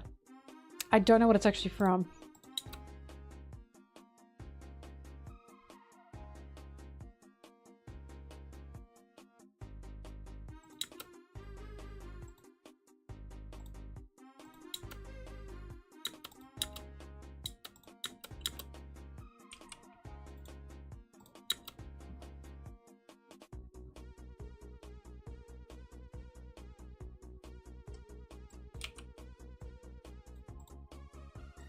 I think Luffy came out of a lake.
Judge is definitely up there as one of the worst parents ever.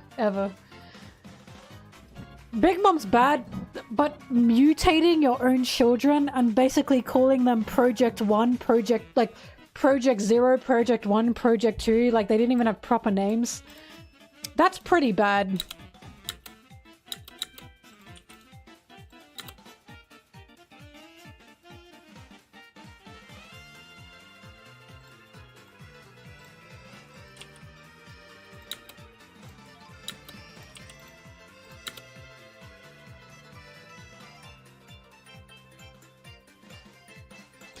He literally dressed them up in numbers. 0, 1, 2, 3, 4.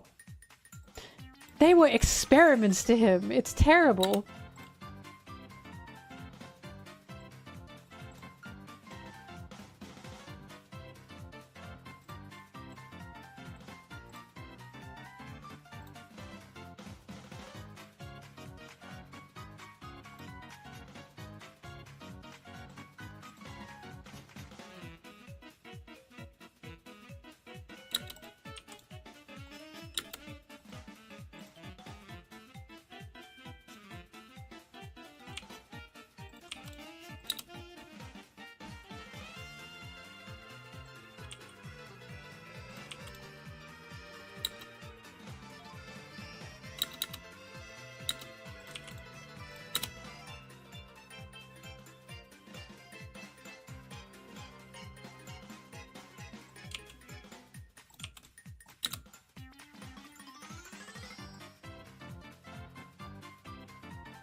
Judge is the type of parent to say, I put a roof over your head.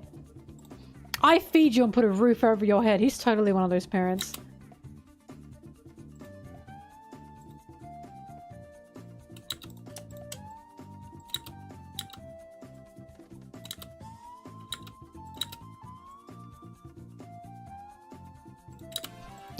I brought you into this world, and now I, as the parent, have to look after you, so you better be grateful for that. You better be grateful I'm offering you what I should be offering you because I am the one who brought you into this world.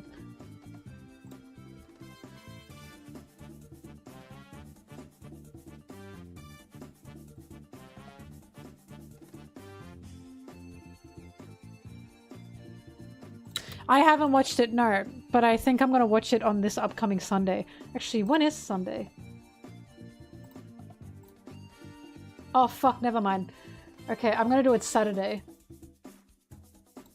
Saturday for me. What time? I gotta set up a time. I'll make a tweet about it.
Alright. I am hungry. I'm gonna make myself some noodles. I'm gonna be back as Evil Mel because I cannot eat those noodles in a white shirt.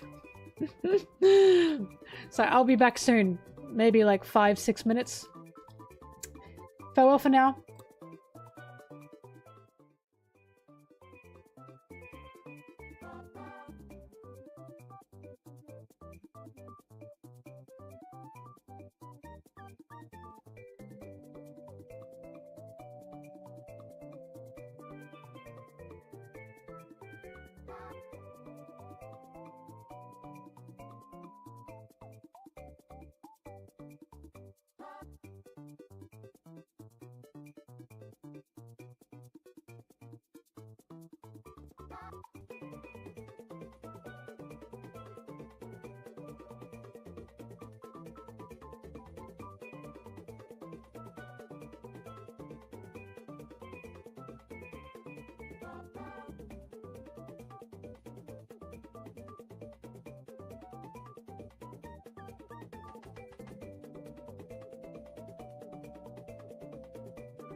She's back.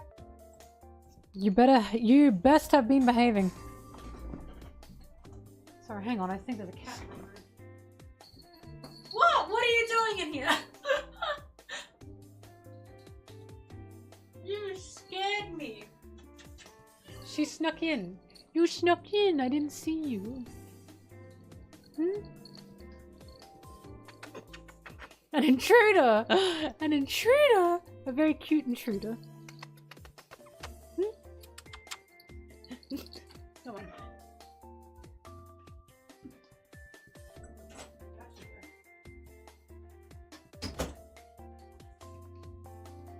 Oh, God.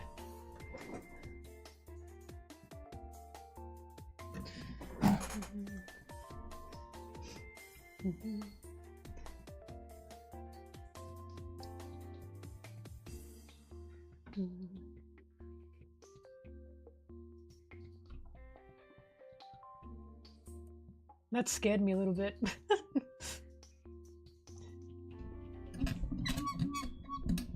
Your existence. Why?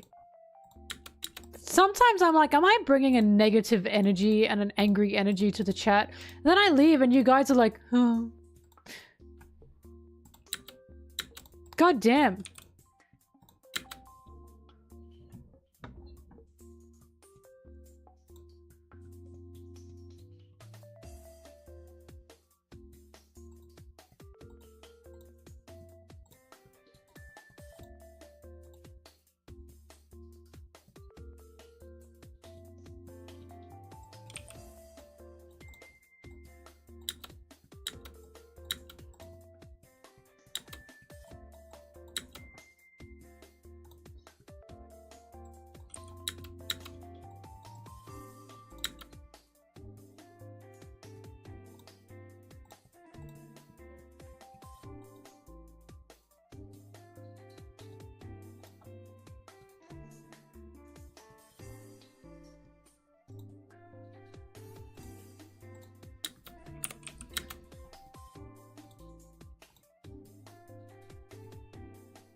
Do, do, do, do.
I already managed to get sauce everywhere.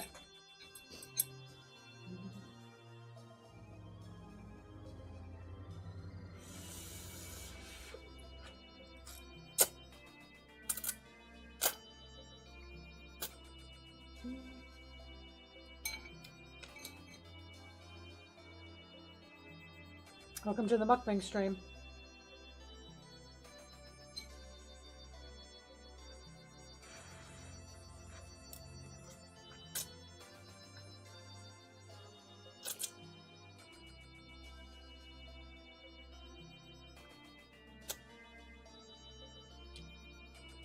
I avoid it because you like me so much, then. I get it, don't worry.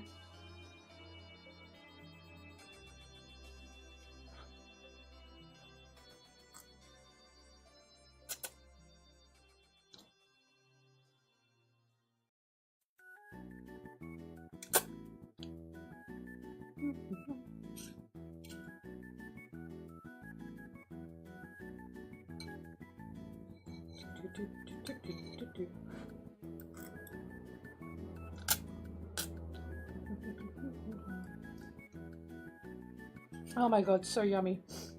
Nothing better than cheesy noodles. Cheesy, spicy noodles.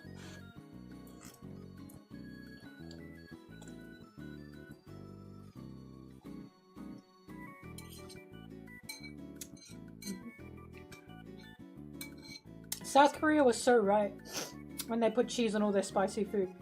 They get it.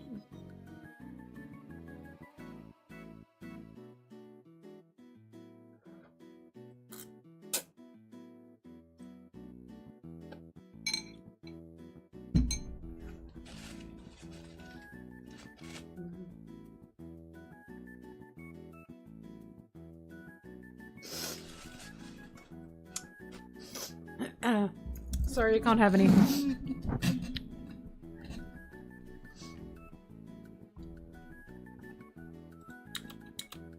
Oh, I don't have any water.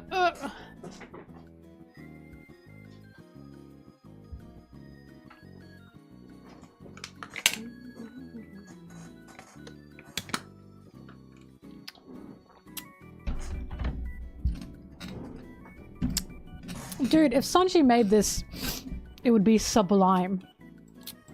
5-star. That's actually something I'd want to make Sanji make a noodle dish out of, like, packet ramen, right?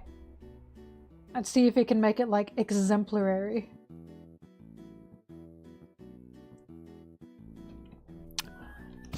I cosplay occasionally, but not a lot. Sublime!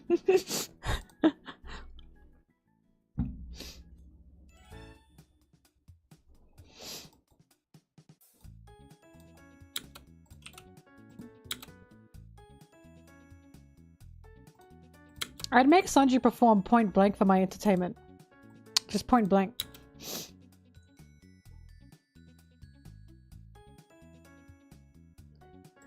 I think he'd enjoy the challenge. One day I will do a Piranha cosplay, one day.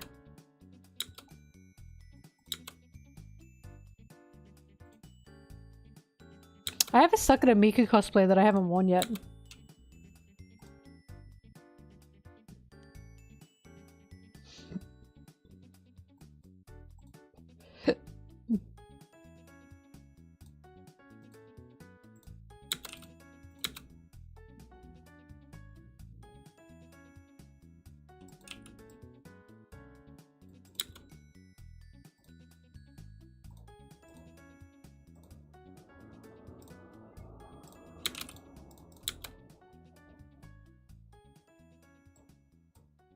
Pre-time skip Piranha because it's an easier cosplay.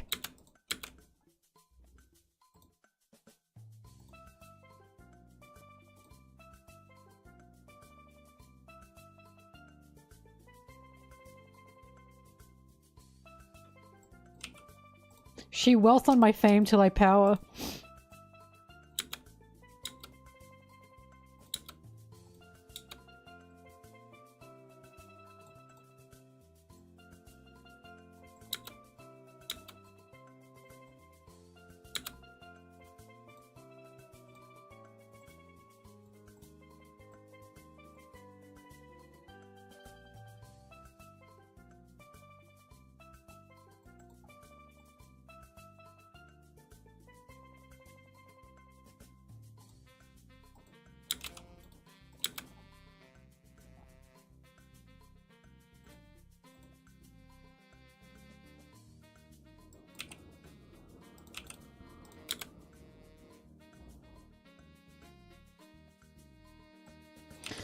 Piranha's dress just looks very, extravagant is the problem. Her original outfit is a lot more streetwear type of outfit.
Why do you keep getting this man pregnant?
Oh yeah, bitch.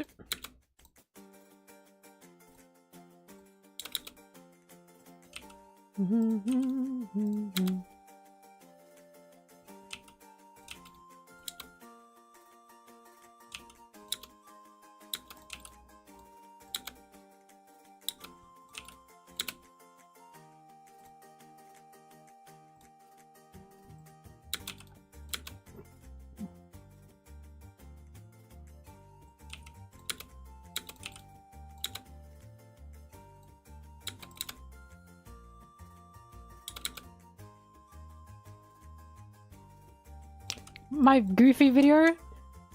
My Goofy video, my Sanji video with Goofy? Are you liking it?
Laughed until you cried? What made you laugh? Oh my god, I'm serious! I'm serious in that video!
Everything. Goofy's realization, right? I'm so glad I'm making people realize that. That was funny, yeah. When he was like, what?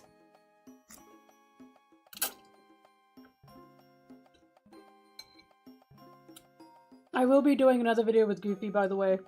I've got it scheduled.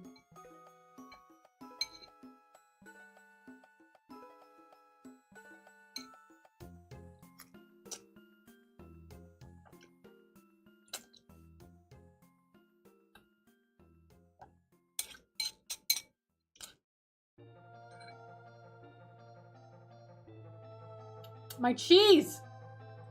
That's just too much.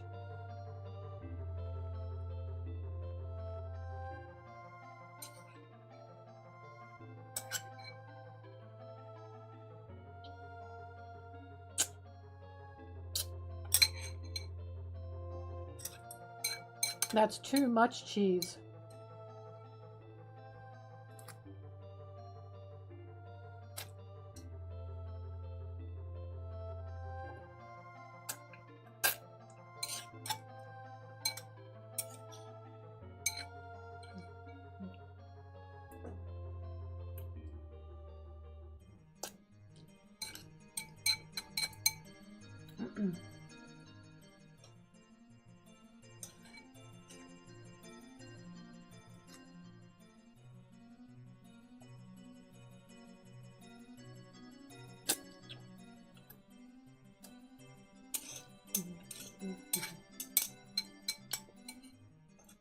Ah, man.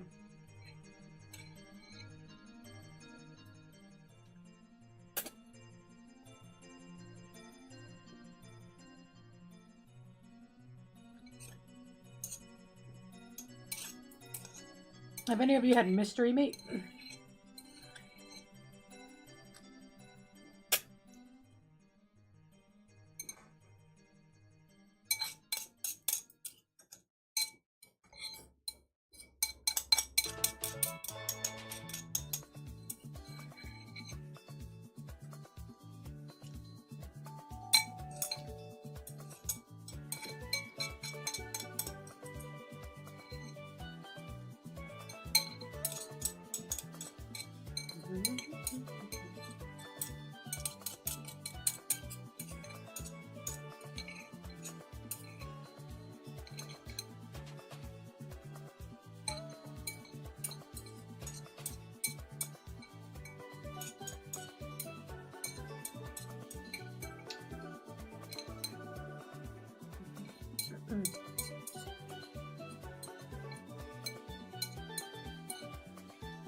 Oh man.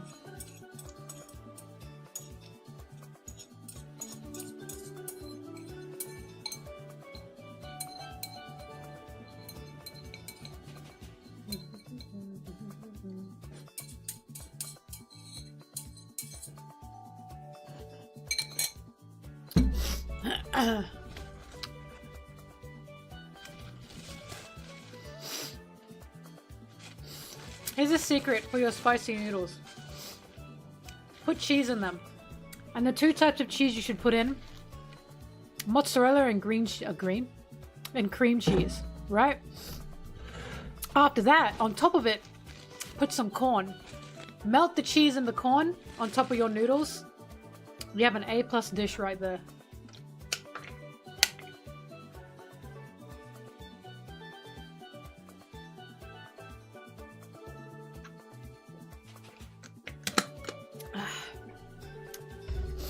Hang on, I gotta put I gotta put my bowl away, hang on.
She's back. Hang on, she's gonna go on that.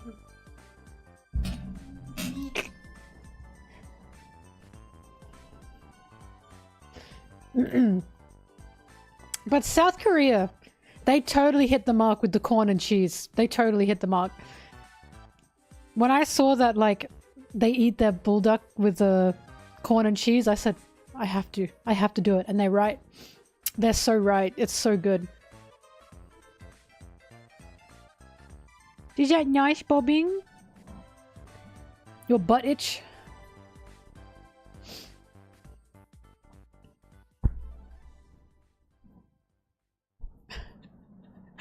Corn cheese spicy noodles is an A+. Excuse me. That is an A+.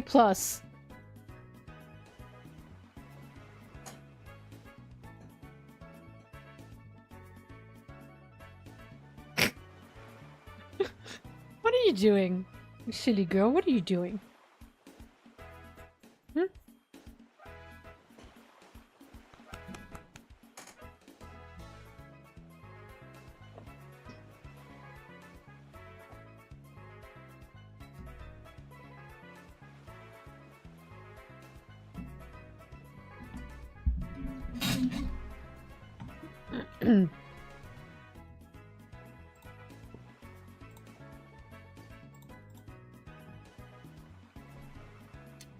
Ouch.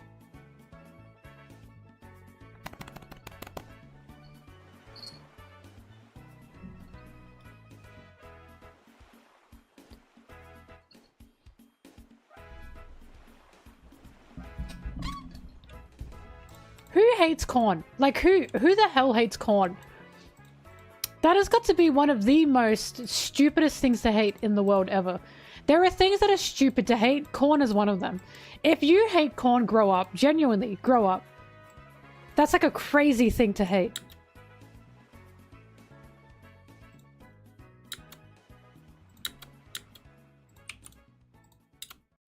I love corn. Yeah, don't like grow up. Start liking corn. What's another thing that I think, if you hate that, you're stupid. Corn is just so inoffensive, I don't understand.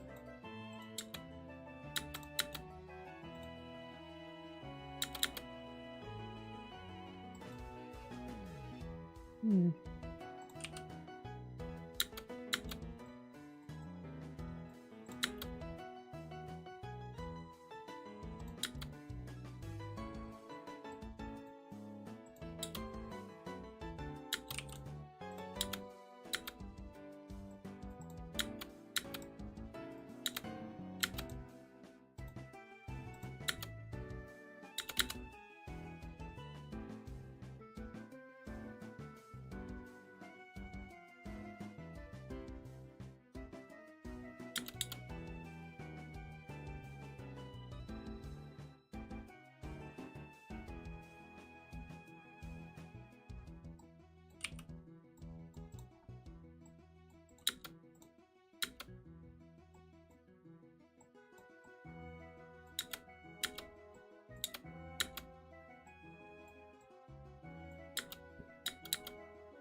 I want to say hating moths is stupid, but I know there are so many people with like a moth fear, and to this day I really just don't know why. Because they don't do anything. They just fly. Like, I didn't realize how terrified some people were of moths because they're so nothing to me.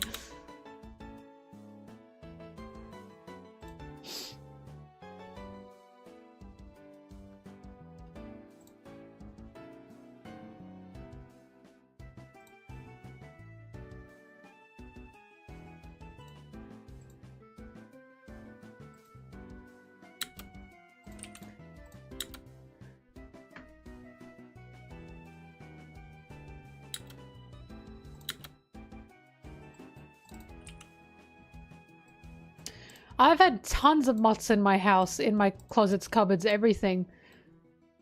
My clothes are fine. I think it's their babies that eat the clothes.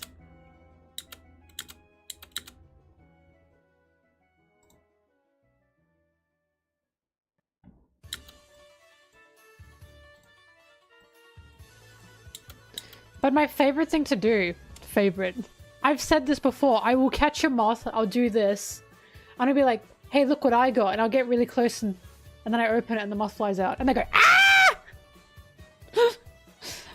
It's a moth! It's not gonna do anything to you.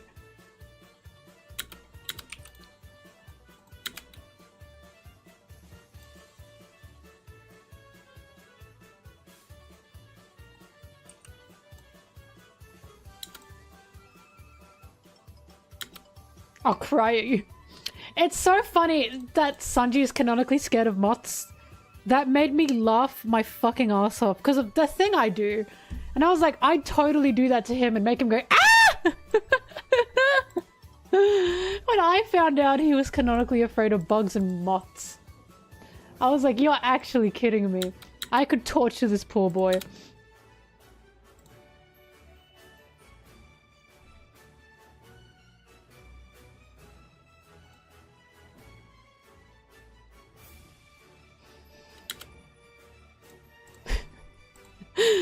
Here's the thing.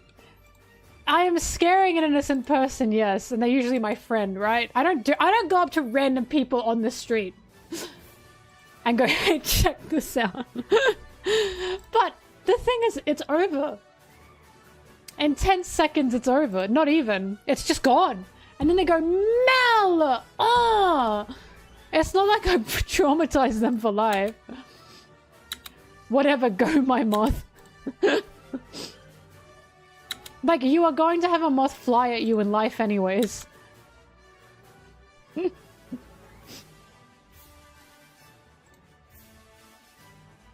Yes, I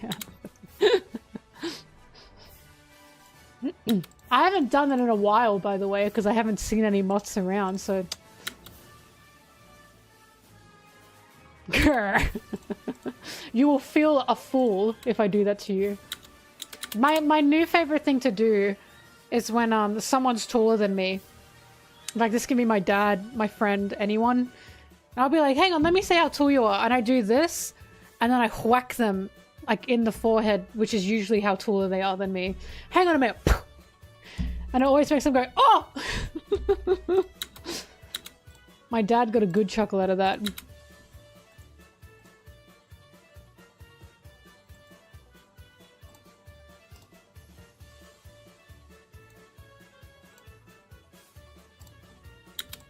I grow in, what is it, an inch every day?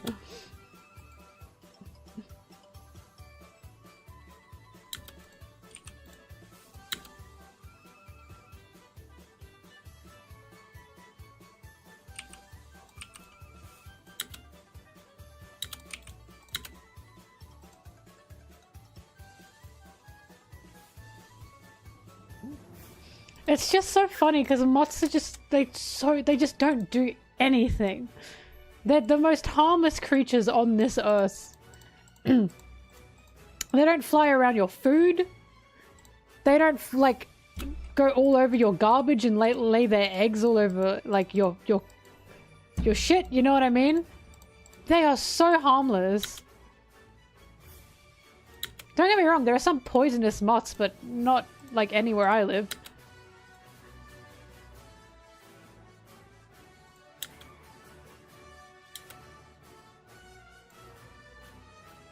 Never had weevils. Never in my life. Get your big stretch, Bobby. Oh no, there are introduced moths, don't get me wrong. But that wasn't their choice. We brought them there.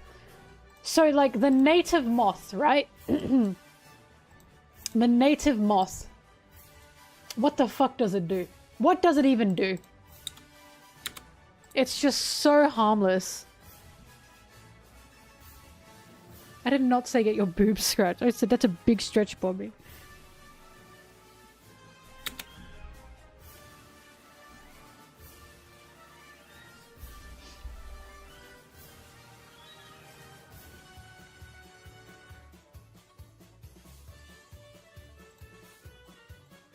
Oh yeah, we have Hercules moths.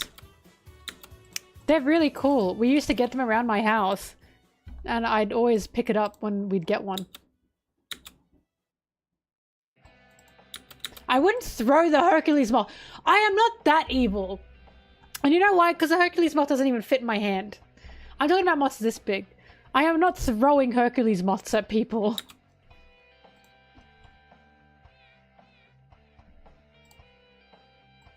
Luffy and Usopp would think that's the coolest thing they've ever seen. And they're right. Hercules moths are awesome.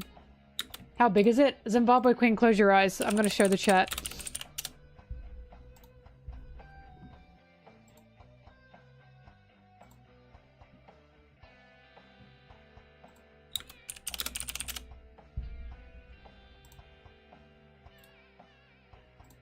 Close your eyes, Zim. Close your eyes. You've been warned. You've been warned. This is the Hercules moth.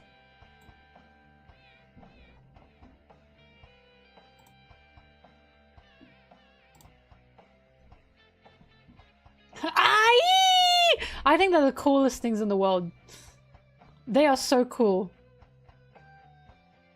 Right, I'm not chucking this at people. They can be bigger than that as well.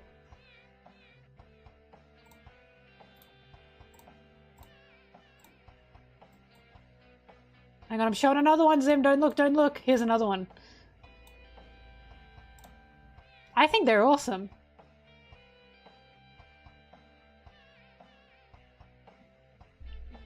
It's a Hercules moth.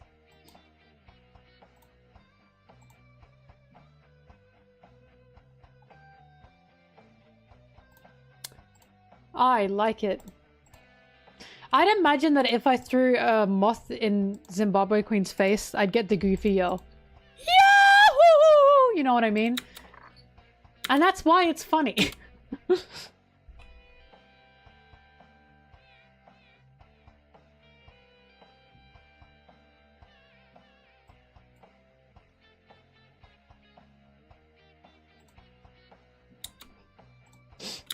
You wouldn't do that, right? Right? Right?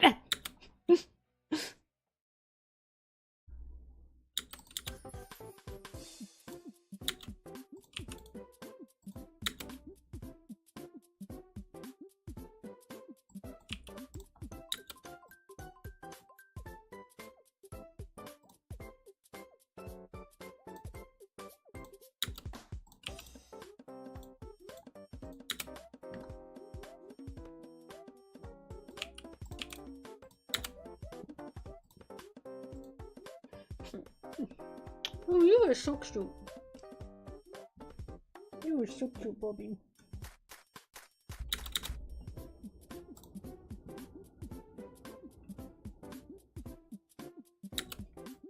What do you mean you didn't know birds have cleavage? I've heard of a chicken breast. My God.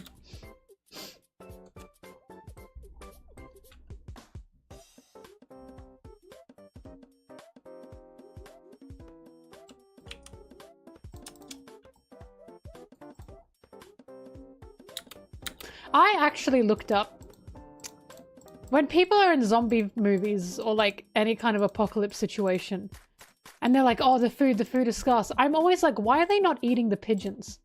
There are so many pigeons and you can easily catch a pigeon.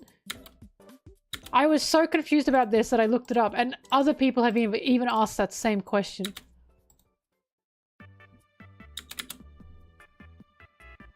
There's like an overabundance of pigeons.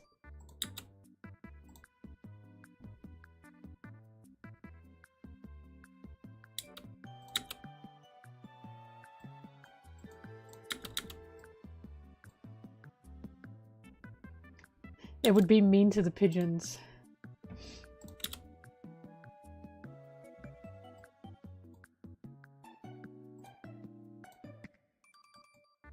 You have 100% seen a female bird.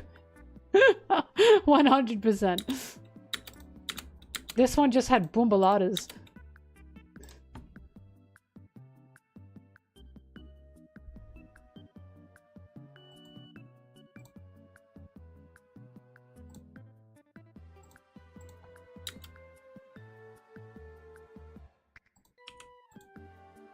Non-birdery?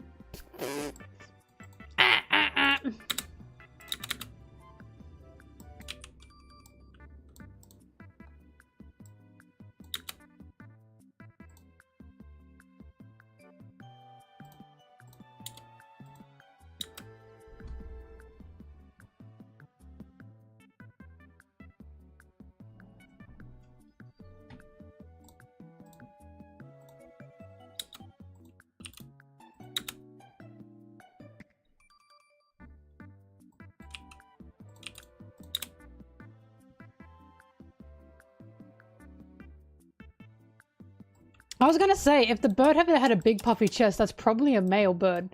Because the male birds are the ones that have, like, more of a color, more feathers, more oomph. You probably got hit by a man boob. Birdman boob.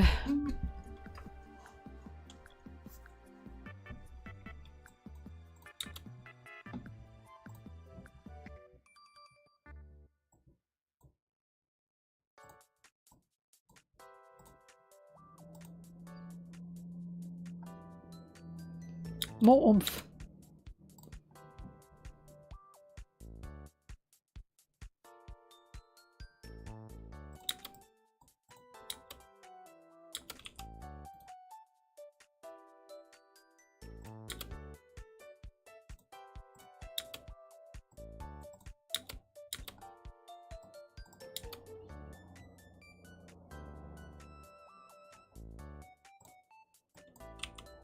The funniest thing about birds is you only really find out the bird's gender if they laid an egg or not. And even then you don't really know. Because if they never lay an egg, it'd be like, do I have a boy bird or is it just can't lay an egg? The amount of stories I've heard of people who have owned like a bird or a cockatiel, right? And they thought it was a boy and then one day it just laid an egg.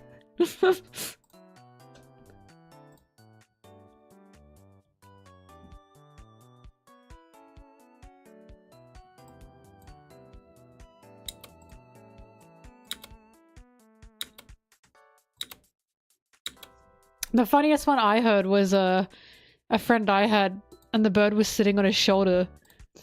Again, thought it was a boy. Laid an egg on his shoulder. And they went, don't think that's a boy.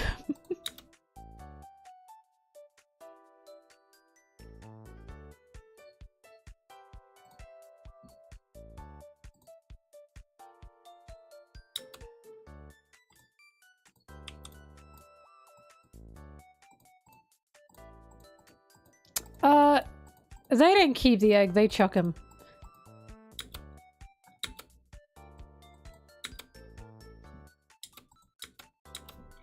I was like that too.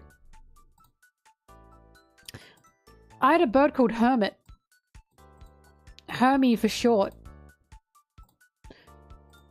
Hermie! And then it laid an egg. And my whole family went, oh. Well, it's still Hermie, I guess.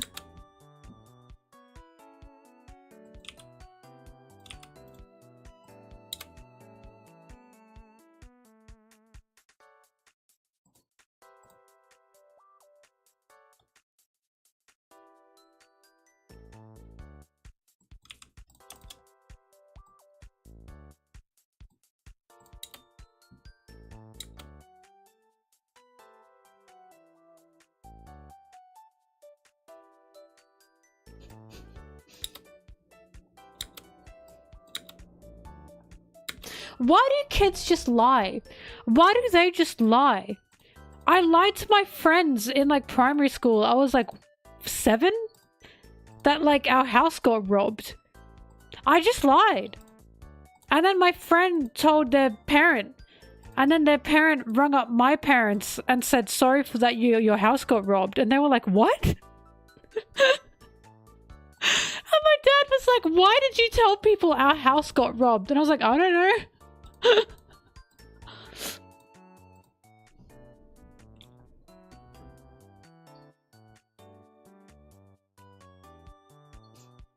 Like, I don't know. Why did I do that?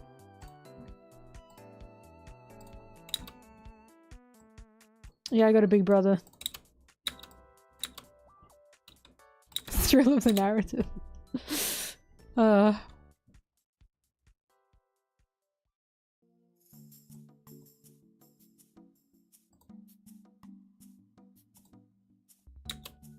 I mean, I didn't do it again. I learned my lesson.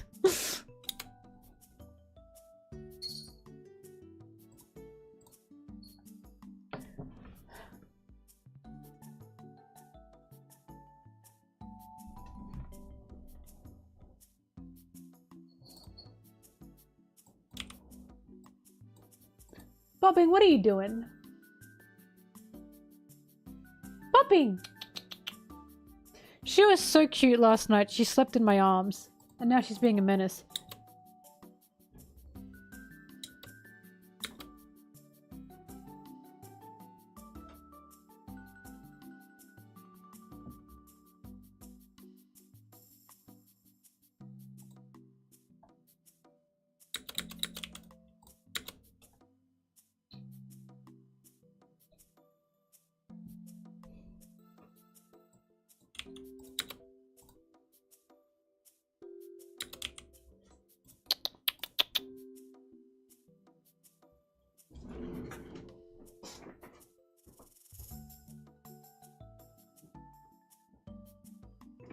You will sit with me until I finish editing. Because you're frustrating me.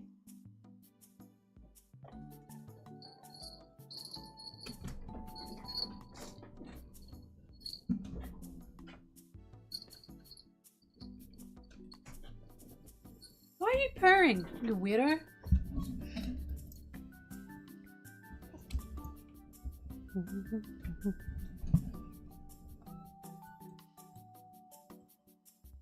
She's purring.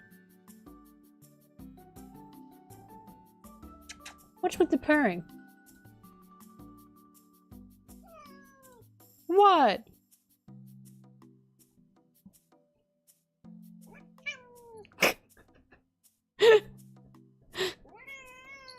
This is why I'm asking, why was she purring? If she's just gonna complain. You come here, hey. I'm holding your legs. Your back legs. Oh, ma'am!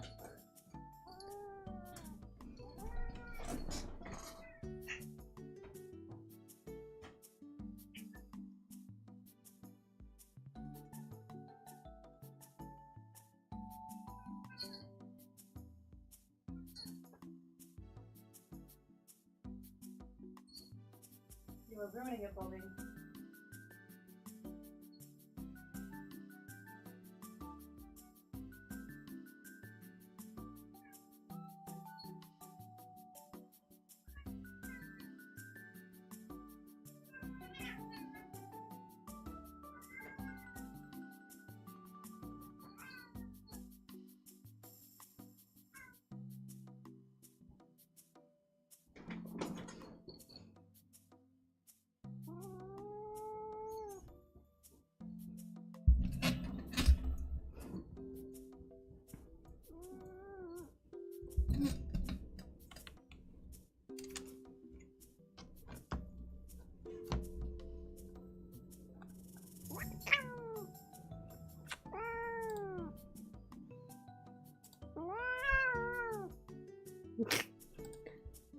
You're acting like this is the worst thing that anyone has ever done to you. And I know for a fact it's not. So calm down.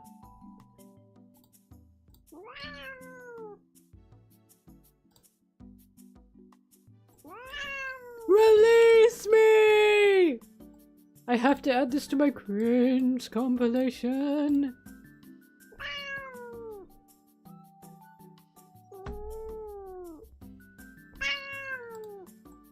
I promise it's not that bad, Bobbing. I promise. I guarantee the second I put her down, she won't even run. She acts like this to be a drama queen. Nothing is happening. Absolutely nothing is happening. She just does this so when I put her down, she just goes, huh. She's just upset at the fact that I have put her in a spot. And she hasn't chosen this.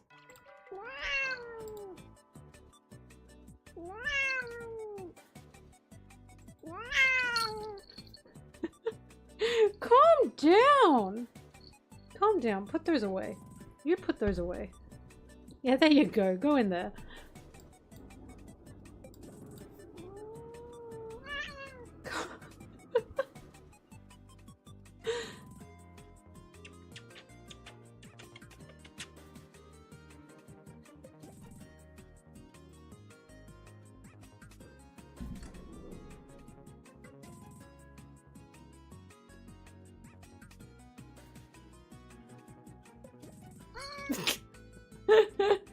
Don't scare me. She won't scratch me. I don't know why I'm jumping. It's not that scary. Mwah. It's not that bad. It's not that bad. It's not that bad, see?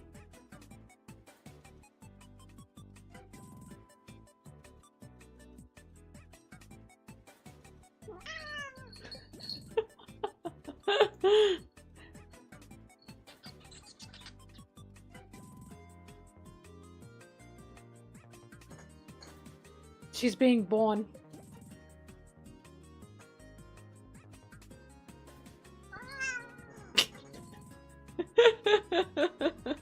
It is not that bad. It's just not that bad.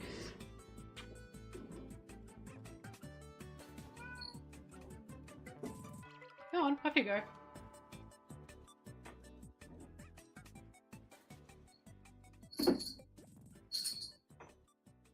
And now she's sitting right there. All that hubbub. All that hubbub, and for what? And for what? Oh my god, I can't with this cat.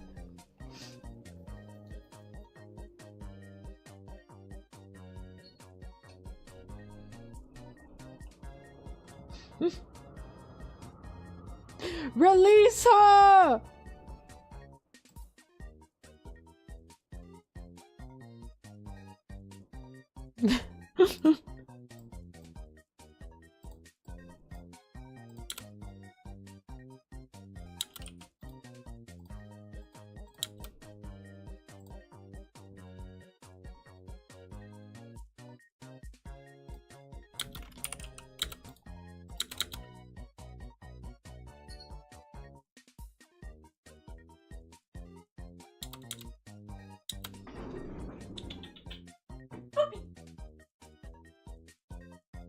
What?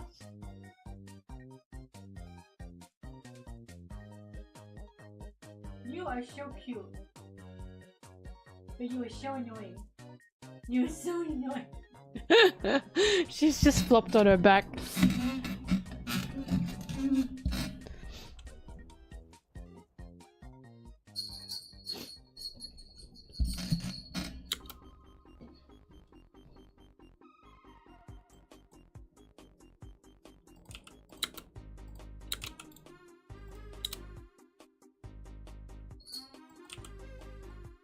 Hey! Bobbing, I can't reach you if you're on the floor like that. She's stomach up right now. And she's looking at me like she's expecting me to, you know, get to her level. This is what I mean. She got burritoed, right? And now she doesn't give a shit.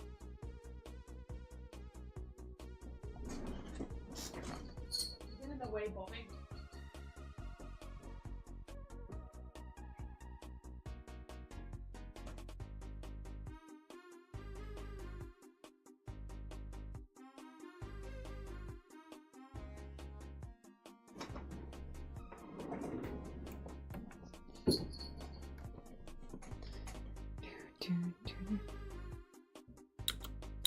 Oh, she gets much zoomies, many zoomies.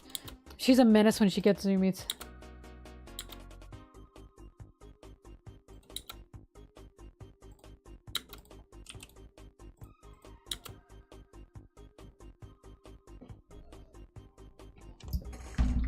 Do you want to come up here, Bobbing?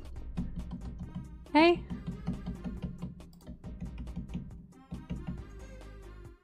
What? Do you want to come up? Come on.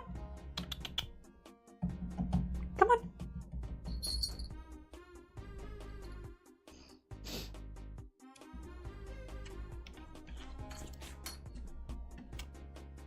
Do you see what I mean? Wow, wow, wow. And then suddenly, oh, well, actually, that wasn't so bad.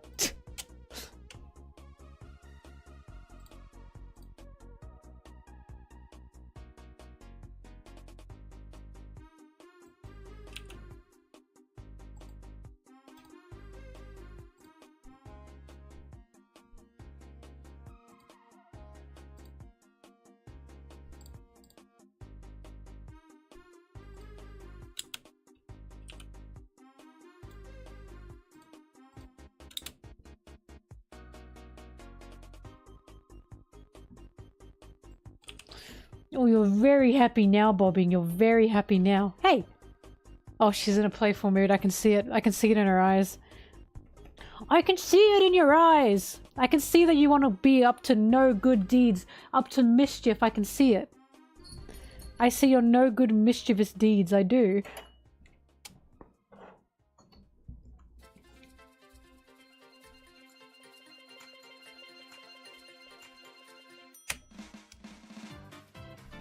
I can see it in your smile. No, she doesn't bite. Ready? Watch this. Hang on. I'm basically done with the editing, so now I'm fucking around.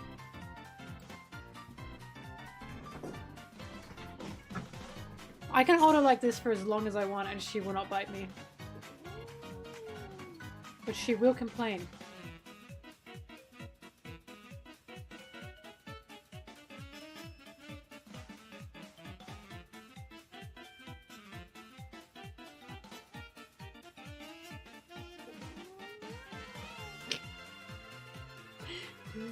Probably gym time.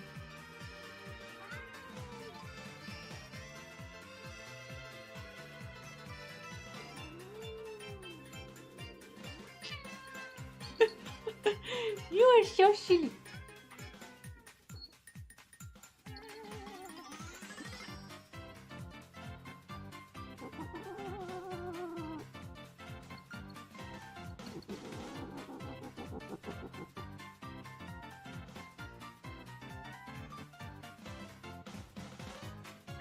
How am I meant to put you down?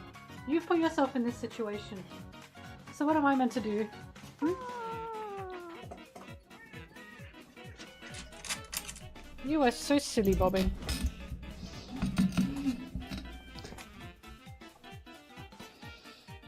And she's still here, by the way. She's still here.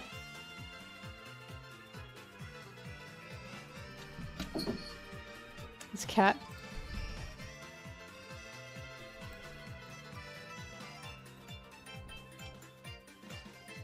1,000 torches. She likes her belly being rubbed. She's currently on my floor, belly up.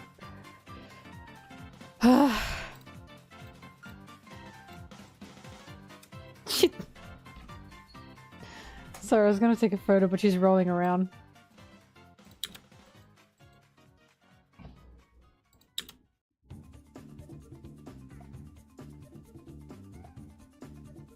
Biting you, biting you. Do.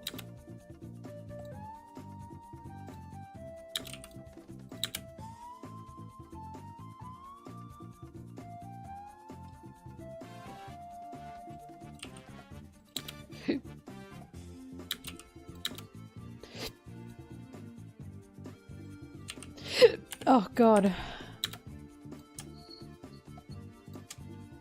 She's acting so silly.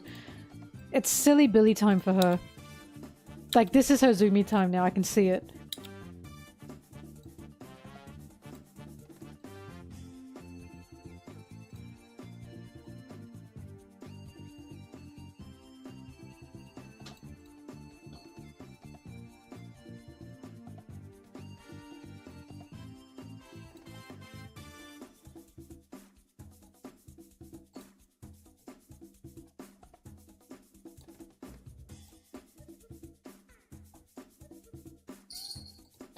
Alright, done with editing. Now before we move on, I want to try something. Hang on. Since you're so silly.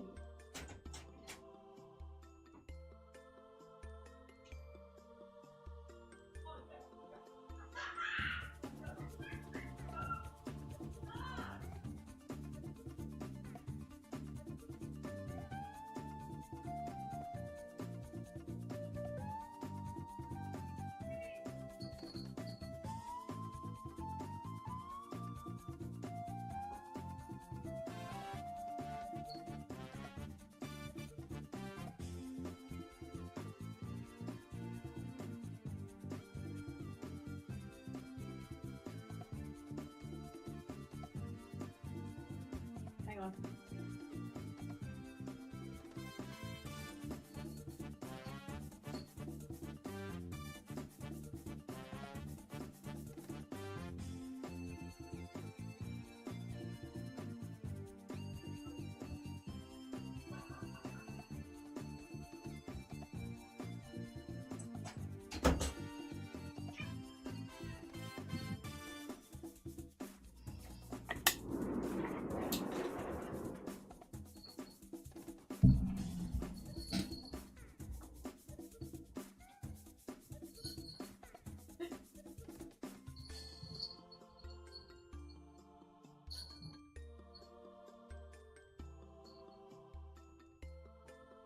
You didn't even see her?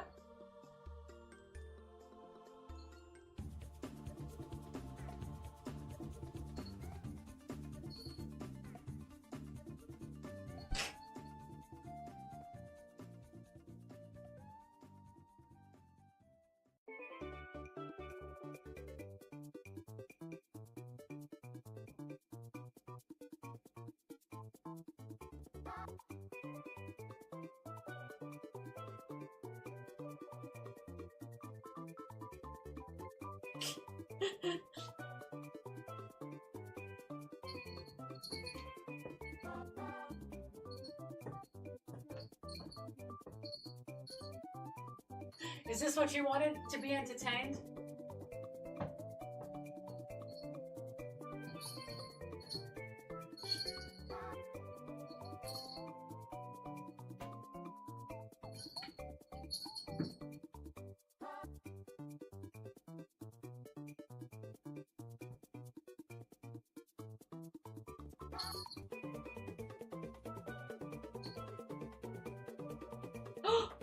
Oh my goodness, it comes out!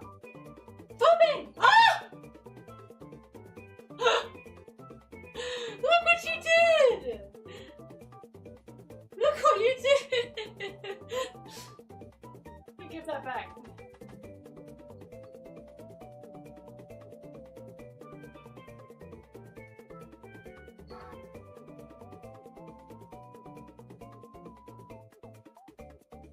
Well, now what?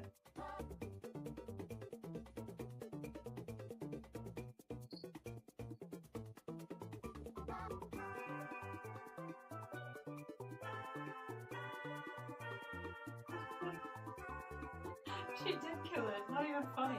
Not even funny.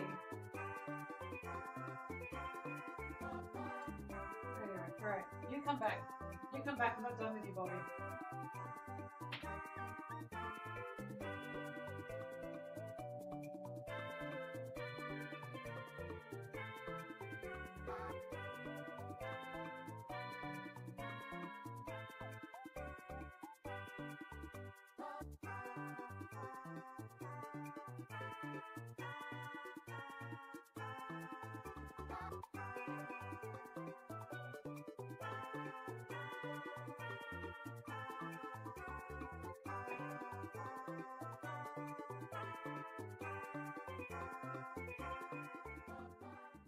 I can see that she's watching it.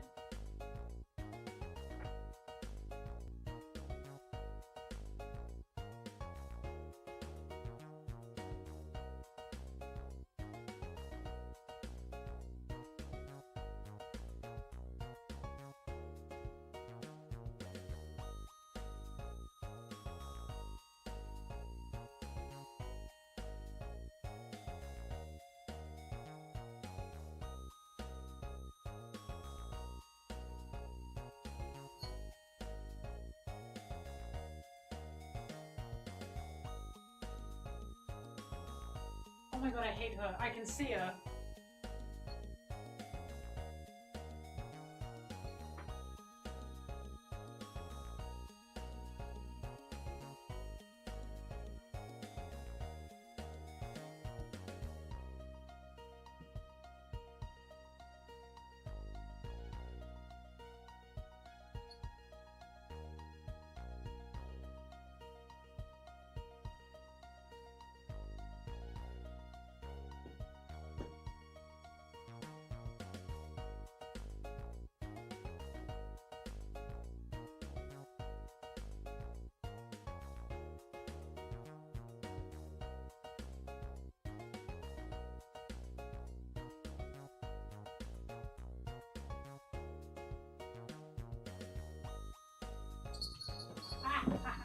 Yes! I told you I'm not crazy.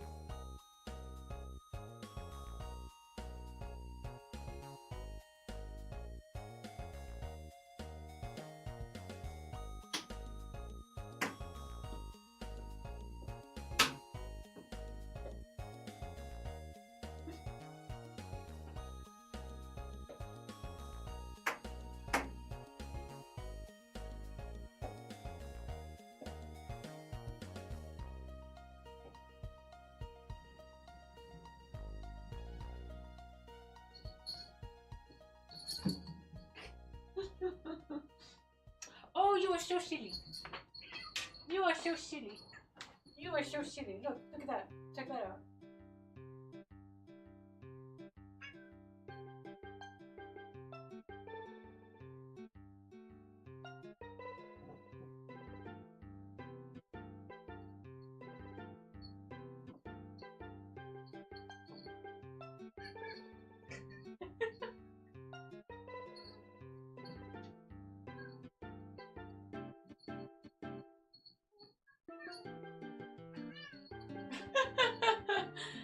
You are so silly.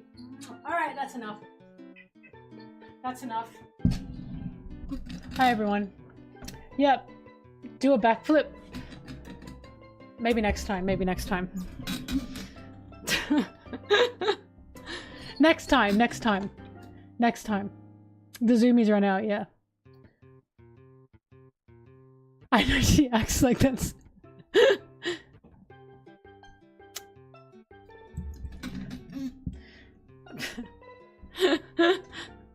Wait, hang on. I may be able to do a backflip.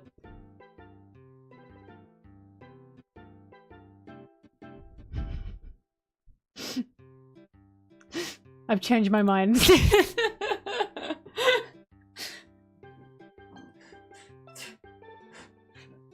Okay, there you go. That's all you get. It was really fast. Like you saw it. If the naked eye couldn't detect it, right? I'm just like Sanji. So yeah, I'll be seeing you in, I don't know, maybe 2 hours because I will be going to the gym. And when I come back, we can game. I fed Luffy. I did. That was me. When we come back, we can game. Right. And I'll see you then. We are Mario Partying in like 2 hours because I have to get my gains on. I'll try and make it a fast gym session. Alright, let me get my box. Oh my god, I just backflipped! Sorry, you had to like be there. You had to be there to see that. Alright, thank you everyone. I'll see you in a little bit. Time for gym, time for gym. Bye bye bye bye bye bye bye bye bye bye bye bye bye bye.